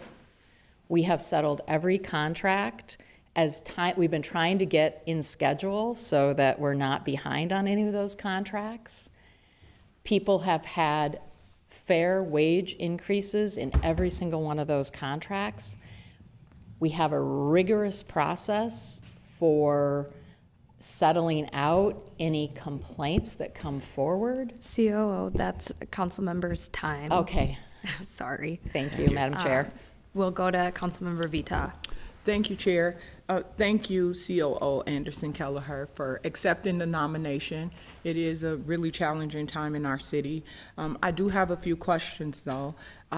One of the things I hear a lot from people in Minneapolis, especially this week because we've all received our tax bills, is that basic city services are just not meeting folks' needs. And so I'm wondering, do you have a vision and what's your plan for making sure that we not only get basic city service, but they feel valuable? When you see the bill go up, you want to know that you're paying for, good service. So do you have a vision, and what is the plan for that in this next term if you're reappointed?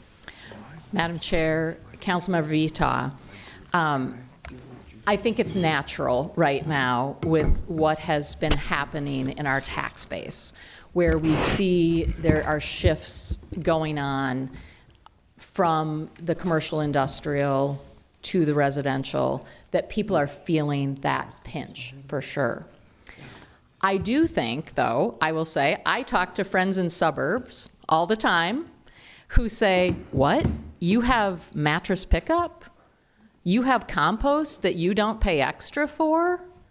You have this service or that service in the city. And I'm not saying that people are wrong to want more service, but my focus has always been on providing the services we do provide in the highest quality possible.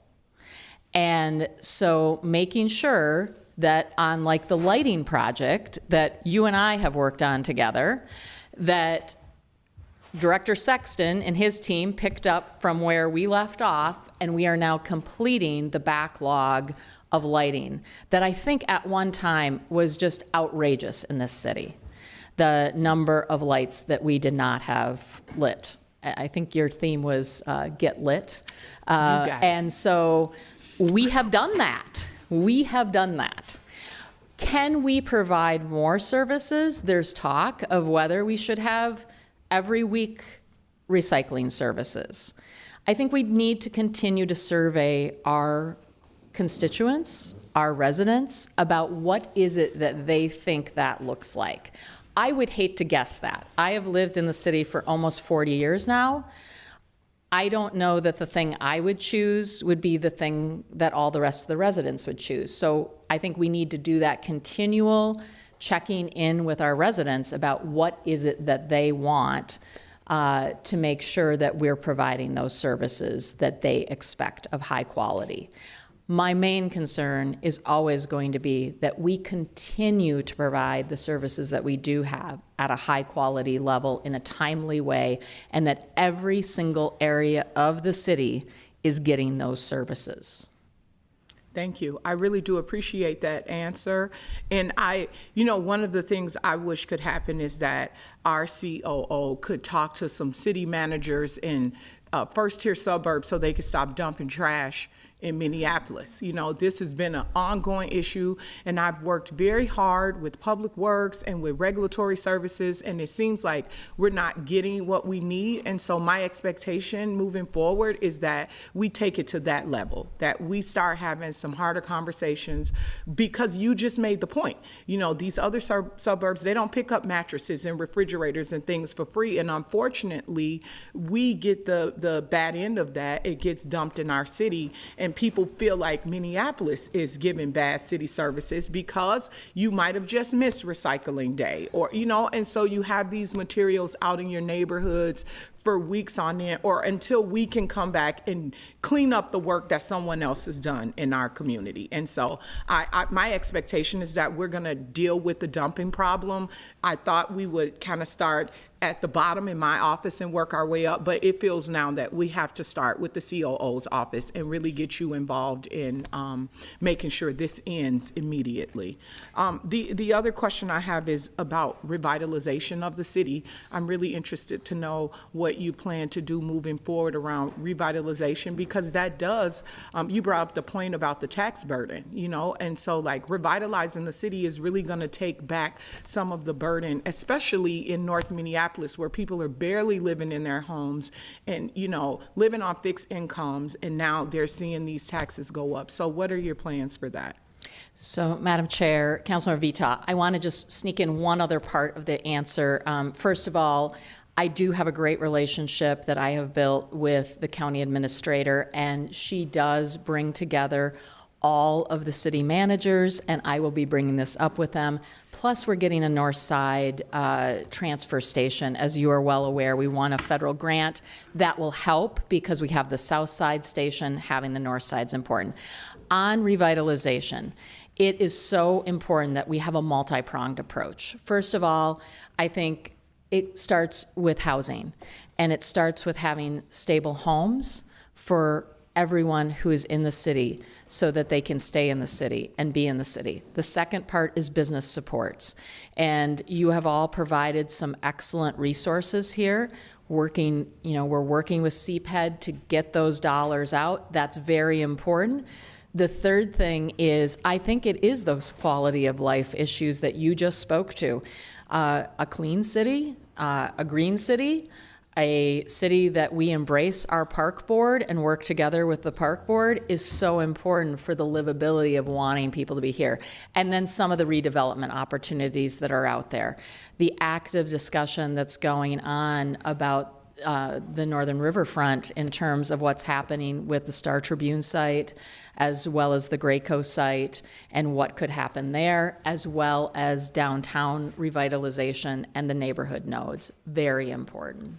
Thank you. And my last question is just kind of a basic one. What do you see as your biggest accomplishment this term, and what do you plan to accomplish in the next term? Yeah. Thank you. Madam Chair, Councilmember Vita, council members, I think building a stable team of experts who are leading departments and the next level down, having that pipeline of people who can continue to move up through the organization. Particularly, I'm proud of the work with civil rights and OPCR. Councilmember Vita is out of time, okay. But my time is next, so you I can still just go got ahead. 12 seconds. I'm letting you go into my time. Oh, okay. Okay. Go ahead. The work with OPCR, the backlog of cases, that's direct service to residents, because those are people in our city who are making complaints, who need to get that answer about what has happened. I think getting that system in shape with both the 2 different directors of civil rights we've had and the new director of the Office of Police Conduct Review is one of my highlights. Thank you. I have myself in queue next. My comments are very brief because we have a long meeting ahead. I just wanted to say thank you for your commitment and service to the city of Minneapolis. Again, it has not been an easy set of years, a very difficult set of years in which you have served and decided to serve as COO, and that deserves its flowers. Absolutely, it deserves its flowers. So thank you for your commitment and service, and thank you for coming before us again today. Vice President Osmond. Hello, I'll be quick and just put it out there. I will support you. I think you and me worked together for a long time when you were Public Works. And now as a COO, the job is very challenging, and in your leadership and your resume, it's just amazing. And I think that brings a lot of, we got to attract best of the best, and keeping you, I believe, is the best option. But I do want to really kind of highlight you and the mayor are the spokesperson for the city of Minneapolis, especially the mayor, and you engage cross-governmental partnerships or multi-governmental coordinations, like if that's feds, county, state. And one of the challenging part, and we talked about this over coffee. One of the challenging part that I have in my ward is land that's owned by the county, by the state, by the Met Council, by you name it, like these little sections. And everybody's looking at the other one and says like, well, I'm gonna take care of my little section and leave this place alone. I'll give you a very good example, which is not working right now. It's under the bridge, Hiawatha, see the riverside. It's 3 different governments, state, the county, and the city. The 2 bridges where individuals that are dealing with a lot of addictions are really gathering, and it's safety for themselves, safety for the public. And one of the things is that one of the bridges is owned by Metro Transit, find out later on through Public Works, and also one is owned by the state. Well, the state came and fenced theirs. The city fenced it on 17th Avenue, and Metro Transit was left behind. So if there was 50 people here, 50 people there, where do you think other 50 are gonna go? They went to other bridge, and that's now you have 100 people. That creates more challenging to that. And then we had, people that have been hit by someone that I know personally, that I know their mom, their family members from Cedar Riverside was hit and died by a car. And that should never happen under your watch, under mayor's watch. I cannot pick up the phone and call the Met Council. I cannot pick up the phone and call the MnDOT state and say, get together. That's your job. And that is one of the most challenging for me when it comes to this job, is like, how do I get leaders with the city manager and the city mayors to really speak and say, hey, take care of this. How do you coordinate? How do you build a partnership and coordination and task force to deal with this kind of stuff? Because I've seen it I've seen the county abandon responding to our requests, and not taking care of their part of the land that we own. But the people in Ward 6 and the people who drive by look at me and goes like, oh, look, Jamal's doing a bad job. But is it really me? Or is it really you guys? So one of the things that I look forward, and I'm hoping that you and the mayor are listening today, is try to tighten that coordination, multi-governmental coordination, and do better for the city of Minneapolis. Thank you, Madam. Madam Chair, do I have a moment to respond? Just to say, Councilmember Osmond, thank you for bringing this up. I think there are a few things. First of all, we need to center at the center of this. There are people with very serious addiction issues and public health issues. And I will tell you that I have been having conversations already about this. I think we can do some modeling out of things that we can then use in other wards as well to keep on top of these areas. But in this specific area, I have been aware that the county has recently engaged with us on this, watching what's happening, which is important because this is multi-pronged at the area, and trying to figure out how we go about really helping people who are suffering from being addicted and often unhoused with the very good help that people have. People have an instinct to help, but what they may be doing at this location may not be helping as much as we could do if we did coordinate our response. Thank you. Councilmember Rainville. Thank you. So I will be voting to move this forward without recommendation today, but I will be voting for you for your nomination on Thursday. I want to take a little detour before I ask a question, since we have someone from the Met Council here. I want to pass on. It's a compliment. Because my ward is in the very center of the city, a lot of issues with trains, buses, and I have an excellent relationship. I want to call out Adam Harrington. He's been very helpful with the latest crisis, as has Chief Dotsett. So I have pass on my thanks to both of them. Just real quickly, what is your vision, COO, to revitalize the tax base in downtown Minneapolis? You have some steps I might look forward to.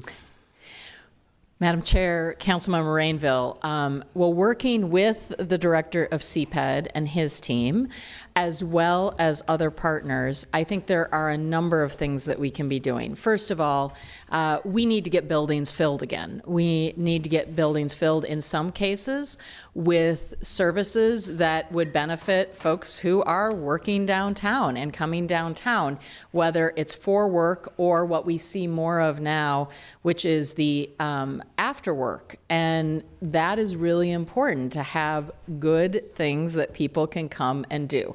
Also, working with our partners who are producing things that can happen, that can enliven downtown, that make people say, I want to go to downtown Minneapolis on a Thursday night, or I want to go to downtown Minneapolis, or back to Uptown, or another neighborhood. We need to do this. The other piece is this building issue. And I think that there are some models that we can look at. I do think that you're all going to consider what happens with the issue of data centers. I think they might play a role. I don't think they have to play a role like they're playing in, Hermantown or somewhere like that. But we do see that there is a need for smaller facilities, and they can help revitalize our downtown. Should they take up all of a building? Probably not. But working together, I think we can come up with something that works as a policy. Thank you. And the last question, and this will take a little research, so maybe we can meet in 2-3 weeks whenever you come up with the number, but I'm very curious. The taxpayers bought the Rough Depot site, I believe, in 2014, and I'm just curious how much money the city has spent holding that site empty. Thank you. Madam Chair, we can get back to you on that. I think we have discussed that several times, and we can give an update on that. Clerks will note that for administrative follow-up, the cost of holding the Roof Depot site, which I believe is something like $250,000 a month. But Mr. Rainville, any more questions? No, I'm done, thank you. Sounds good. Councilmember Vita.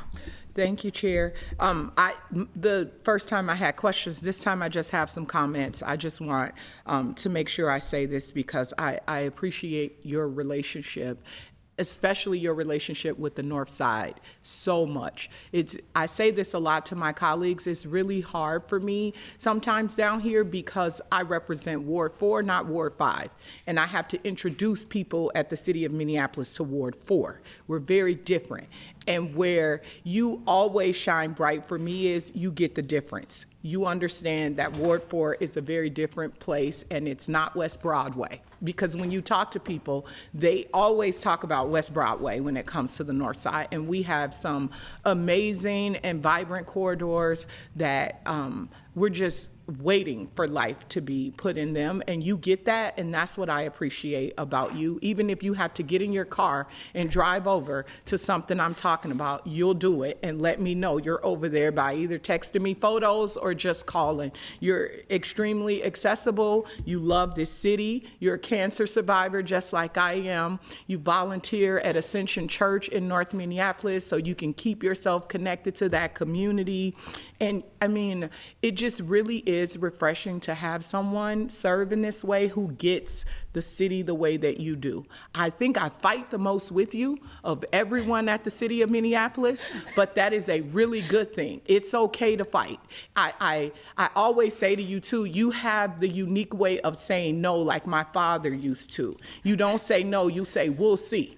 That way, he was the same way. That way, if there's room for it, yes, you can do it without just shutting it down right away. I think a lot more people could learn how to say no from your way of saying no without just closing the door to conversations, right? And you figured that out about people. You know who you can say no to, and you know who you have to say we'll see to. And so I appreciate that. You're a lover of this city, a lover of people, a lover of government, a lover of process, a lover of compromise, of change, just so many things, COO, that I value in the person who is seen as the face of this city. And I know that it's tough, but you keep coming back for more. And I know that's because you're a cancer survivor. I say to people, if you can poison your body so that it'll be better, you come out of that in a completely different way than it's ever been in your life. When you battle cancer, that is a battle like none other. So the things that we face every day, it's small compared to fighting for your life. So I appreciate you. I support you. I love what you bring to this city and what you bring to North Minneapolis more than anything. Thank you. Madam Chair, Councilmember Vita, and I will confess I probably spend a little more time in Ward 4. I was just at Sumner picking up my library books, and I go to church in Ford. But I love seeing how big this city is, and that is true about me. How from top to bottom, what we have, what people are doing, and it's really important. By the way, I don't like you throwing down that we fight the most, because I'm worried somebody else might want to take that up with me. I'm sure there's others. We don't have anyone else left in discussion. So thank you. And seeing no further discussion and with the motion to move forward without recommendation, all those in favor say aye. Aye. Those opposed say nay. That motion carries. And I'll also let members know that the mayor's office is working to make sure that all 3 nominations are available for the Thursday meeting, should there be any further questions or discussion for council members. Next, we will take up, give me a second here. Yes, next we will take up our last appointment today, considering the mayor's nomination of Todrick Barnett to the appointed position of Commissioner of Community Safety. I'll now invite Mayor Fry to speak on behalf of the nomination. Thank you, Madam Chair, members of the City Council. To round out our extraordinary cabinet, I'd like to introduce the Commissioner of Public Safety, Todrick Barnett. Before coming to City Hall, Todd built a distinguished career in Minnesota's justice system, including serving as chief judge of Hennepin County, where he oversaw more than 60 judges and helped shape the largest court system in Minnesota. He understands the system from every angle: courts, policing, and public safety, and that experience shows in how he leads today. Since his appointment as Commissioner of Public Safety in 2023, Todd is focused on what every Minneapolis resident cares about most: safe streets and a public safety system that people can trust. And he took on this role at a moment when both we were under real strain, and he got to work and he delivered. He is rebuilding a police department that residents have been asking for, one that is staffed, responsive, accountable, and reflects the community it serves. At the same time, he's leading the city's work under the Minnesota Department of Human Rights Settlement Agreement and the Federal Consent Decree, not just checking boxes, but driving lasting reform like better training, clear accountability, and a system that is both constitutional and effective. Emergency response coordination has been significantly improved, and that preparation has been tested in the most difficult moments. I want to note that so much of our experience in dealing with crisis is also handled ahead of time. That was the case when we did extensive preparation around emergency management and response, culminating in a trip to Emmitsburg, Maryland. Todd was the leader of that work in making sure that we didn't just have a director of emergency management that was equipped to lead during trying times, but also a whole team that knew exactly what their roles were during the most critical of circumstances. He did that. And so when the Annunciation School shooting happened, our public safety system was able to respond immediately. That would not have otherwise been the case. Coordination across agencies was seamless. First responders were on the scene within minutes, and the system performed the way it needed to. Todd was on the scene, making sure Minneapolis responded the very best that we could, and we continued to lead our emergency response in the weeks that followed.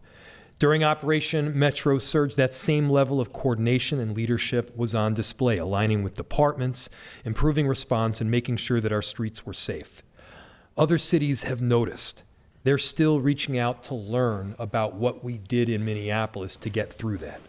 Todd understands something fundamental, which is you don't have to choose between accountability and policing. You can and must have both. And because of his leadership, we're seeing real progress in staffing, in the work of growing a sense of trust among residents that Minneapolis is safer today than it was a few years ago. The work of bringing multiple public safety systems together under one roof is really complex, and it's hard. And so much of that work happens behind the scenes. And to do it right, you need a person with a deep understanding of our criminal justice systems, which he has, with decades of relationships with key leaders, which he has, and someone who's going to take that wide view to make sure Minneapolis residents are getting the comprehensive public safety system that they deserve.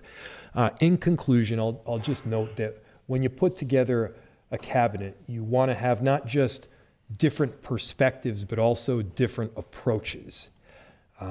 Commissioner Barnett is calm. He is steady. And when it feels like the world is swirling around us, it's that kind of mentality that does indeed help us get through. It's helped us before. It'll help us again. That person is Todd Barnett.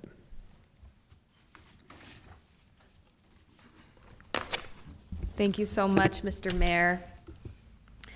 At this time, I will now invite up the nominee to provide his introduction and statement. Welcome, Commissioner. Good afternoon. Thank you, Chair Chowdhury. Thank you, Council President Payne and Vice Council President Osmond, and all council members for this opportunity to speak with you today. Thank you, Mayor Fryer, for that warm introduction. One thing he would probably also tell you is that my calmness drives him crazy. I want to thank the Attorney General for being here and repeating stories about many years ago about playing basketball Those days are way gone for me. And apparently he made those comments in a book he wrote about the Chauvin trial as well. For the folks that are here to support me and speakers that are here to support me, I want to thank them for their patience today.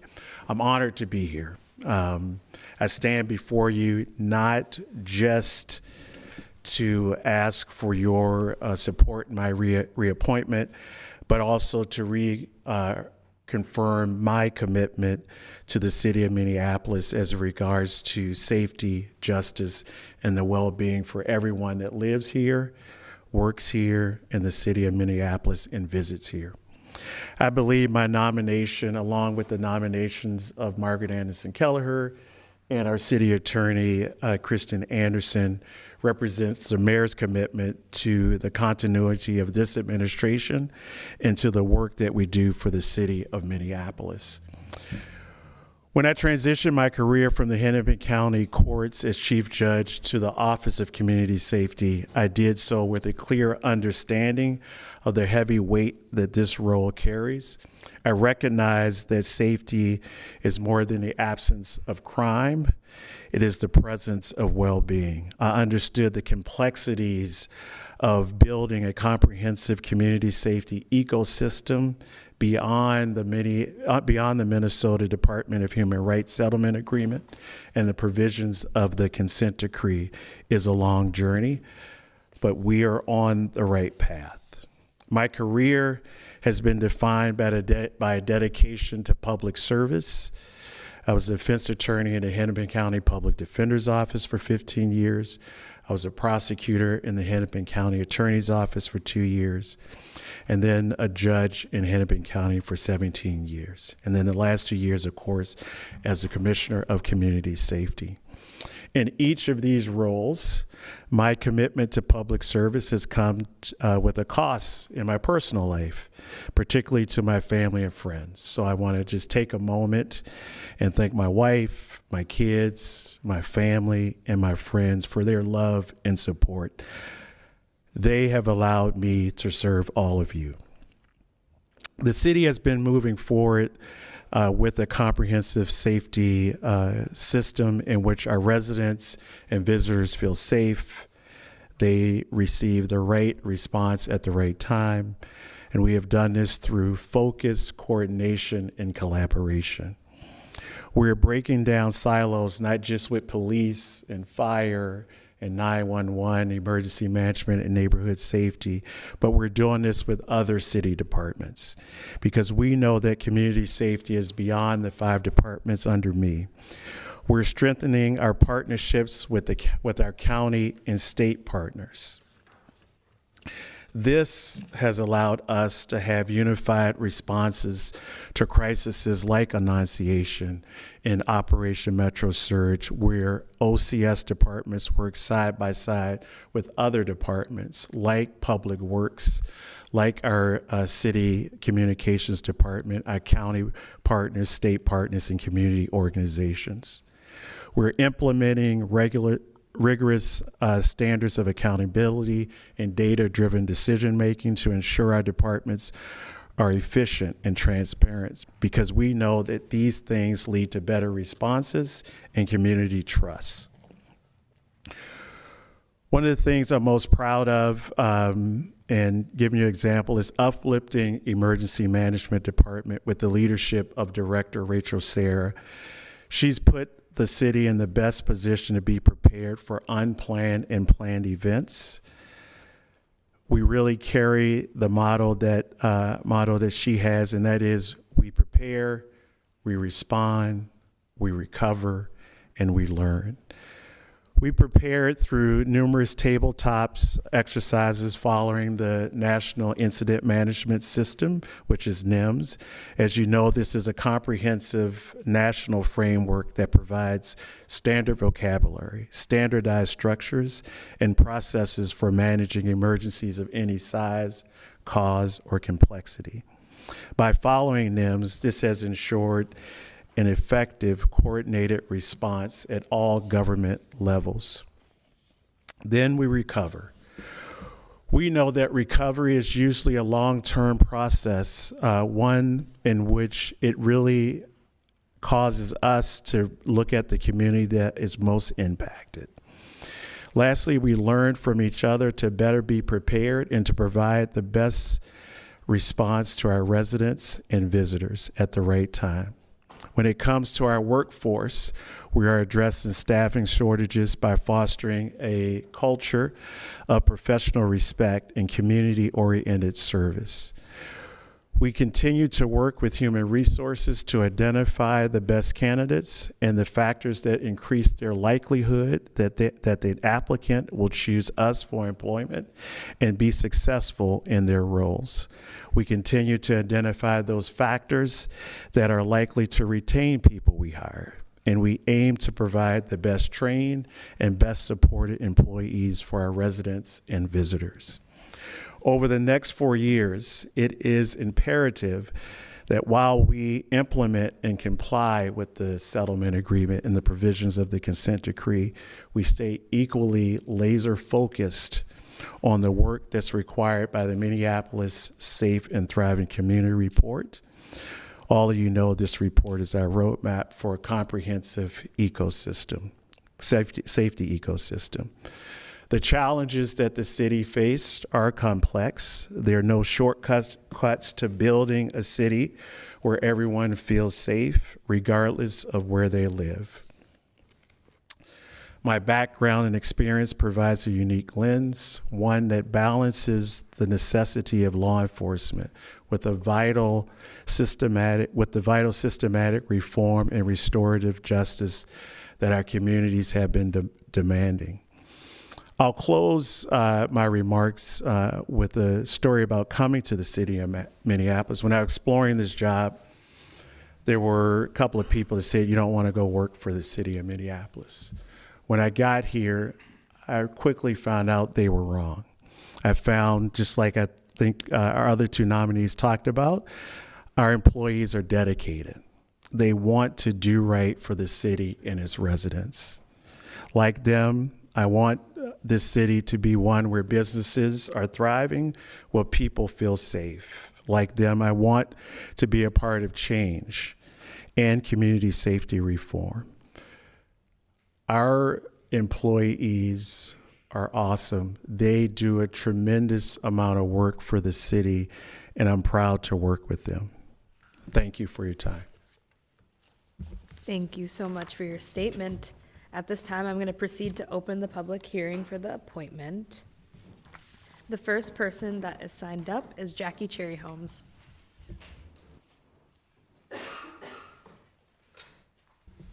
Welcome. Madam Chair, members of the council, Mr. Mayor. Like Mayor Sells-Belton said, I'm Jackie. I've spent my time in this council chambers too, as council president, as a council member. I've spent more than my fair share of time in here, but I've never come to actually speak on behalf of anybody. And tells you that kind of how extraordinary it is that I'm here to speak on behalf of Commissioner Barnett today. He is an extraordinary man. And we are lucky to have him, a person who has experience as a prosecutor, as a public defender, a judge, and a chief judge. It is rare that we get that opportunity for that combination of skills to lead in our city, and we are very, very lucky to have him. He took a department that was, frankly, a little on the fritz and was off to not the best start, and he put it in good shape. He gave it structure. He communicated with community. He comes to community. He's been present in community. He has led with strength, and that's really important in this time. I want to say that I want to acknowledge the trauma that each of you have gone through and the work that you guys have gone through in the last number of months. I simply, having even sat in your seats, can't imagine what you have been dealing with. You have done a great job of holding our city together and keeping our residents safe and strong. And I would say that this is not the time to start over with new leadership. This is not the time to think about beginning again with someone new. This is the time to embrace what we have. We have a leader in Commissioner Barnett who leads with wisdom, compassion, and experience. We certainly want to keep that in place to grow our city and make our city even stronger. Thank you for this opportunity, and I encourage you to reaffirm Commissioner Barnett. Thank you. Next, we have speaker number 2, Brian Tyner. Welcome up, Chief. Good afternoon, Chair and members of the committee. My name is Brian Tyner. I am the former fire chief for the Minneapolis Fire Department here, and currently the president and CEO of the Phyllis Wheatley Community Center, located in the Near North neighborhood in Minneapolis. I'm here to speak on behalf or in support of Commissioner Barnett being reappointed. When I was a fire chief, first of all, let me say that my time as fire chief predated the creation of the commissioner's position or the Office of Community Safety. And so when we first kind of broached the subject, I will say that I met it with a little bit of skepticism as to whether it would work or how it would work, or whether it would just be another level of bureaucracy in the system. But to my great pleasure, I found that under Commissioner Barnett, we had a great increase in communication amongst the public safety departments. We had a great increase in collaboration amongst the public safety departments, and just a meeting of the minds that had never happened before. Oftentimes we were in our own silos and, not unable to communicate with each other, but the communication wasn't good. I'll just say that. So communication and collaboration are two of the big things that I noticed. And lastly, we've probably been doing this work of a holistic community safety system for less than 5 years now. And the progress that we made has been outstanding. I think a lot of people want to look at and point to what hasn't happened yet, and we still have work to do.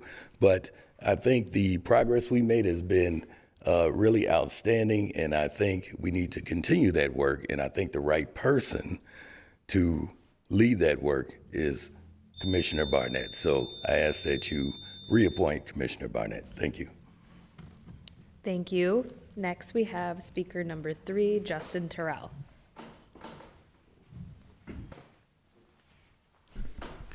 Good afternoon, Madam Chair, council members, Mr. Mayor. My name is Justin Terrell. I'm the executive director of the Minnesota Justice Research Center, and our mission is to transform the criminal legal system, which is relevant to this conversation because Commissioner Barnett has been an ally in that conversation and in that strategy. But let me not give him all the credit, because the people of Minneapolis are amazing. The people of Minneapolis wanted a Department of Public Safety. The people of Minneapolis wanted intervention from the state and from the feds. And Commissioner Barnett has stepped into that role and has coordinated those things. And we can be honest about the mess that it was when he got there. And so I just want to be clear that we cannot reform some things in public safety. We have to reimagine, and we have to build pathways and strategies to transform things. And my experience with Commissioner Barnett has been that he has been an ally. And one of the most important strategies that I've learned from my mentor, John Powell, former professor at University of Minnesota, who told me, hey, bro, he literally said that, if you want to be a bridge builder, you gotta be willing to be walked on. And that's the attitude I bring to my job every day. And when the city is on fire, when the city is being invaded, when law enforcement is acting a fool or doing things like responding to Annunciation, the reality is Commissioner Barnett is that bridge builder that I know I can call in those moments to try to help my community and help our city out. So here's what I'll close with. The people of this city damn near earned a Nobel Peace Prize. We deserve the best system for administering justice in the country.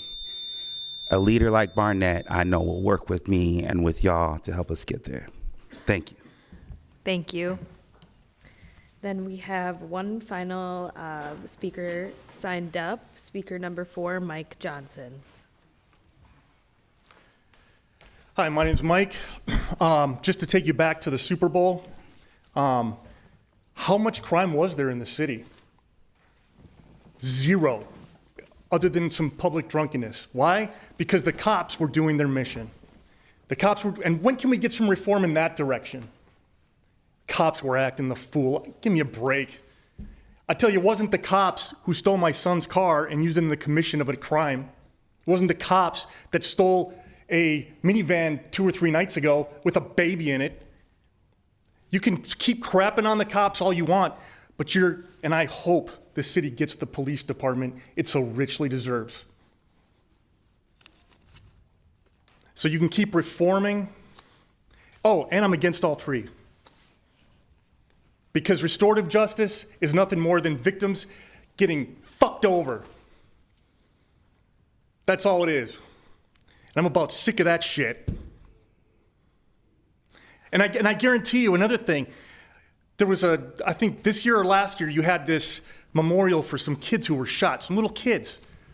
I guarantee you the people that shot those kids got some restorative justice and were out on the street when they shouldn't have been, because people have 10, 15, 20 felonies and are out there hurting people.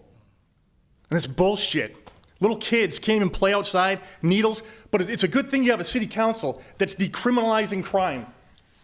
So congratulations. You people are unbelievable and highly programmed.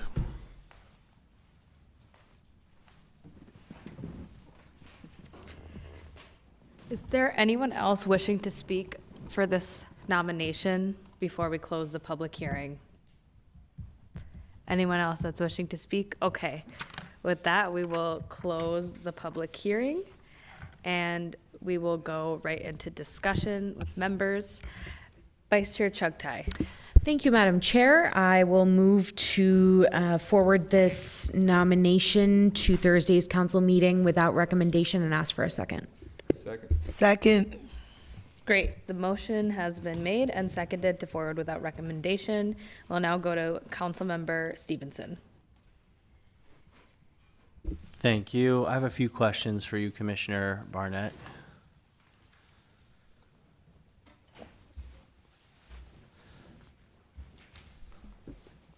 Again, I am new on this council. I wasn't here last year. I don't know what all happened, but last year the city went way over budget. I already asked this question and was told that it was not under their responsibility. I believe it's under your responsibility. So last year the MPD went $20 million over budget, and the COO was not aware of this even until late in the year. How did that happen? Through the chair, Councilmember Stevenson, I think there are a number of things that occurred, but what I would say is where we are today is important with what's been in place. So early in, I think it was January or so, I reached out to the budget chair, Chuck Tai, also to the budget vice chair, Schaefer. And one of the things that we did was that we met, we decided that we would meet monthly. One of the purposes of meeting monthly is to make sure that we all have a shared understanding of the budgets under my departments, because we did not have that last year. I think that's important that we do that. We decided to wait till after the first quarter ended, because then we would have some of those budget numbers for the first quarter. And so I believe, I don't remember the date off the top of my head, I believe it's sometime this month that we will meet and we will go through all of the departments and understand what the budget situation is for all 5 departments. Looking back on what has occurred, I think Chief O'Hara's talked about this. I think that it's been said by several people that overtime amount was significant. We had not planned for the number of events that we had. I think in April, we had a triple homicide.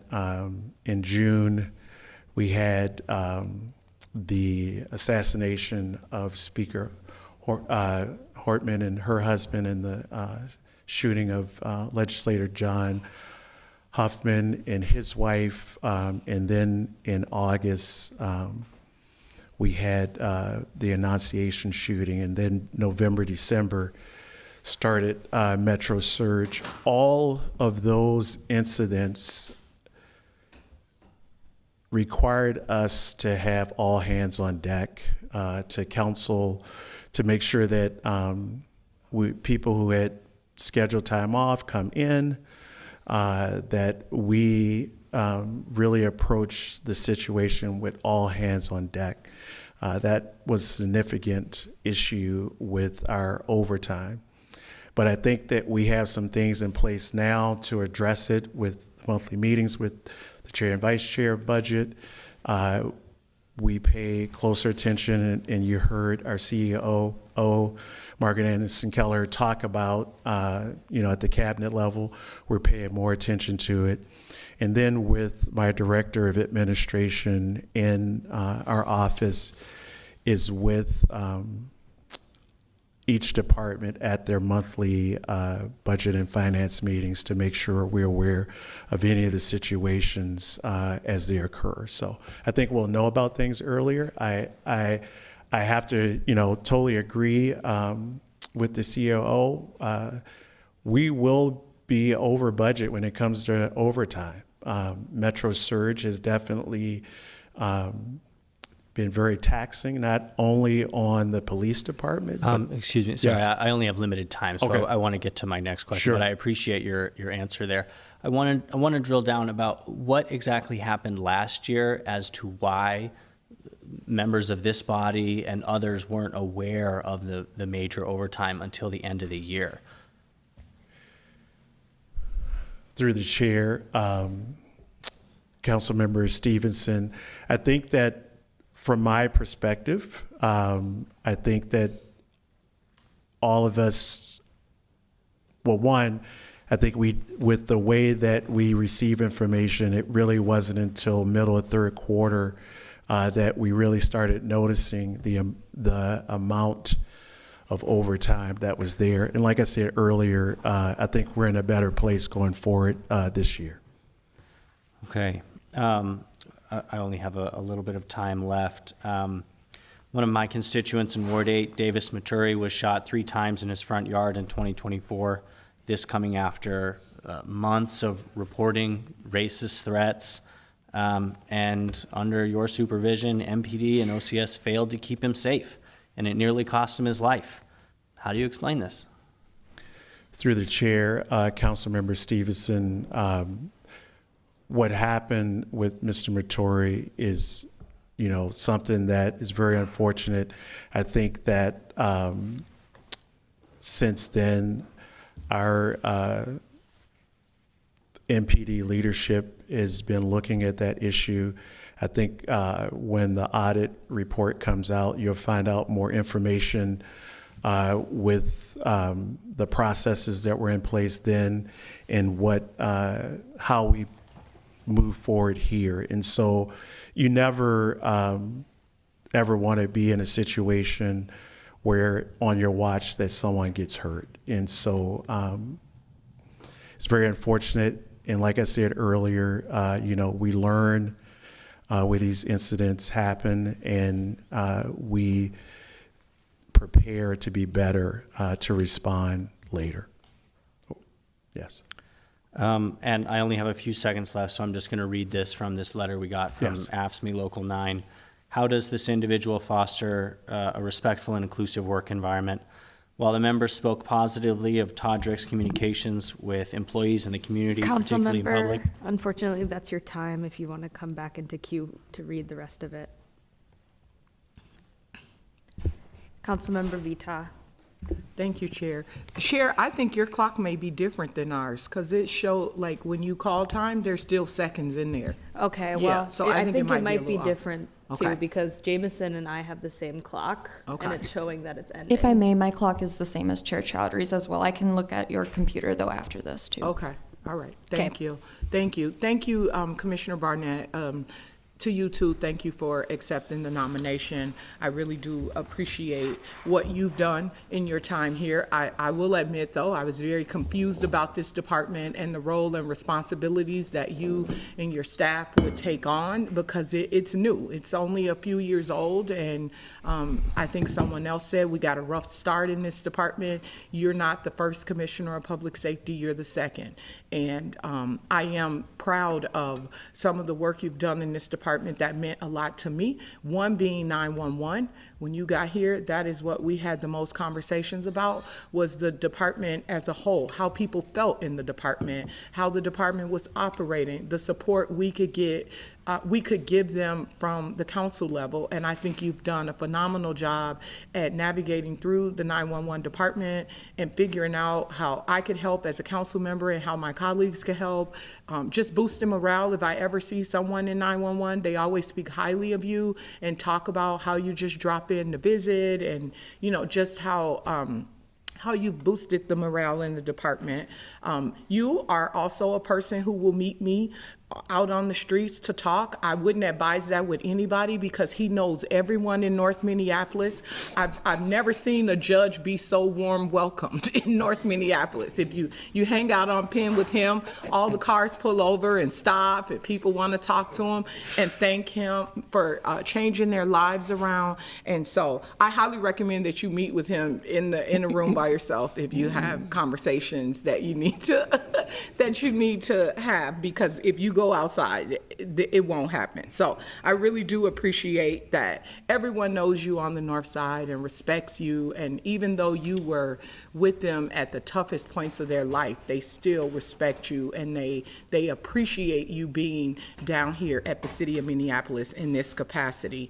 I certainly share the same concerns about the police department going over budget and just being blindsided by that. I felt that just came out of nowhere, and I'm hoping that we'll have further discussion on what protections have been put in place to ensure that that never happens again. And if we are $1 million over budget, that we know that. I mean, we're coming from a place of not spending the budget and yet having the highest budget to being $20 million over budget. And so not only do I think we deserve answers, I think the city of Minneapolis deserves answers, and we deserve them sooner than later. So whatever protections you and your team have to put in place to ensure that that never happens again, I appreciate that. I also have a couple questions around responsibilities. I want to know who is responsible for reprimanding the police chief, the fire chief, the 911 director, the emergency management director, and the neighborhood safety director, the departments under you. Who's that responsibility belong to? Through the chair, Councilmember Vita, all department heads, as far as performance, is under me. The chief of police is in a sort of different in this respect. And the only reason I say that is because it's such a high profile position.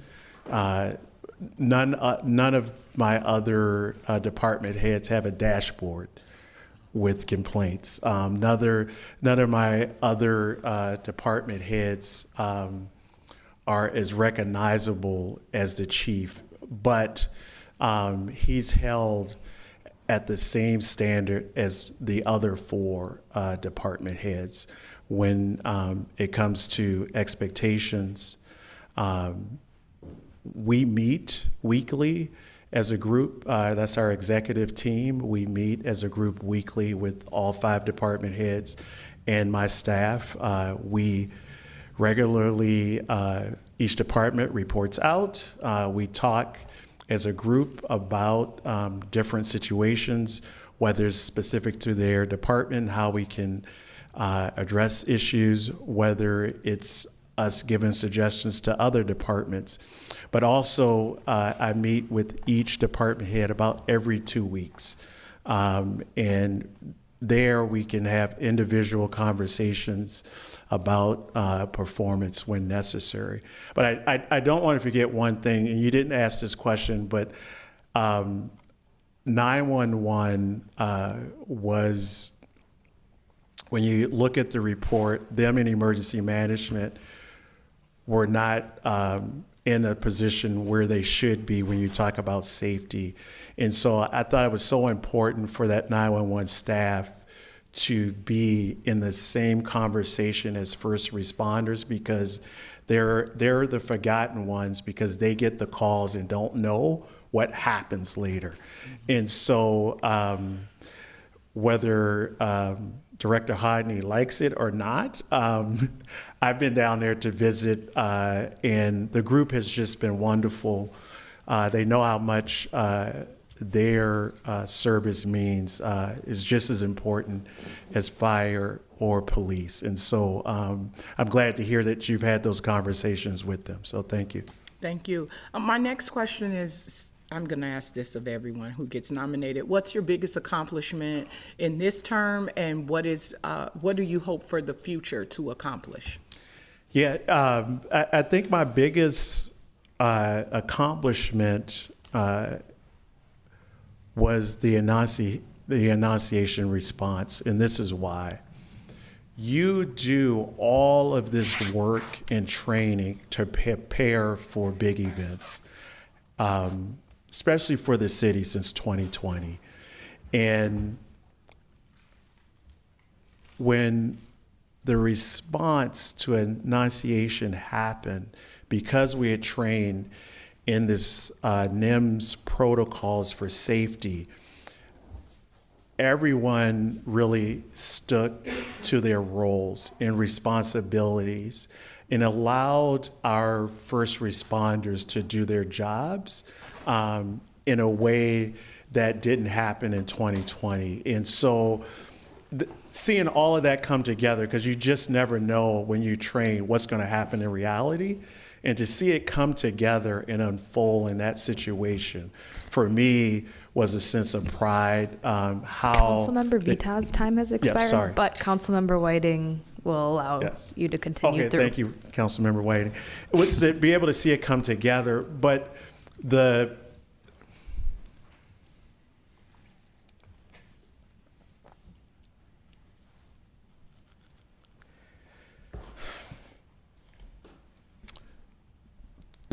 hard part, excuse me, is the impact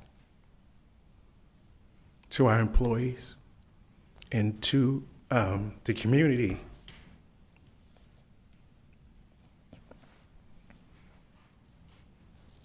It's hard to hear those stories.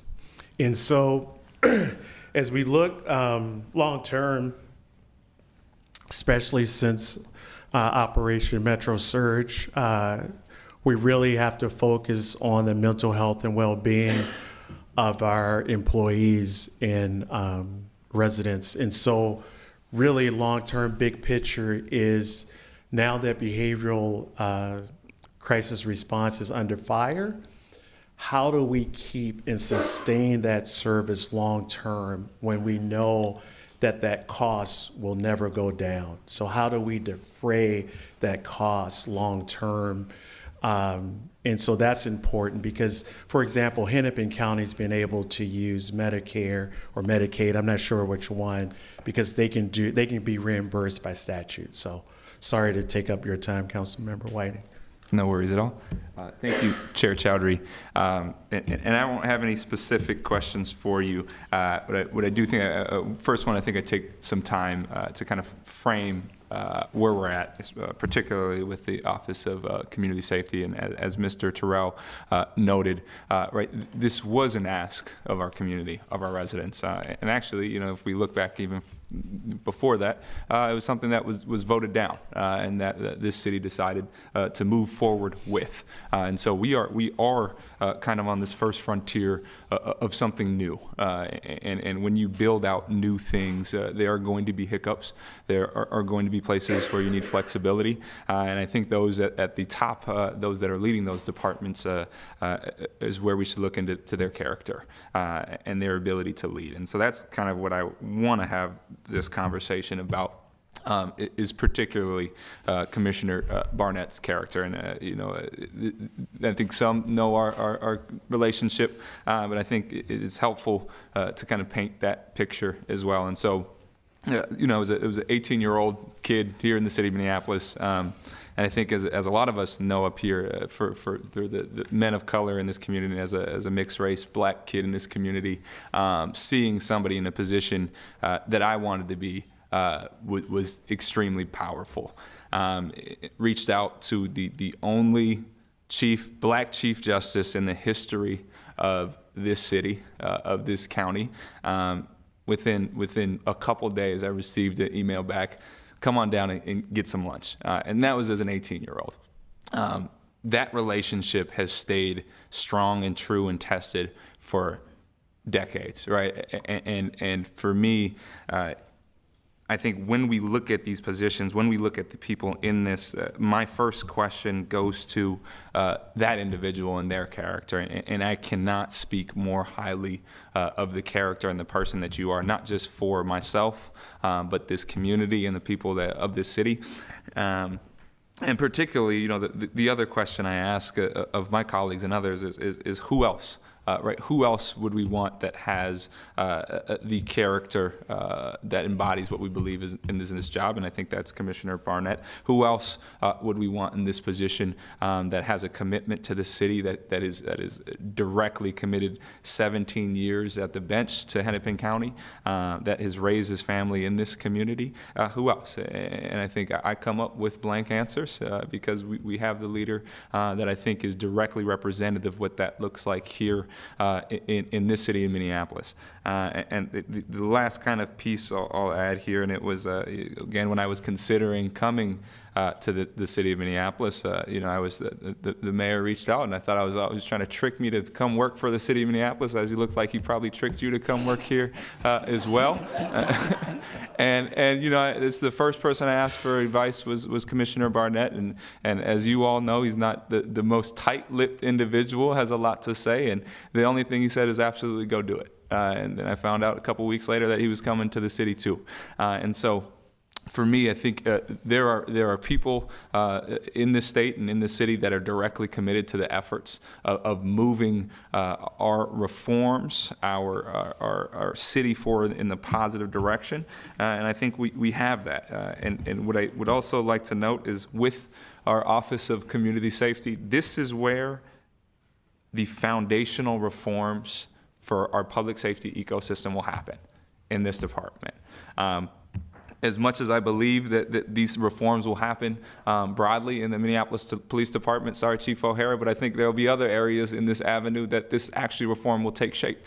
I think we are working through what that looks like at the MPD level, but our alternatives as well. And I know from your career on the bench has been directly related to figuring out what alternatives are best to reduce harm for our residents in this city. And so with all of that said, I could not be more enthusiastic for your accepting of the reappointment and supportive of your reappointment as well. And so I look forward hopefully to another, I think, with 4-year terms or whatever it is, and as long as we get there. So thank you. Thank you. Thank you. Next, we'll go to Councilmember Rainville. Thank you. Commissioner Barnett, I will be voting today to move this forward without recommendation, and I will be voting for you to be confirmed at the meeting on Thursday. I'm doing so because I believe you have the toughest job of all the people that we've talked to today. You have the toughest job. It's new. This whole concept of non-armed public safety is so new. We've had a police department for over 100 years. We've had a fire department, 911 since telephones were invented. But what you're doing is groundbreaking, and it's tough, and mistakes are made. You have the courage and the integrity to fix those mistakes. I also want to compliment you on the background that you bring. So as a prosecutor, as a defense attorney, as a chief judge, those skills are what are making you succeed. So you've prepared yourself very well for this job. And I want to end with something Chief Tyler had said, that retired Chief Tyler, excuse me, no offense, current interim chief. We should be talking about what has worked, not what has not worked. Those are very wise words. And in particular, I am so proud that you talked about the mental health of your staff and your workers. As someone who actually grew up in the city, I have so many neighbors that became firemen, police, and it's a terrible job. We pay them to see things that we do not want to see. And that has a toll. You know, thank goodness today in modern times we're recognizing that and we're offering services for wellness. But for you to acknowledge that means a lot to me today, and all of my friends and neighbors that I grew up with and went to high school with that are first responders. So thank you for saying that. Thank you. Through the chair, Councilmember Rainville, I can tell you from meetings from the cabinet with our CEO and county attorney, I don't think any of us would change jobs. We're good where we are. I think we look at each other and go, you got a tough job. No, you have a tough job. But one of the things that's been great and maybe not talked about is just how well the three of us work together. And so when I talk about safety for the city of Minneapolis is beyond the 5 departments. It truly is working with the CEO and the county attorney across departments to deliver a service. It truly is a team of people working together, and not just me. It's just a group of people who all have a common interest and a common goal for safety. And I just think that's important for the city to know. Thank you. That's all. I have myself in queue. I'll keep my remarks brief because we have quite a number of members in queue. I just wanted to say thank you for your service and dedication to the city of Minneapolis. And I really mean it, because it is hard to step up into this role, especially your role, a newer role compared to the others. And as you said, in your experience, it has been a difficult few years, very difficult, things that we have never imagined we've experienced together as a city. And so that taking up that position and standing before us today is not a light thing. It's a heavy thing. And so I just give you my gratitude for stepping up and serving in the time that you've served. Thank you, Chair. Councilmember Schaefer. Yeah, I'll just echo my thanks as well for your time, energy, sacrifice on behalf of our city. I want to build on a few questions that Councilmember Vita touched on. I really appreciated your vision for the future and how, really taking care of the employees. We can hear your heart, and that means a lot to me as sitting in this position, knowing that some of our frontline workers know you have a heart for their situation and that you really care about the mental health and physical well-being of our employees, because I believe that will help with our staffing shortages for the long run when we can commit to that and demonstrate that as leadership. Secondly, I would say you mentioned, help defray the cost of BCR for the long term. Again, budget issues, from your perspective, I really appreciate that viewpoint. But in all due respect, those are maybe more of an internal focus. And I think the residents of our city right now one of their top priorities is the practical impact on the ground improvements in public safety. Yes. And we're going to do that by building up our staffing sources, by caring for our employees and looking at the budget and taking care of BCR. But is there anything top of mind to you as you think about building your legacy, hopefully, for this next term, that when you, in this role, you know, big vision, to the residents of Minneapolis, how are we going to really tackle public safety? Because we hear you loud and clear that we want to see livability changes, that we want to see safety changes that make a real difference for our businesses and for our residents. Through the chair, Councilmember Schaefer, I think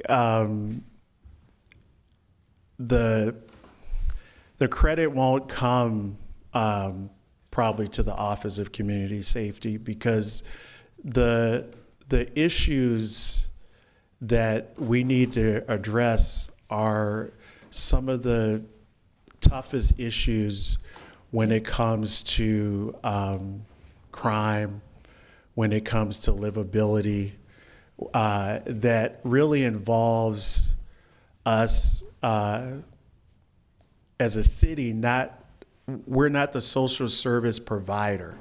And so it's the partnerships that we have as we move forward in bringing all of this together at the end of the day, to no matter where a person has an interaction with the city or the county of this or the state, that process to get them the service would be seamless.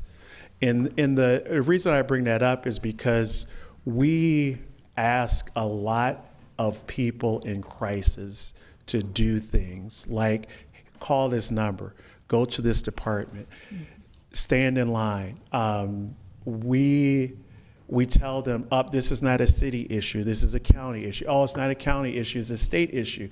So if they're, as we move along when it comes to safety, if we're able to, as much as possible, make that seamless for people, I think we'll be in a better place. And I don't think that the Office of Community Safety will get that credit. I just think that as a system, if we do those things, we'll be better off. And to be in a position to be able to say I was a part of that, I would be happy with that. Thank you. Yep. Councilmember Stevenson. Thank you. Yeah, I have not too much more to go over, but one is I'm new here on the City Council, and in my brief time here, I've found your office very difficult to reach and consistently missing from agenda settings as Vice Chair of Public Safety. Why is that?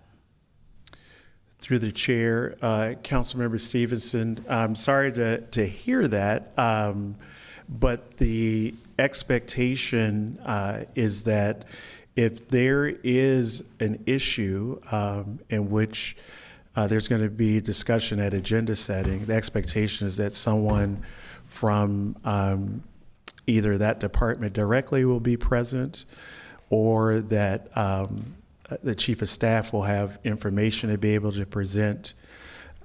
So I'm sorry to hear that, and I will go back and address that. Thank you.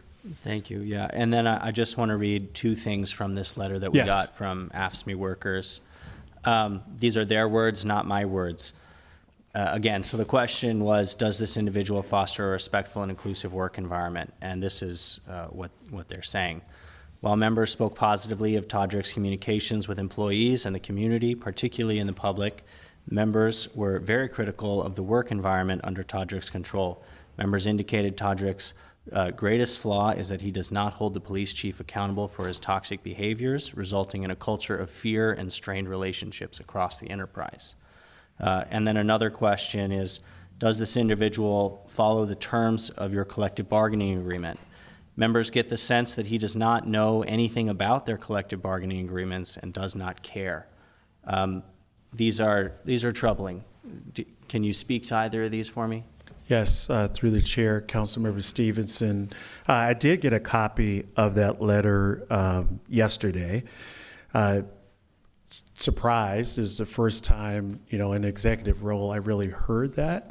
I really think that it's on me if people have that perception to change it.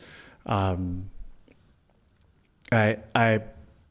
do, like our CEO, Margaret Anderson Kelleher, do expect that our department heads will communicate with their staff.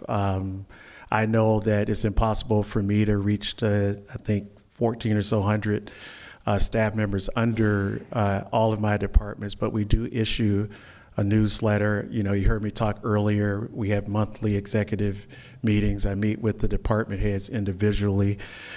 So I really do think, after hearing that yesterday, that it's incumbent upon me to really try to get to the root of some of those comments and understand those perceptions. Yes.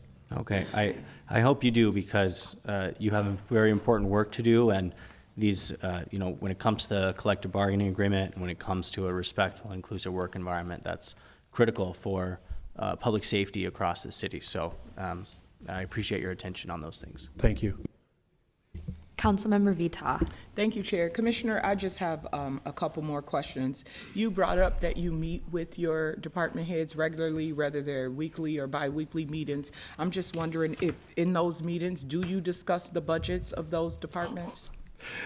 Through the chair, Councilmember Vita, you know that we do now.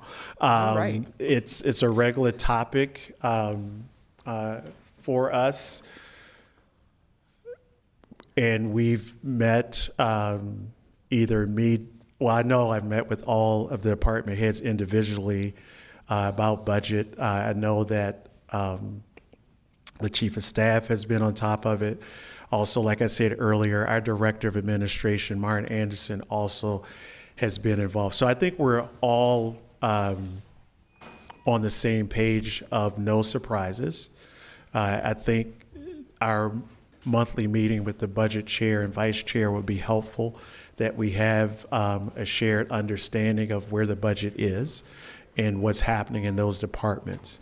I'll say here, I know that overtime is one of the issues with our budgets, but also we're having to look at the new PFMLA and other things with time off, and how do we make sure we are staffed at our departments when a number of people are out on those leaves.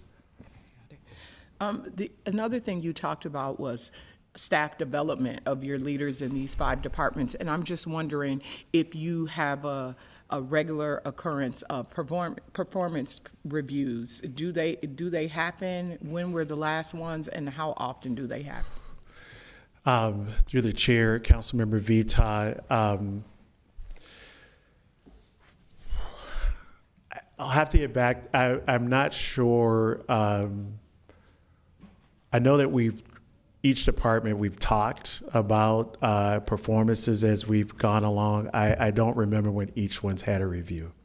Okay, that'd be great to know. Yes. And then just a couple more things. One thing is kind of specific to conversations you and I have had over the few years, and that's really around hotspots. Oh, yes. And so I'm just wondering, how do you develop safety plans for these areas? We've talked about Lowry and Penn, 35th and Lowry.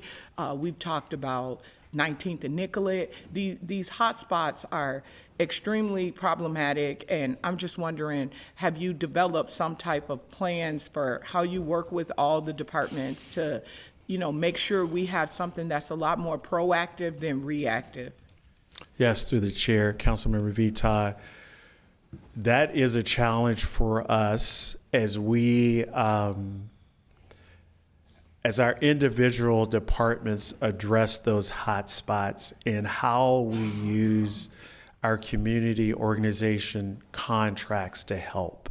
And so what I mean by that is, And you called me out, I think, over the summer, and you said, get here at, I can't remember, I think maybe it was Lowry.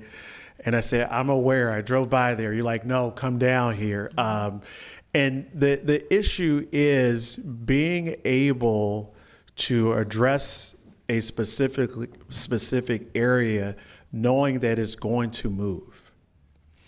And how do we move with that group of people where we have to continuously offer services as they move? And so we're really talking internally, how do we provide that service for the entire city? Because I think we have it in certain areas where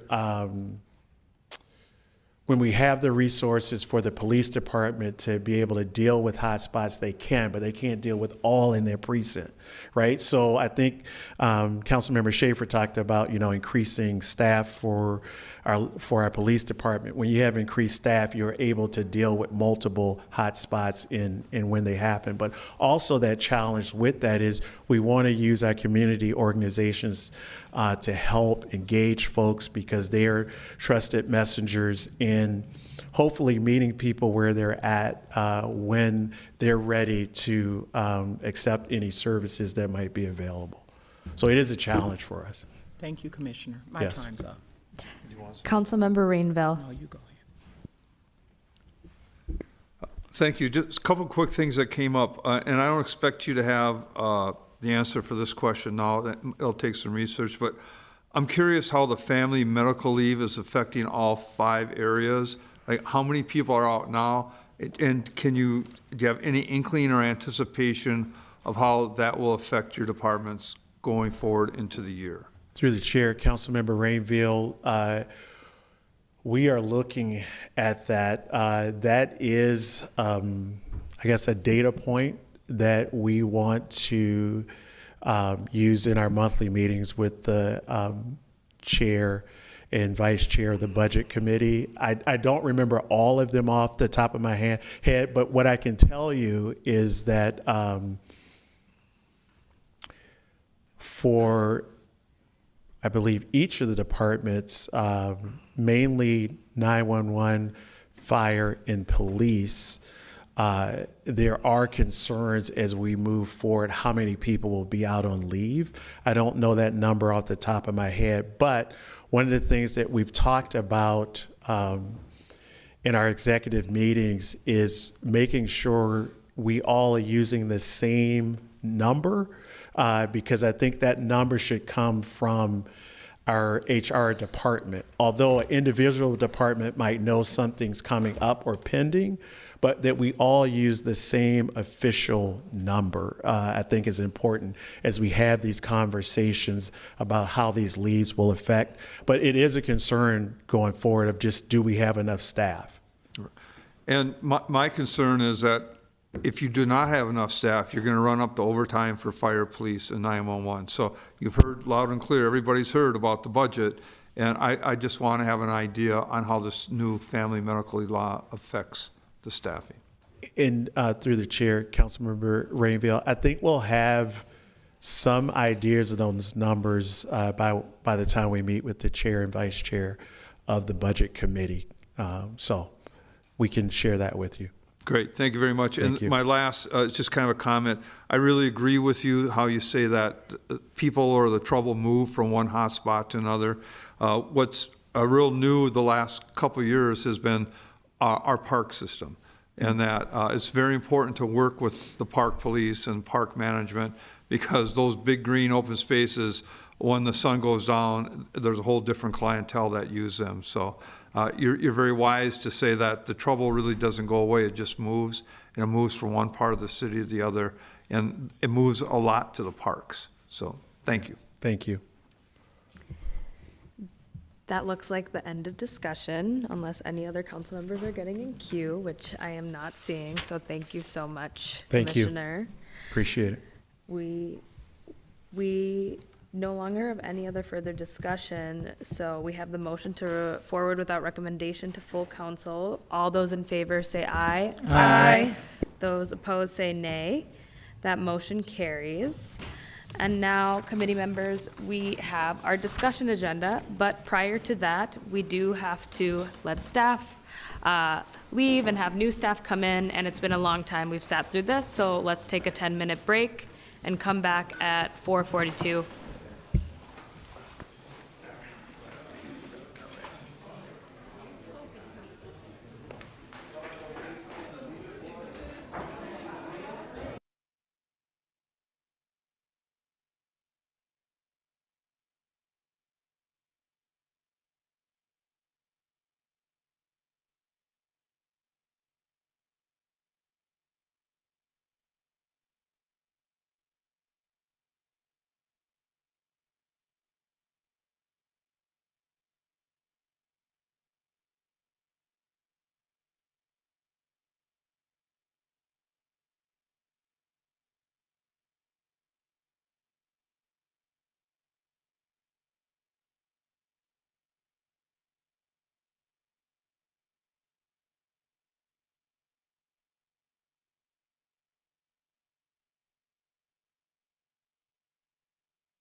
Tech team, we're ready to begin.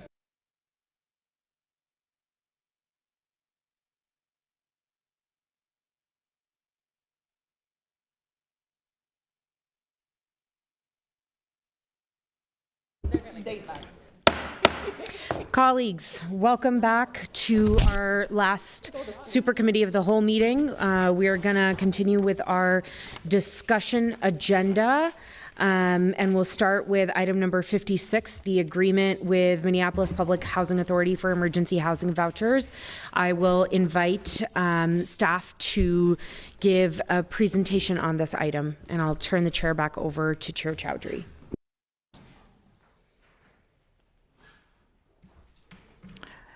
Thank you, Chair Chowdhury and the rest of the Committee of the Whole. My name is Jamie Radel, and I am a Senior Project Coordinator with CPED's Residential Finance Team. I'm before you today to request authorization for the city to enter into a funding agreement with the Minneapolis Public Housing Authority to operate and manage the Minneapolis Emergency Housing Voucher Program. The Minneapolis Emergency Housing Voucher Program will help provide up to 36 months of rental assistance and supportive services to up to 100 households experiencing homelessness. The goal of this assistance is to provide 50 individuals and provide assistance to 50 individuals and 50 family household types. Initially funded by the City Council as an ongoing program in the 2025 budget process, due to reappropriations in the 2026 budget process, this program has been re-envisioned as a 36-month assistance program that is expected to operate over a 5-year period. The city's program is modeled off a COVID-era federal program that partnered local housing authorities with their local continuum of care agencies to support households experiencing homelessness by providing rental assistance and supportive services.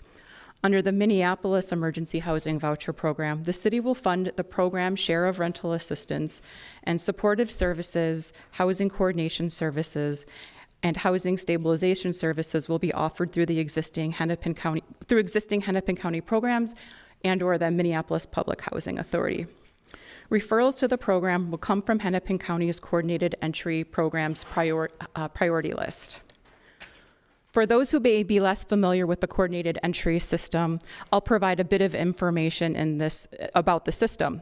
Coordinated entry is a process operated by Hennepin County that assesses and matches eligible households to homeless dedicated housing opportunities. Based on the assessment by the county, they prioritize placement in housing by housing individuals and families with the highest vulnerability, service needs, and length of homelessness. To be eligible for coordinated entry, one must meet the following: be at least 16 years old, currently experiencing homelessness in some form, which may include sleeping in a homeless shelter, sleeping outside, or in a vehicle, or fleeing or attempting to flee a domestic violence situation. One must be a resident of Hennepin County or have strong ties to Hennepin County and have an income at or below 30% of area median income.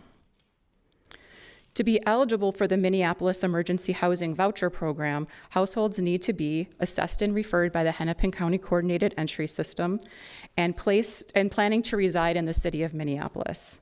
The city's voucher will provide up to 36 months of rental assistance provided in amounts consistent with federal housing choice voucher payment standards. Under the federal housing choice voucher payment standard, a household typically pays 30% of their income towards their housing cost, but in some limited circumstances, such as selection of a unit that exceeds the rent allowance, they may contribute up to 50% of their income towards rent. Should there be an interruption in the household's housing, such as being required to move from their unit prior to having a new unit secured, the voucher would be paused until a new unit is secured. So the 36 months don't need to be consecutive 36 months. The voucher must be placed at a rental unit in Minneapolis, and the voucher may be replaced at a new unit should the voucher holder move within the city of Minneapolis. MPHA will be responsible for operating and managing this program on behalf of the city. This entails developing and maintaining a program manual, which is the documentation of the program's operating practices, entering into a memorandum of understanding with Hennepin County that memorializes the county's offer to provide referrals and services through their existing programs, undertaking all activities related to program operations, participating in quarterly check-ins with city staff, and completing program outcomes reporting. To allow MPHA to take on operations management of this program, the city will reimburse the agency for the program share of the rent payments, contribute $50,000 to MPHA for program startup cost, and offset their administrative costs by contributing an enrollment fee of $3,500 per household up to $350,000 to offset the cost incurred to enroll households in the program, and pay a monthly administrative fee for enrolled and placed households indexed on the federal monthly administrative rate. The established fee for 2026 is $117.33 per household per month. Based on MPHA's experience with other voucher programs, they expect the total duration of this program to be approximately 5 years. They project it will take 18 months to place all 18 vouchers with a pacing of 10 referrals per month. It often takes up to 6 months for someone enrolled in their programs to find adequate housing. In addition to the referral pace, the 36 months of assistance will need not be used in 36 consecutive months, as I described before. It's not unusual for a voucher holder to need to move prior to securing a new unit.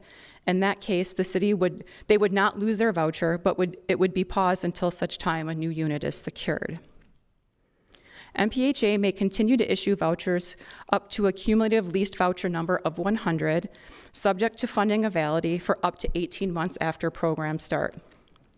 After that time, any vouchers that are turned back would be terminated upon turnover. And with that, I conclude my presentation. I'm happy to take any questions. Thank you so much for the presentation. Are there any questions from members? We'll go to Councilmember Warren. Thank you, Chair. I said I wasn't going to say anything and I was going to be quiet for the rest of this meeting. But I have to ask some questions of you with respect to this and coordinated entry as it respects to Minneapolis Public Housing Authority. According to information that I received as of late 2024, the Minneapolis Public Housing Authority wait list contained approximately 4,368 families, with 2,122 families being added after a lottery. And the agency currently administers about 7,500 vouchers, which are also heavily waitlisted. Waitlisting times with Minneapolis Public Housing Authorities and Section 8 programs in the Twin Cities have historically spanned anywhere between 3 to 5+ years. In 2026, the Minneapolis Public Housing Authority has always prioritized specialized housing, such as for veterans, youth aging out of foster care, and households experiencing homelessness. Domestic violence has kind of been on the back burner with respect to that, because it used to be a thing here in the city of Minneapolis. If you went to a domestic violence shelter, then you got into a Section 8 certificate and they would place you so that it would keep you from going back to your abuser. They stopped doing that many years ago. And I'm going to say this, housing matters, but in coordinated entry and the way that it's set up through GRH and Family GRH housing program is a Hennepin County issue, not a city issue. So I'm trying to understand where this caveat of things goes right now. If you're saying that you said it was like $1,300 per family, what did you say? $3,500 for the enrollment fee per family. $3,500 for the enrollment fee per family? Oh, then it's going to be tight, because right now, if you had a family of 5 who was using a voucher grant for a 3-bedroom unit that currently rents for approximately $2,400 a month, that $2 million would only support 74 families in a year. And this is another Band-Aid on a bullet wound that we be putting on individuals in our city and in our community. It is not a solution to the homelessness, and then we would be cherry picking individuals based on their coordinated entry assessments. Long-term homelessness is typically measured by anywhere between 12 to 24 months stay within shelter. So if we're measuring LTH through coordinated entry assessment, 6 months is, no one's getting placed in housing with being 6 months LTH. Housing placement through coordinated entry assessment typically takes a longer time than that. And then what are you doing with all the rest of these 6,000 plus individuals that have been waiting on a Minneapolis Public Housing Authority wait list for over 5+ years? Where do those people go? I know that's a lot. Chair Chowdhury, through Chair Chowdhury, Councilmember Warren, I can only speak to the City of Minneapolis's voucher program, which is limited to 100 vouchers for families who are coming through the coordinated entry program. That was the program that was approved by the City Council in 2025 and then reaffirmed in 2026. I understand that there are huge numbers of people waiting for public housing through the Minneapolis Public Housing's waiting list program. I have Alyssa here from the Minneapolis Public Housing Authority who may be able to speak to some of that. But again, what my assignment on this particular project was to develop and implement a program around specifically 100 vouchers that were going to go to people who are prioritized through the coordinated entry system program. What makes these individuals' priority and level of emergency any different than any other person that is shelter hopping, living on trains, going through all the other different issues that each and every person who is not even making homelessness an option, they're not choosing that? What's setting them apart so gravely? Well, it looks like looks like Alfred, who is the... How you doing, Brother Alfred? The Director of Housing would like to take this question. Go on and let him cook. Good afternoon, Alfred Port, Director of Housing Policy and Development for the City of Minneapolis through the Department of Community Planning and Economic Development. Through the chair, Councilmember Warren, we aren't, the purpose of this program isn't to clarify or prioritize one group over the other. Mm-hmm. What CPED was charged to do through the budget process, the council elected to put in these dollars to support specifically this population. So when the program design was implemented through the work of staff, we're coming in specifically focusing on the intended goal, which is to provide support to 100 households that are experiencing homelessness. So you are right that there is a long waiting list on the public housing side. But do you understand my mathematics? No disrespect to you, Brother Port. I respect your work and everything that you do. But do you see my math in that? If a family of 5 is renting a 3-bedroom unit at $2,400 a month, you only really helping approximately 74 people unless you're paying for individuals to port out of the city of Minneapolis or Hennepin County, because where are you going to be able to help this 100 of people or however many people that you're trying to help with the amount that rents currently are for a 3 to 5 year time period if they have zero or very limited income that does not allow for that grant to expand for that period of time? And that's only for a 1 year time period. That would exceed the amount that you're currently being put on the table for that $2 million. Through the chair, Councilmember Warren. And I got 16 seconds. Yeah, these numbers were done in collaboration with the Public Housing Authority. So we're trusting that we will be able to generate assistance to the 100 households that we've identified. Oh, okay. I think we should put our trust elsewhere with oversight. Thank you. Councilmember Palmisano. Thank you. Thank you for this presentation. One of my questions going in that you've already answered is that we're doing Hennepin County coordinated entry does refer to MPHA, which had been one of my questions. I'm curious how MPHA's policy of screening for immigration status might impact this program or not. Does it just mean that none of these vouchers would be made available to any of our undocumented residents? Through the chair, Councilmember Palmisano, these will be local funds, and they would be implemented in the ways that local funds may be implemented. And one of the screening criteria for local funds is not immigration status. So these would be able to go to whomever is coming through the coordinated entry system. Coordinated entry does not screen for immigration status. Correct, and that's an important distinction, I think, between regular MPHA funds, because they are always screening for immigration status.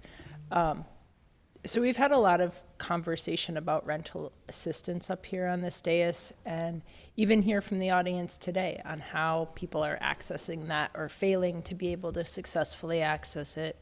And so thank you. That actually does address one of the concerns that I had going into this. That's it. Thank you. I'm next in queue, and I just wanted to say I'm really grateful to see that this is before us. I appreciate all of the work that CPED and MPHA did together on this, and I'm really grateful to Councilmember Wansley for leading this in the budget process for 2 consecutive years, and then the entirety of the City Council for working on this and being really thoughtful in our questions. I think this is a part of the piece of the puzzle that we're trying to address in the housing crisis, and I'm hopeful that in the future we'll have like a presentation about the results and the metrics about who's impacted. I think that's what community members are really interested in understanding, and especially how community members are reached out to so they can access this program, or even though we have coordinated entry as the process, I think people are really interested in how it gets into the hands of community and how community members are selected. And I know that MPHA has a really strong record of tracking that information and being able to share that out in a very easily understood, reportable format. So I just wanted to make those short remarks. And next in queue, we have Councilmember Wansley. Yeah, thank you, Chair Chowdhury. I just wanted to offer some clarification around the intention of this particular program, the Emergency Housing Voucher Program, which this body, and you mentioned my office, has spent 2.5 years working in close partnership with our Minneapolis Public Housing Authority in Hennepin County and really addressing unsheltered homelessness, which we declare as a city council to be a public health emergency. We also relied on data which show Hennepin County's point in time, which they have to report to the federal government, that tracks how many unsheltered residents we have in the city, between 600 to 800 at a given time. So we were looking at what are some data tracked housing first initiatives, and emergency housing vouchers is not just isolated to Hennepin County or Minneapolis. This is a U.S. recognized program. And you see this was funded as a major component of the stimulus during COVID, and it was shown to reduce homelessness populations by significant numbers.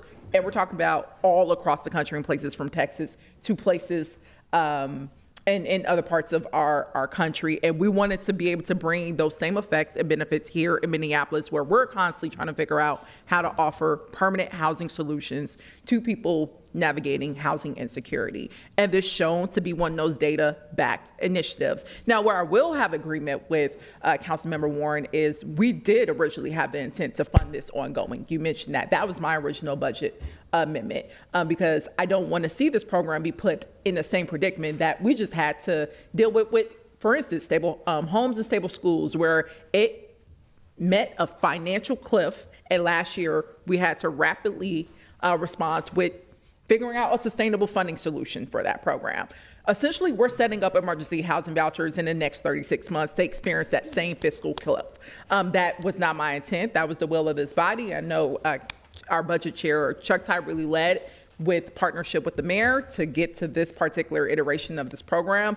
And I trust their leadership to figure out how they're going to figure out sustainable funding post that 36-month duration of this program. But that said, this program has shown to work. It has shown to reduce numbers through a coordinated entry, and it's not about pitting populations against each other. This body has also complemented our efforts in shoring up Minneapolis Public Housing Authority to address that wait list by reinstating a public housing levy that is going towards building and creating new public housing to address that backlog of capital improvements so they can spend more resources on creating new housing to address that 3,000 plus folks that's currently on their wait list. So we have tackled this in a multitude of ways of how to make sure we're expanding the network of our public housing stock, but also making sure that we're responsive to what has been very clear is a crisis in our community of addressing homelessness. And we talked about that earlier, how that relates to other public health issues. And this is one of the ways in which we can make sure people do have, again, permanent housing with access to wraparound services so that they can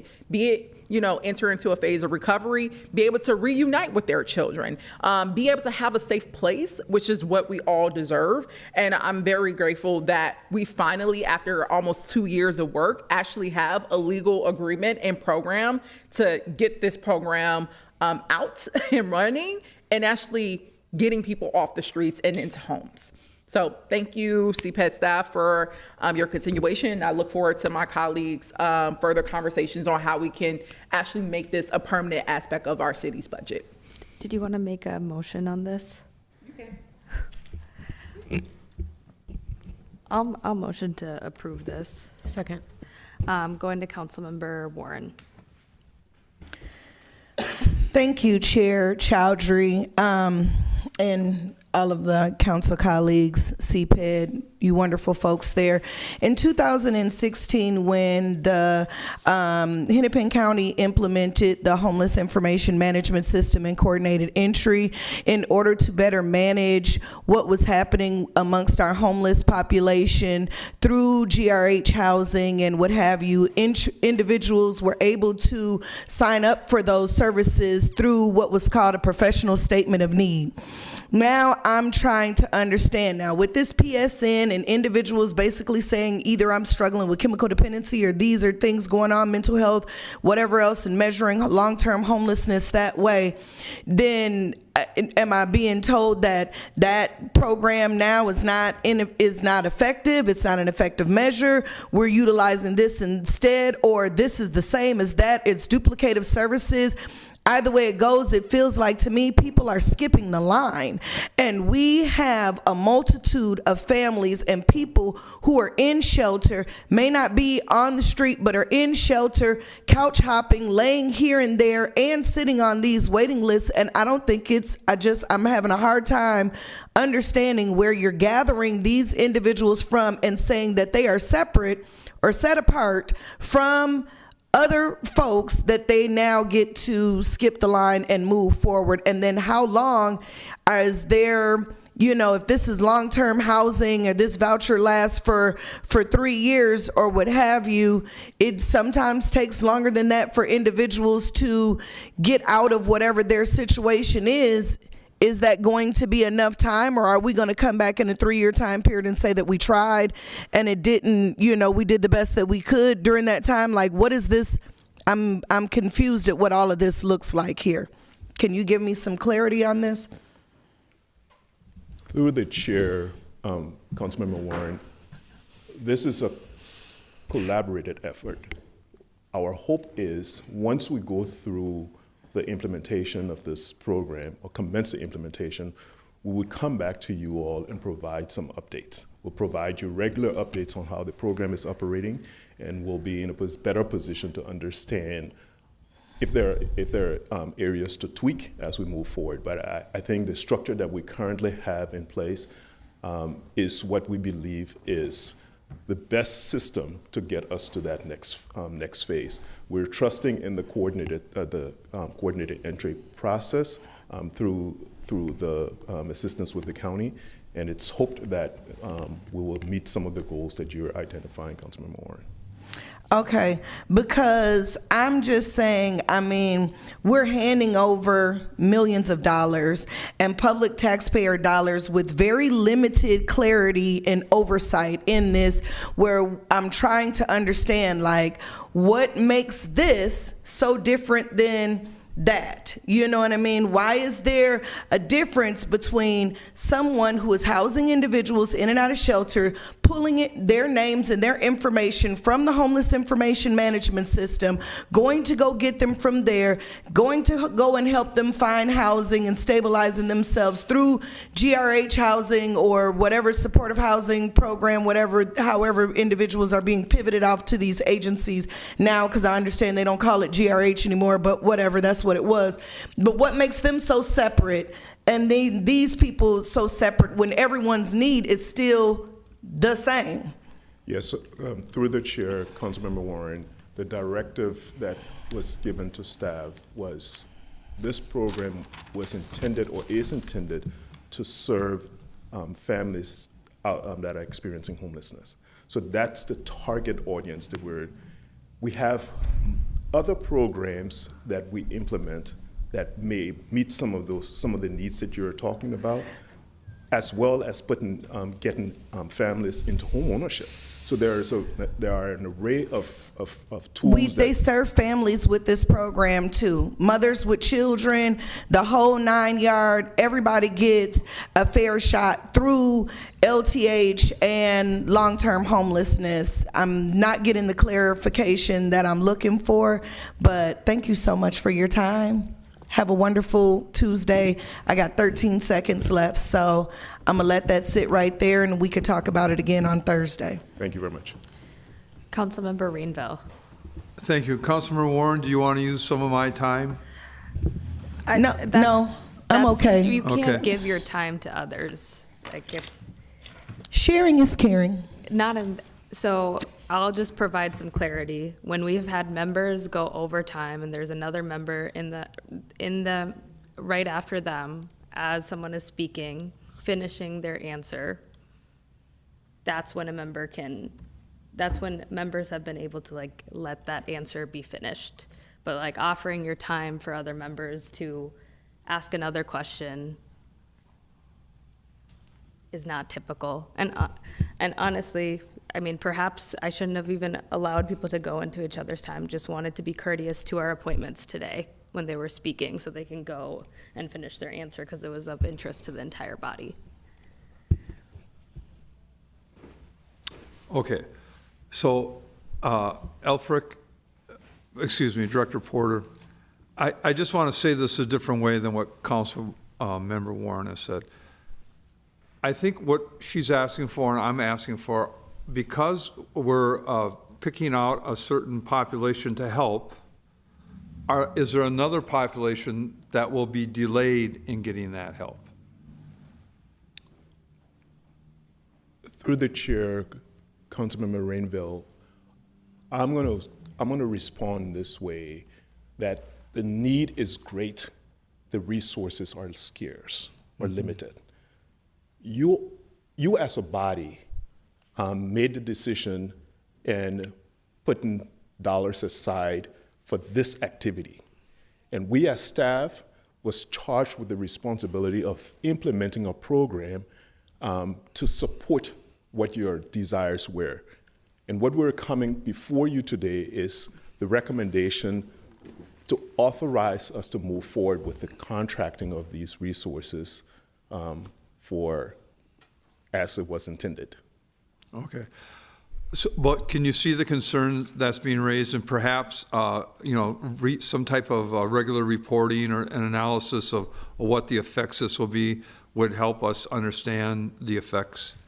Yes, through the chair, Councilmember Rainville, I understand the concerns that are being raised, and we'll be more than happy to meet with you all individually, or to at least apprise you of how we got here, and then on a regular basis, we'll be coming back to you as a body to tell you how the program is operating.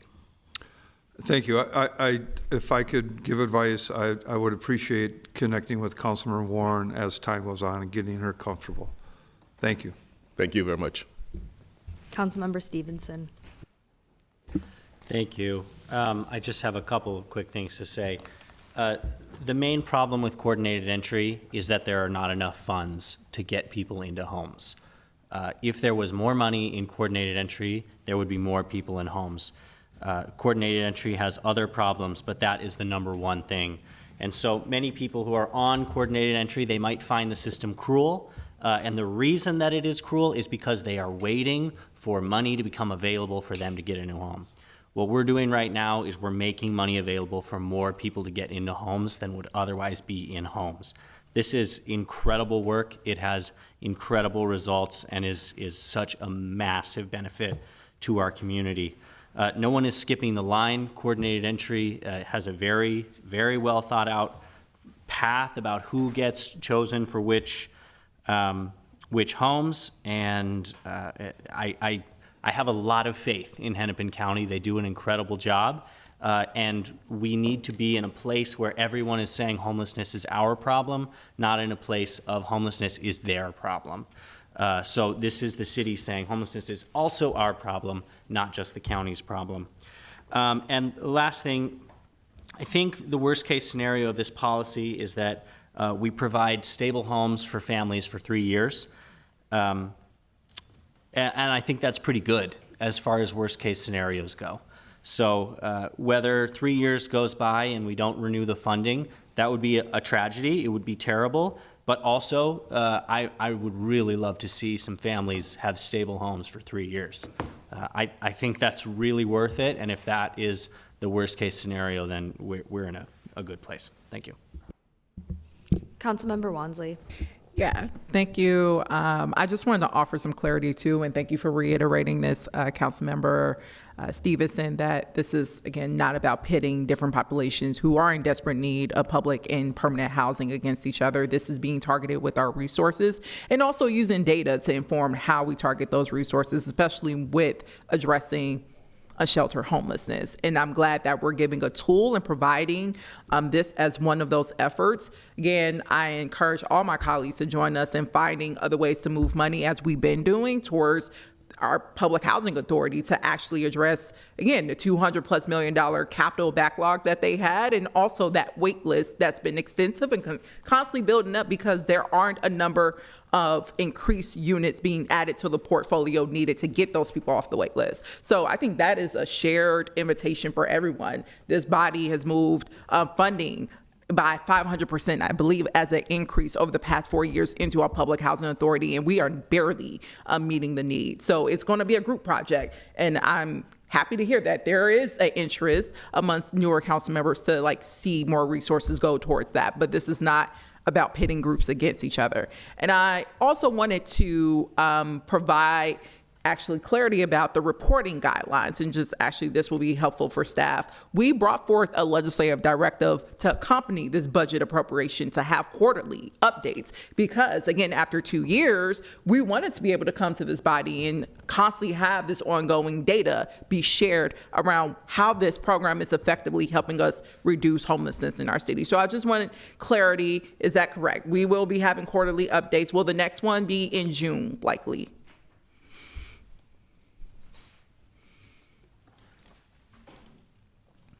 Don't all rush. Through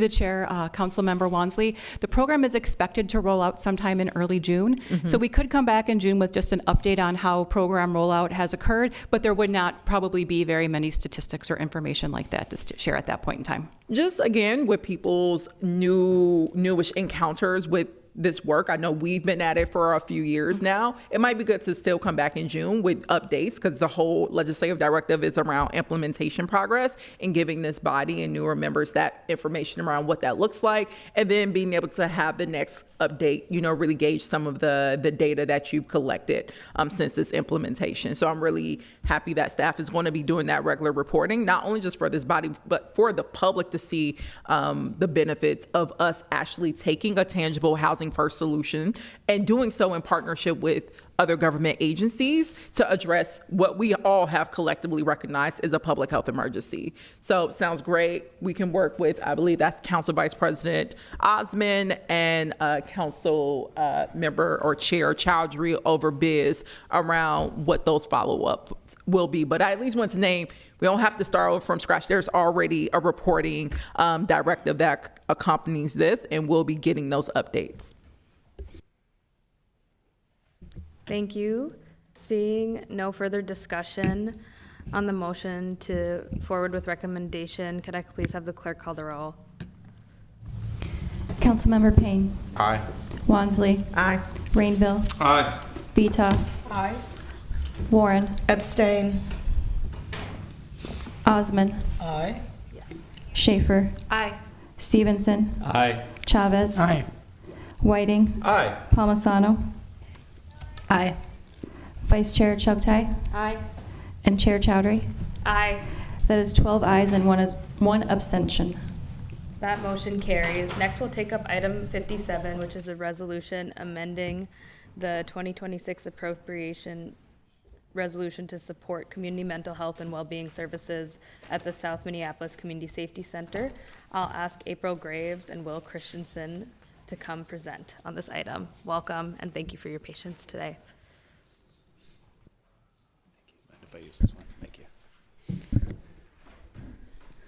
Good evening, Chair Chowdhury, council members. My name is Will Christensen, Director of Design and Implementation with the Office of Community Safety. April Graves from the Health Department is co-presenting this item with me. Today we're requesting approval of a resolution to transfer $500,000 in public safety aid funding to the Health Department for mental health services in the South Minneapolis Community Safety Center. We're also sharing an update on the mental health services pilot and the South Minneapolis Community Safety Center, including key milestones and progress to date. This work, as you know, is part of a broader safety strategy, bringing community-centered services directly into neighborhoods, building an ecosystem that addresses both immediate safety needs and the underlying factors that contribute to crime and violence. We recognize this has been a long process, and we appreciate that it remains a top priority for community members and for council members. So throughout the year, we're committed to providing updates on construction progress and also operational planning. Just a brief review of the timeline and background for this project. The city authorized purchase of 2633 Minnehaha Avenue in November 2023, along with a resolution that the center would include both community safety and police functions. As part of that process, a comprehensive community engagement took place in the spring of 2024. Community feedback directly informed the design and prioritization of services in the center, including culturally appropriate mental health supports, which we'll discuss today. The design phase ran from November 24 through December 2025. The construction contract approval occurred a couple weeks ago on March 24th, 26, and we anticipate construction beginning in May 2026 with a goal to open the center at the end of 2026. The center brings together multiple safety-related connections to services. The MPD 3rd Precinct, the 311 is a connection point to services. The Youth Connection Center, community safety ambassadors who will be housed at the center as a home base. There will also be multiple safety pilots within the center, human trafficking and prevention, mental health services, culturally specific navigators, domestic violence navigators, and all these services will be available to community members that walk in or through direct outreach into community.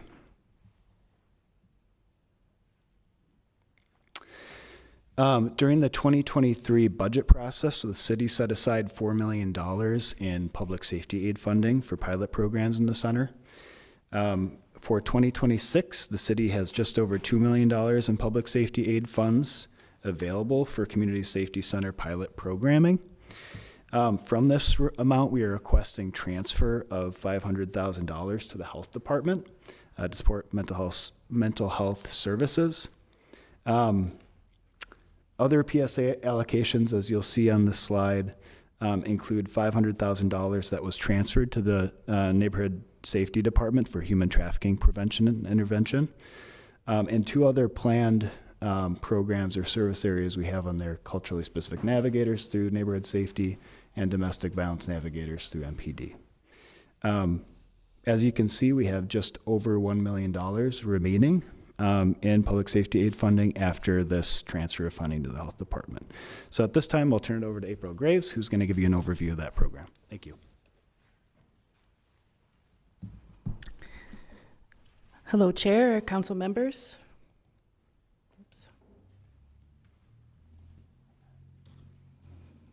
My name is April Graves. I'm a senior public health specialist with the Minneapolis Health Department. I recently actually stepped into this role to focus on community mental health and well-being. And one aspect of that work will be leading the contracts for the non-traditional and culturally specific mental health and wellness services out of the South Minneapolis Community Safety Center. As you can see from the slide, the eligible applicants will include different types of organizations, community-based, tribal, faith entities, but the main focus really will be non-traditional and culturally specific providers.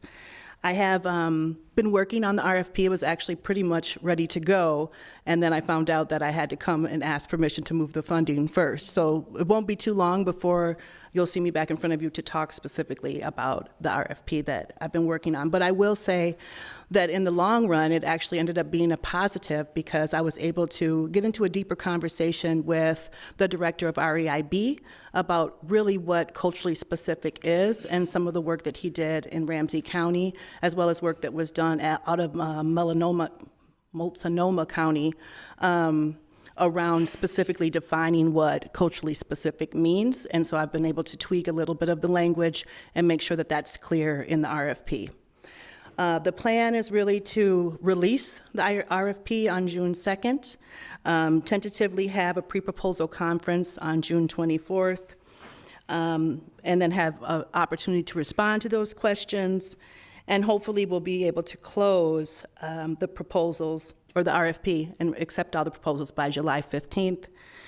My hope is to review in August and make a decision no later than the beginning of September for services to start in December. So here's just a couple examples of different types of services that culturally specific and non-traditional could look like. I pulled most of this information directly from the request for proposals that I've been developing.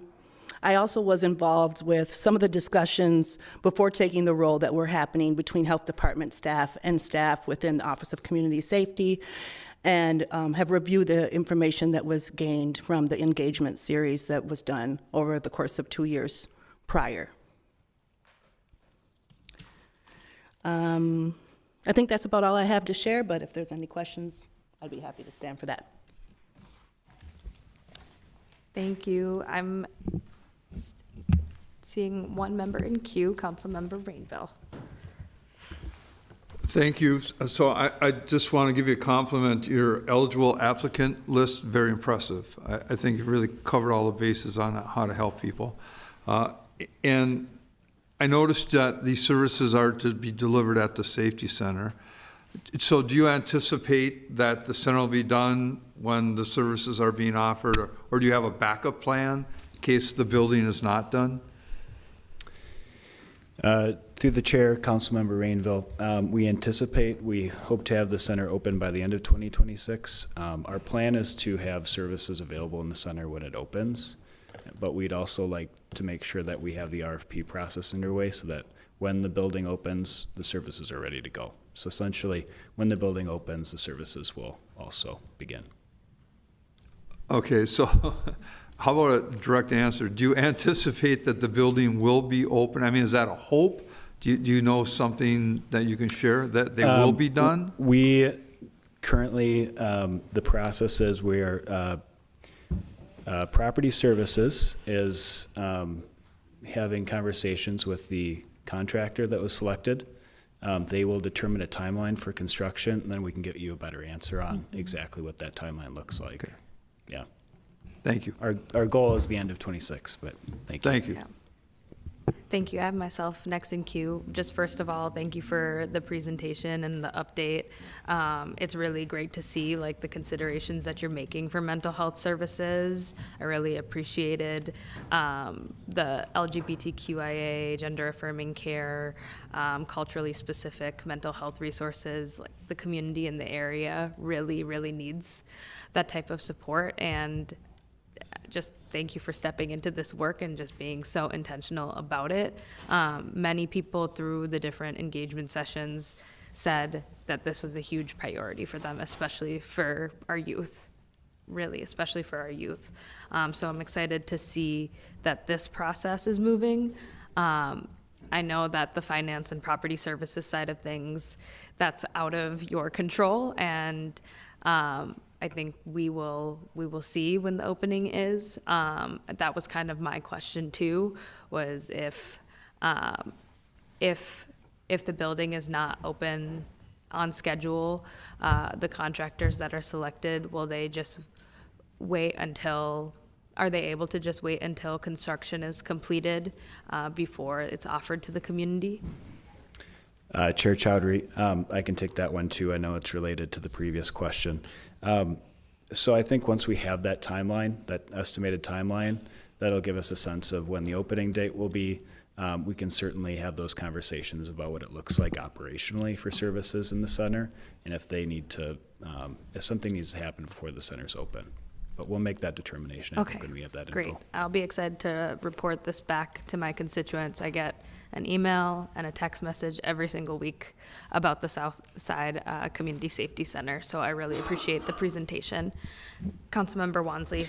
Yeah, thank you, Chair Chowdhury. Actually, my question really builds on yours and also Councilmember Rainville's prior question, where for several meetings now, we've been affirmed that there is no definitive opening for the Community Safety Center. No matter how you try to frame the question differently, we're met with TBD. But that said, we do have the Lake Street Safety Center that is an interim space, that some of the services that they're providing to the community now, it's anticipated that those will be transitioned over to the South Minneapolis Safety Center whenever that opens. So could that not be a backup of, it sounds like these are services that could get out into the community that aligns with existing space that we already have, that is acting as a carryover anyway until the opening of the South Minneapolis Community Safety Center. Why wait to delay the administration of these services when we actually do still have a space? And if that could be a potential backup option. Chair Chowdhury, Councilmember Wansley, thank you for the question. I think it could be. You know, we're still examining what the future of that Lake Street Safety Center space looks like.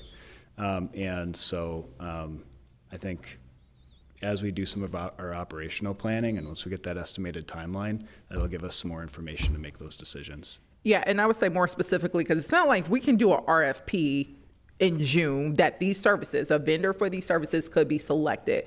From my understanding, we've already made an appropriation for the Lake Street Safety Center to go 3 years. So it still will be in operation this year. So if there is a way to get a vendor to start this year and we have the Lake Street Safety Center this year, I think that does warrant concrete consideration while you all are still figuring out what the vendor construction timelines and all that other jazz for the South Minneapolis Safety Center. So I just don't want to see these services, which council, again, this was a testament of us moving the pilot dollars to go out into the community to support these type of comprehensive safety services. I don't want to see that be held back because of questionable planning around the South Minneapolis Safety Center when we actually have tangible backups right now, or even through the Democracy Center that will have community space as well. So I would like to see a definitive, if we can administer these services this year, how can we make that happen as opposed to holding them back?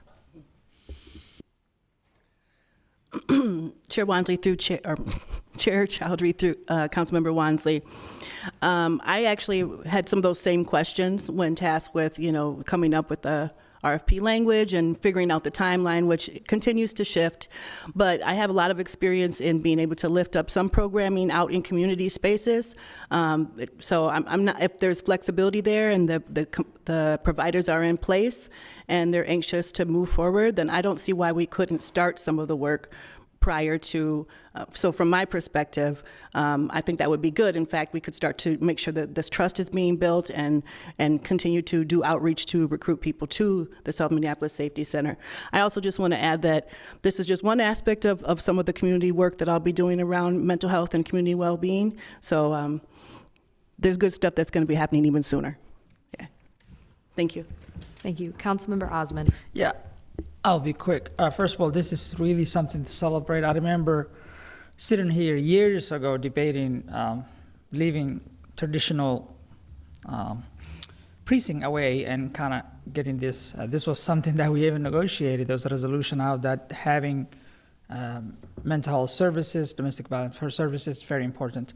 So I see that you listed here human trafficking, mental health, culture-specific navigators, and domestic violence navigators. Are they all out as RFP, or will they be all out? Or is it just the mental health that you're focusing on today? Chair Chowdhury, Council Vice President Osmond, the status right now is I know that the funding has been transferred to the Neighborhood Safety Department for the human trafficking prevention intervention. That was done, I believe, in February for a contract that they have in place. Again, the RFP, I think the anticipated start date for that RFP, I'll defer to April on that. The two other ones that we have on there, the culturally specific navigators, that has not gone out for RFP yet. That will be another request to move funding from this body. And the same goes for the domestic violence navigators. Phenomenal job. Thank you so much. Councilmember Rainville. I want to thank Councilmember Wansley for connecting the dots that there is a backup facility to work out of. You know, clearly I couldn't get a date out of you when the real center could be done. You kind of dodged me on that, but Councilmember Wansley has offered a very good solution. Do you agree with that solution? Chair Chowdhury, Councilmember Rainville, I think it's a great idea, and I think we'll certainly consider it as part of our operational planning. So yes, I agree. It's a possible solution. Okay, well, I hope you consider it in a very deep manner, because we do want to get these services out once the RFPs have been answered. So let's not operate at the speed of government on this. Understood. Thank you. Councilmember Wansley. Thank you, Councilmember Rainville, on that. Actually, I will, and this is not a reflection on the motion itself, but would motion for this to be moved without recommendation to Thursday, only because I do think this is something where even with the RCA or the RFP, like the administration can move pretty quickly on identifying. We already have the leasing space at Lake Street Safety Center to say, if this option comes available, and we will see it, we will have that be reflected in the RCA to accompany this motion before we vote on it on Thursday. Second. All right. Okay, seeing no one else in discussion, thank you for the presentation. All those in favor of moving this forward without recommendation, say aye. Aye. Those opposed, say nay. This carries. Next, we have item number 58, the exclusive development rights to John Eisch Incorporated, 3212 to 3226 Penn Avenue, and we will welcome up our team at CPED for the presentation.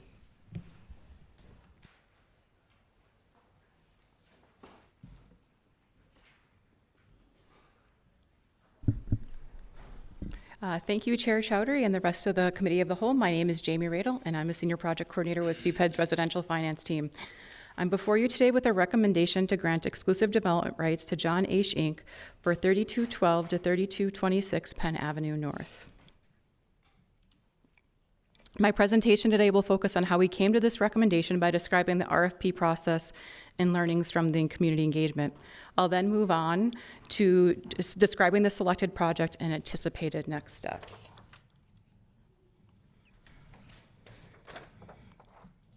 The city and Hennepin County coordinated to issue a joint land sale RFP for the properties we and the county own on the northern half of the Lowry and Penn intersection.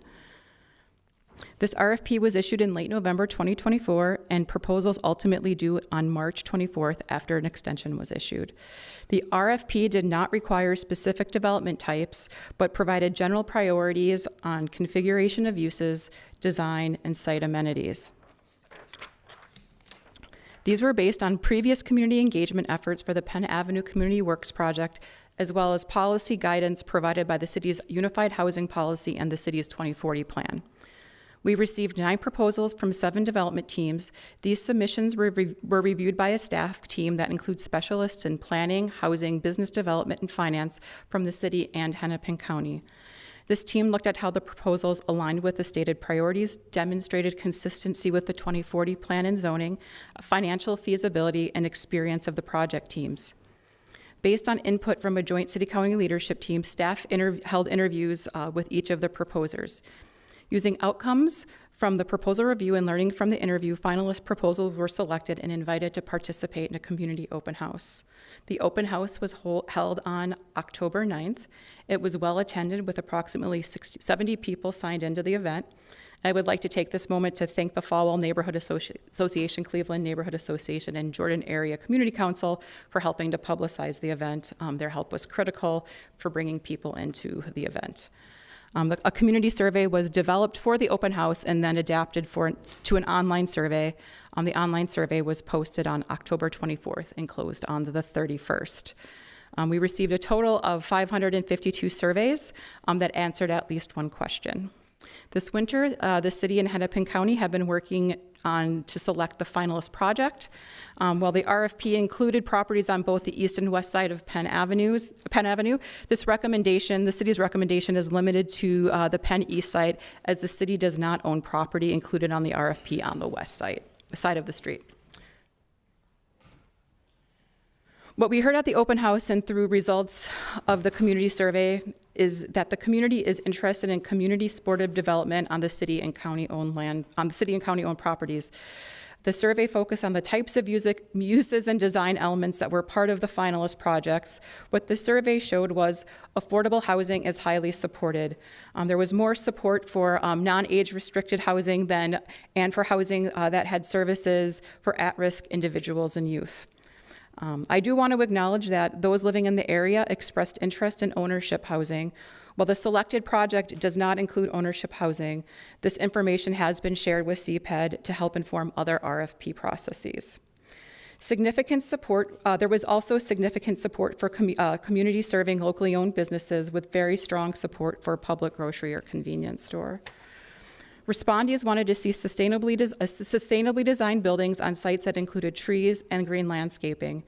Internalized parking of the project, whether surface parking or underground parking, received support.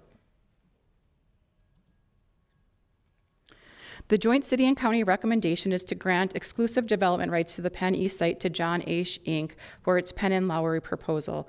The development team is led by John Abulu and Stephen Obeyuwana. Mr. Abulu has worked developing smaller scale ownership housing with the Minneapolis Homes program, and Mr. Abuwana has extensive experience in finance and is currently in a leadership role at a Northside Economic Development Organization. This will be the first development of this scale for this team. However, they have assembled a team with significant experience developing financing and for affordable housing and mixed-use projects. The Penn and Lowry project The Penn and Lowry project has a feasible funding pathway while also including many of the elements that received strong support through the community engagement survey. As proposed, this is a 49-unit affordable housing project that offers a range of affordability from 30 to 60% of AMI. This project which would include 14 units of supported housing, 35 family-sized units, and project amenities like a community room for residents to host gatherings, outdoor spaces such as play areas and public plazas, underground parking, and the potential for up to 5,000 square feet of commercial space. It's important to note that these project elements are preliminary and may evolve during the pre-development and due diligence process. Granting exclusive development rights to a development team is an important milestone, but is really just the beginning of the process. Now the hard work of bringing the project from an idea to reality starts. The developer will begin their pre-development work and due diligence, which includes additional community engagement, refining project design and building program, and securing project funding, to name a few things on their to-do list. However, they won't be doing this alone. City and county staff will provide technical assistance to help the developer achieve the project. We will be negotiating terms of the land sale, which will then be incorporated into a redevelopment agreement. When the project has secured a funding path forward, we will bring it back to the City Council and County Board for land sale approval. And with that, I'm happy to answer any questions you may have. Thank you for the presentation. Councilmember Vita. Thank you, Chair. I don't have any questions. I just wanted to say thank you so much to the staff who've been involved in this process. This has been a long time coming. I know when I got here, this was a priority for me 4 years ago to activate these lots on Penn and Lowry Avenue, and you all have done a fantastic job of not just engaging me in my office, but the community. You've done a really good job at hosting community in community, reaching out to people online, door knocking. I mean, just really gathering the ideas of this space. I know you acknowledged that people wanted home ownership opportunities here. This is the next best thing that could happen here, and I'm certain that with the number of vacant lots we have in North Minneapolis, in particular in Ward 4, and on this Lowry corridor, that there could be some other opportunities for home ownership. So thank you for acknowledging that. Overall, I just wanted to say thanks for staying the course. We've hit a few bumps in the road on this project, and I'm confident that the developers are going to see this through, and I'm excited to drive past here in a few years and actually see this development on the corner of Penn and Lowry. Thank you. Would you like to make a motion? I'd like to move for approval. Second. Third. Vice Chair Chugtai. Thank you, Madam Chair. Just in the interest of making sure that with the 15 minutes we have left, we're able to get to the next CPED presentation, I'll move to call the question.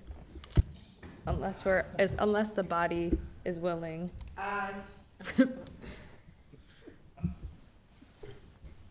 Okay, so we have a motion to call the question. Could I have the clerk call the roll? Or I give. Second. Councilmember Payne. Aye. Wansley. Aye. Rainville. No, this is the second time today I've been cut off, just for the record. Vita. No, sorry. Warren. Aye. Osman. Aye. Schaefer. Aye. Stevenson. Aye. Chavez. Aye. Whiting. Aye. Palmisano. Aye. Vice Chair Chugtai. Aye. And Chair Chowdhury. Aye. 11 ayes and 2 nays. Okay, that motion carries. All those in favor to move this forward with recommendation say aye. Aye. Those opposed say nay. That motion carries. All right, next we have item number 59, exclusive development rights to Trellis for 2901 Nicollet Avenue. Welcome, and we will take your presentation. Good afternoon, Chair Chowdhury and council members. I'm Linnea Graffender-Bartles, and I'm a senior project coordinator in CPED. The new Nicollet project has reached an exciting milestone. Today, I'm here with a recommendation to grant exclusive development rights to Trellis Company for the Phase 1 development area at New Nicollet. In my presentation today, I'll start with a brief overview of the RFP process that led to this point. Then I'll share a summary of the community engagement that's occurred in this phase of the project before describing the proposal made by the development team. And I'll wrap up with a look at next steps. Starting with a quick look at the process that led us here. Last fall, CPED released a request for development proposals, also known as an RFP, for the first phase of development at New Nicollet. Phase 1 is focused on the southeast corner of the site, shown in blue here, and covers about 1.6 acres. It's located directly south of the future New Nicollet Park. The Phase 1 area is one part of the 10-acre city-owned site that includes all the land between Lake Street and the Midtown Greenway, and between Blaisdell Avenue and First Avenue. The full site was the focus of a 3-year planning process to identify the community's vision for redevelopment here. The image on the screen is the concept site plan from the development framework that was approved in May 2025. The framework established our phased approach to development and describes the land use characteristics the city will pursue in redevelopment. The Phase 1 RFP was aligned with the development framework and asked proposals to include one or more mixed-use buildings with affordable housing and ground floor spaces for retail and nonprofit services. Proposals were due on January 6th, and the city received 2 proposals, one from Trellis and one from Aon. Here's a timeline to provide a little more context for today's milestone. The RFP was published in early October of last year. After proposals were due in early January, a staff committee did technical analysis of the proposals and collected community feedback on them as well. After considering that analysis and feedback, staff developed the recommendation before you today.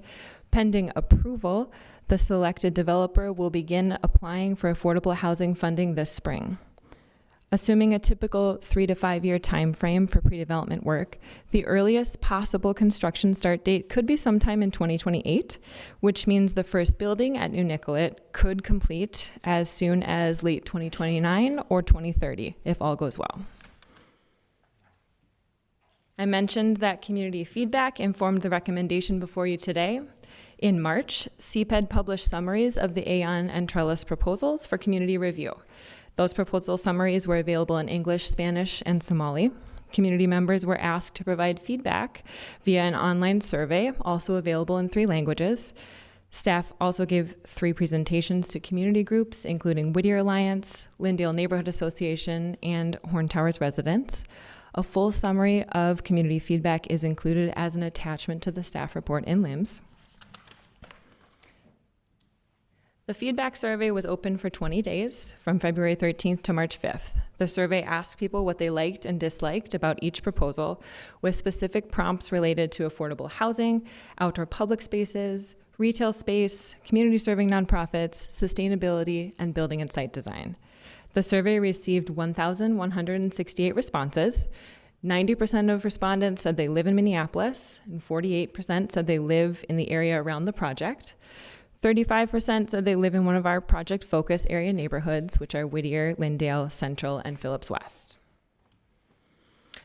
The primary highlight from the survey is that more people liked each of Trellis's proposal elements than Aon's.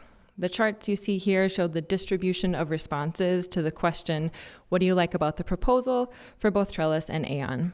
The only element that was liked in fairly equal numbers between the 2 proposals was the community serving nonprofits. Otherwise, more people liked the Trellis proposal in general. A staff review committee reviewed both of the proposals, did technical analysis, and reviewed community feedback on both proposals. However, Aon submitted formal notice to the city on March 9th to withdraw its proposal. Notwithstanding that withdrawal, staff recommends that the city award exclusive development rights for the Phase 1 area to Trellis Company. Staff found that the Trellis proposal is exceptionally responsive to the RFP and was favored in community engagement. The proposal team includes Trellis as the lead developer and owner-operator of the affordable housing. First Class Residential Properties, an emerging development company, will be co-developer and co-owner of the housing. Neighborhood Development Center, also known as NDC, will be the developer and owner of the commercial portion of the project and will provide business technical assistance to their retail tenants to support small local businesses. The Boys and Girls Clubs of the Twin Cities will establish space here that they'll own, and that would include relocating their administrative offices as well as their Southside club space to provide youth serving programs on site. And finally, Build Wealth Minnesota will lease space at Nicollet and Lake from NDC to establish a financial empowerment center, delivering their programs focused on wealth building and financial education for lower income households. I'll give a quick overview of the proposed project. Trellis plans to develop a 6-story building on 1.6 acres with 119 rental units in a range of affordability from 30 to 60% of area median income.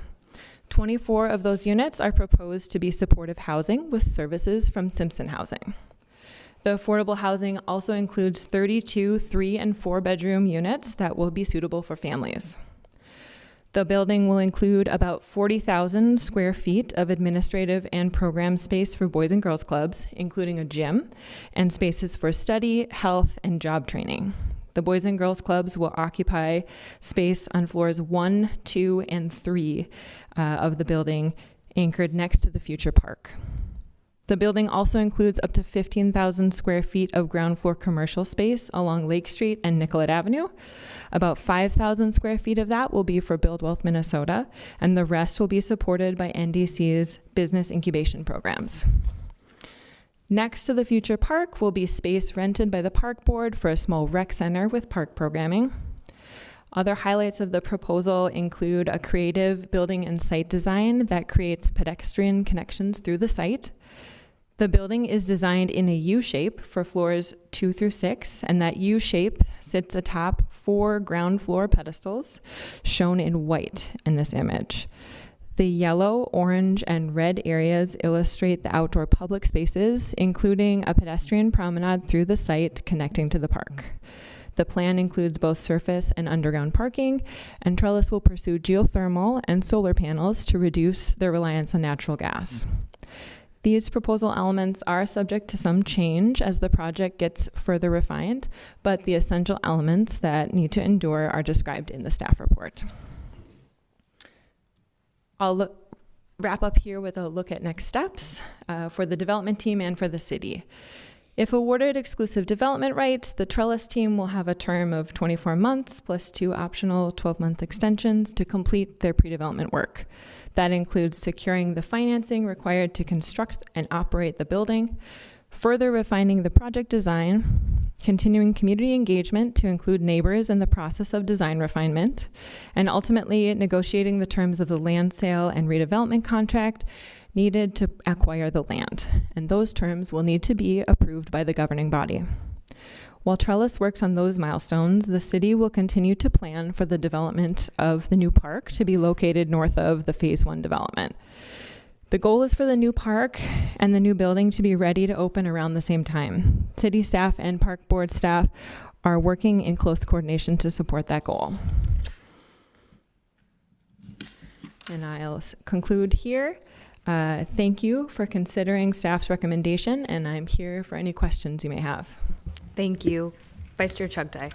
Thank you, Madam Chair. I'll hold my comments until Thursday's council meeting, but for today it is such a gift to move this item forward for approval for Thursday's council meeting. Second. Excellent. It's been moved and seconded. All those in favor say aye. Aye. Aye. Those opposed say nay. That motion carries. Members, we have 4 minutes left, and we are on track. So I am going to package that. We have item number 6D, the HCMC funding resolution of support, items 24 through 27 regarding referral to staff around the adult bathhouse ordinance, and item 28, a referral to staff on the commercial pre-eviction notice, that we move it forward without recommendation to the full council meeting. May I have a second? Second. Second. All right. All those in favor of moving that forward without recommendation, say aye. Aye. Those opposed, say nay. And then without without objection, we are adjourned. I thought we were saying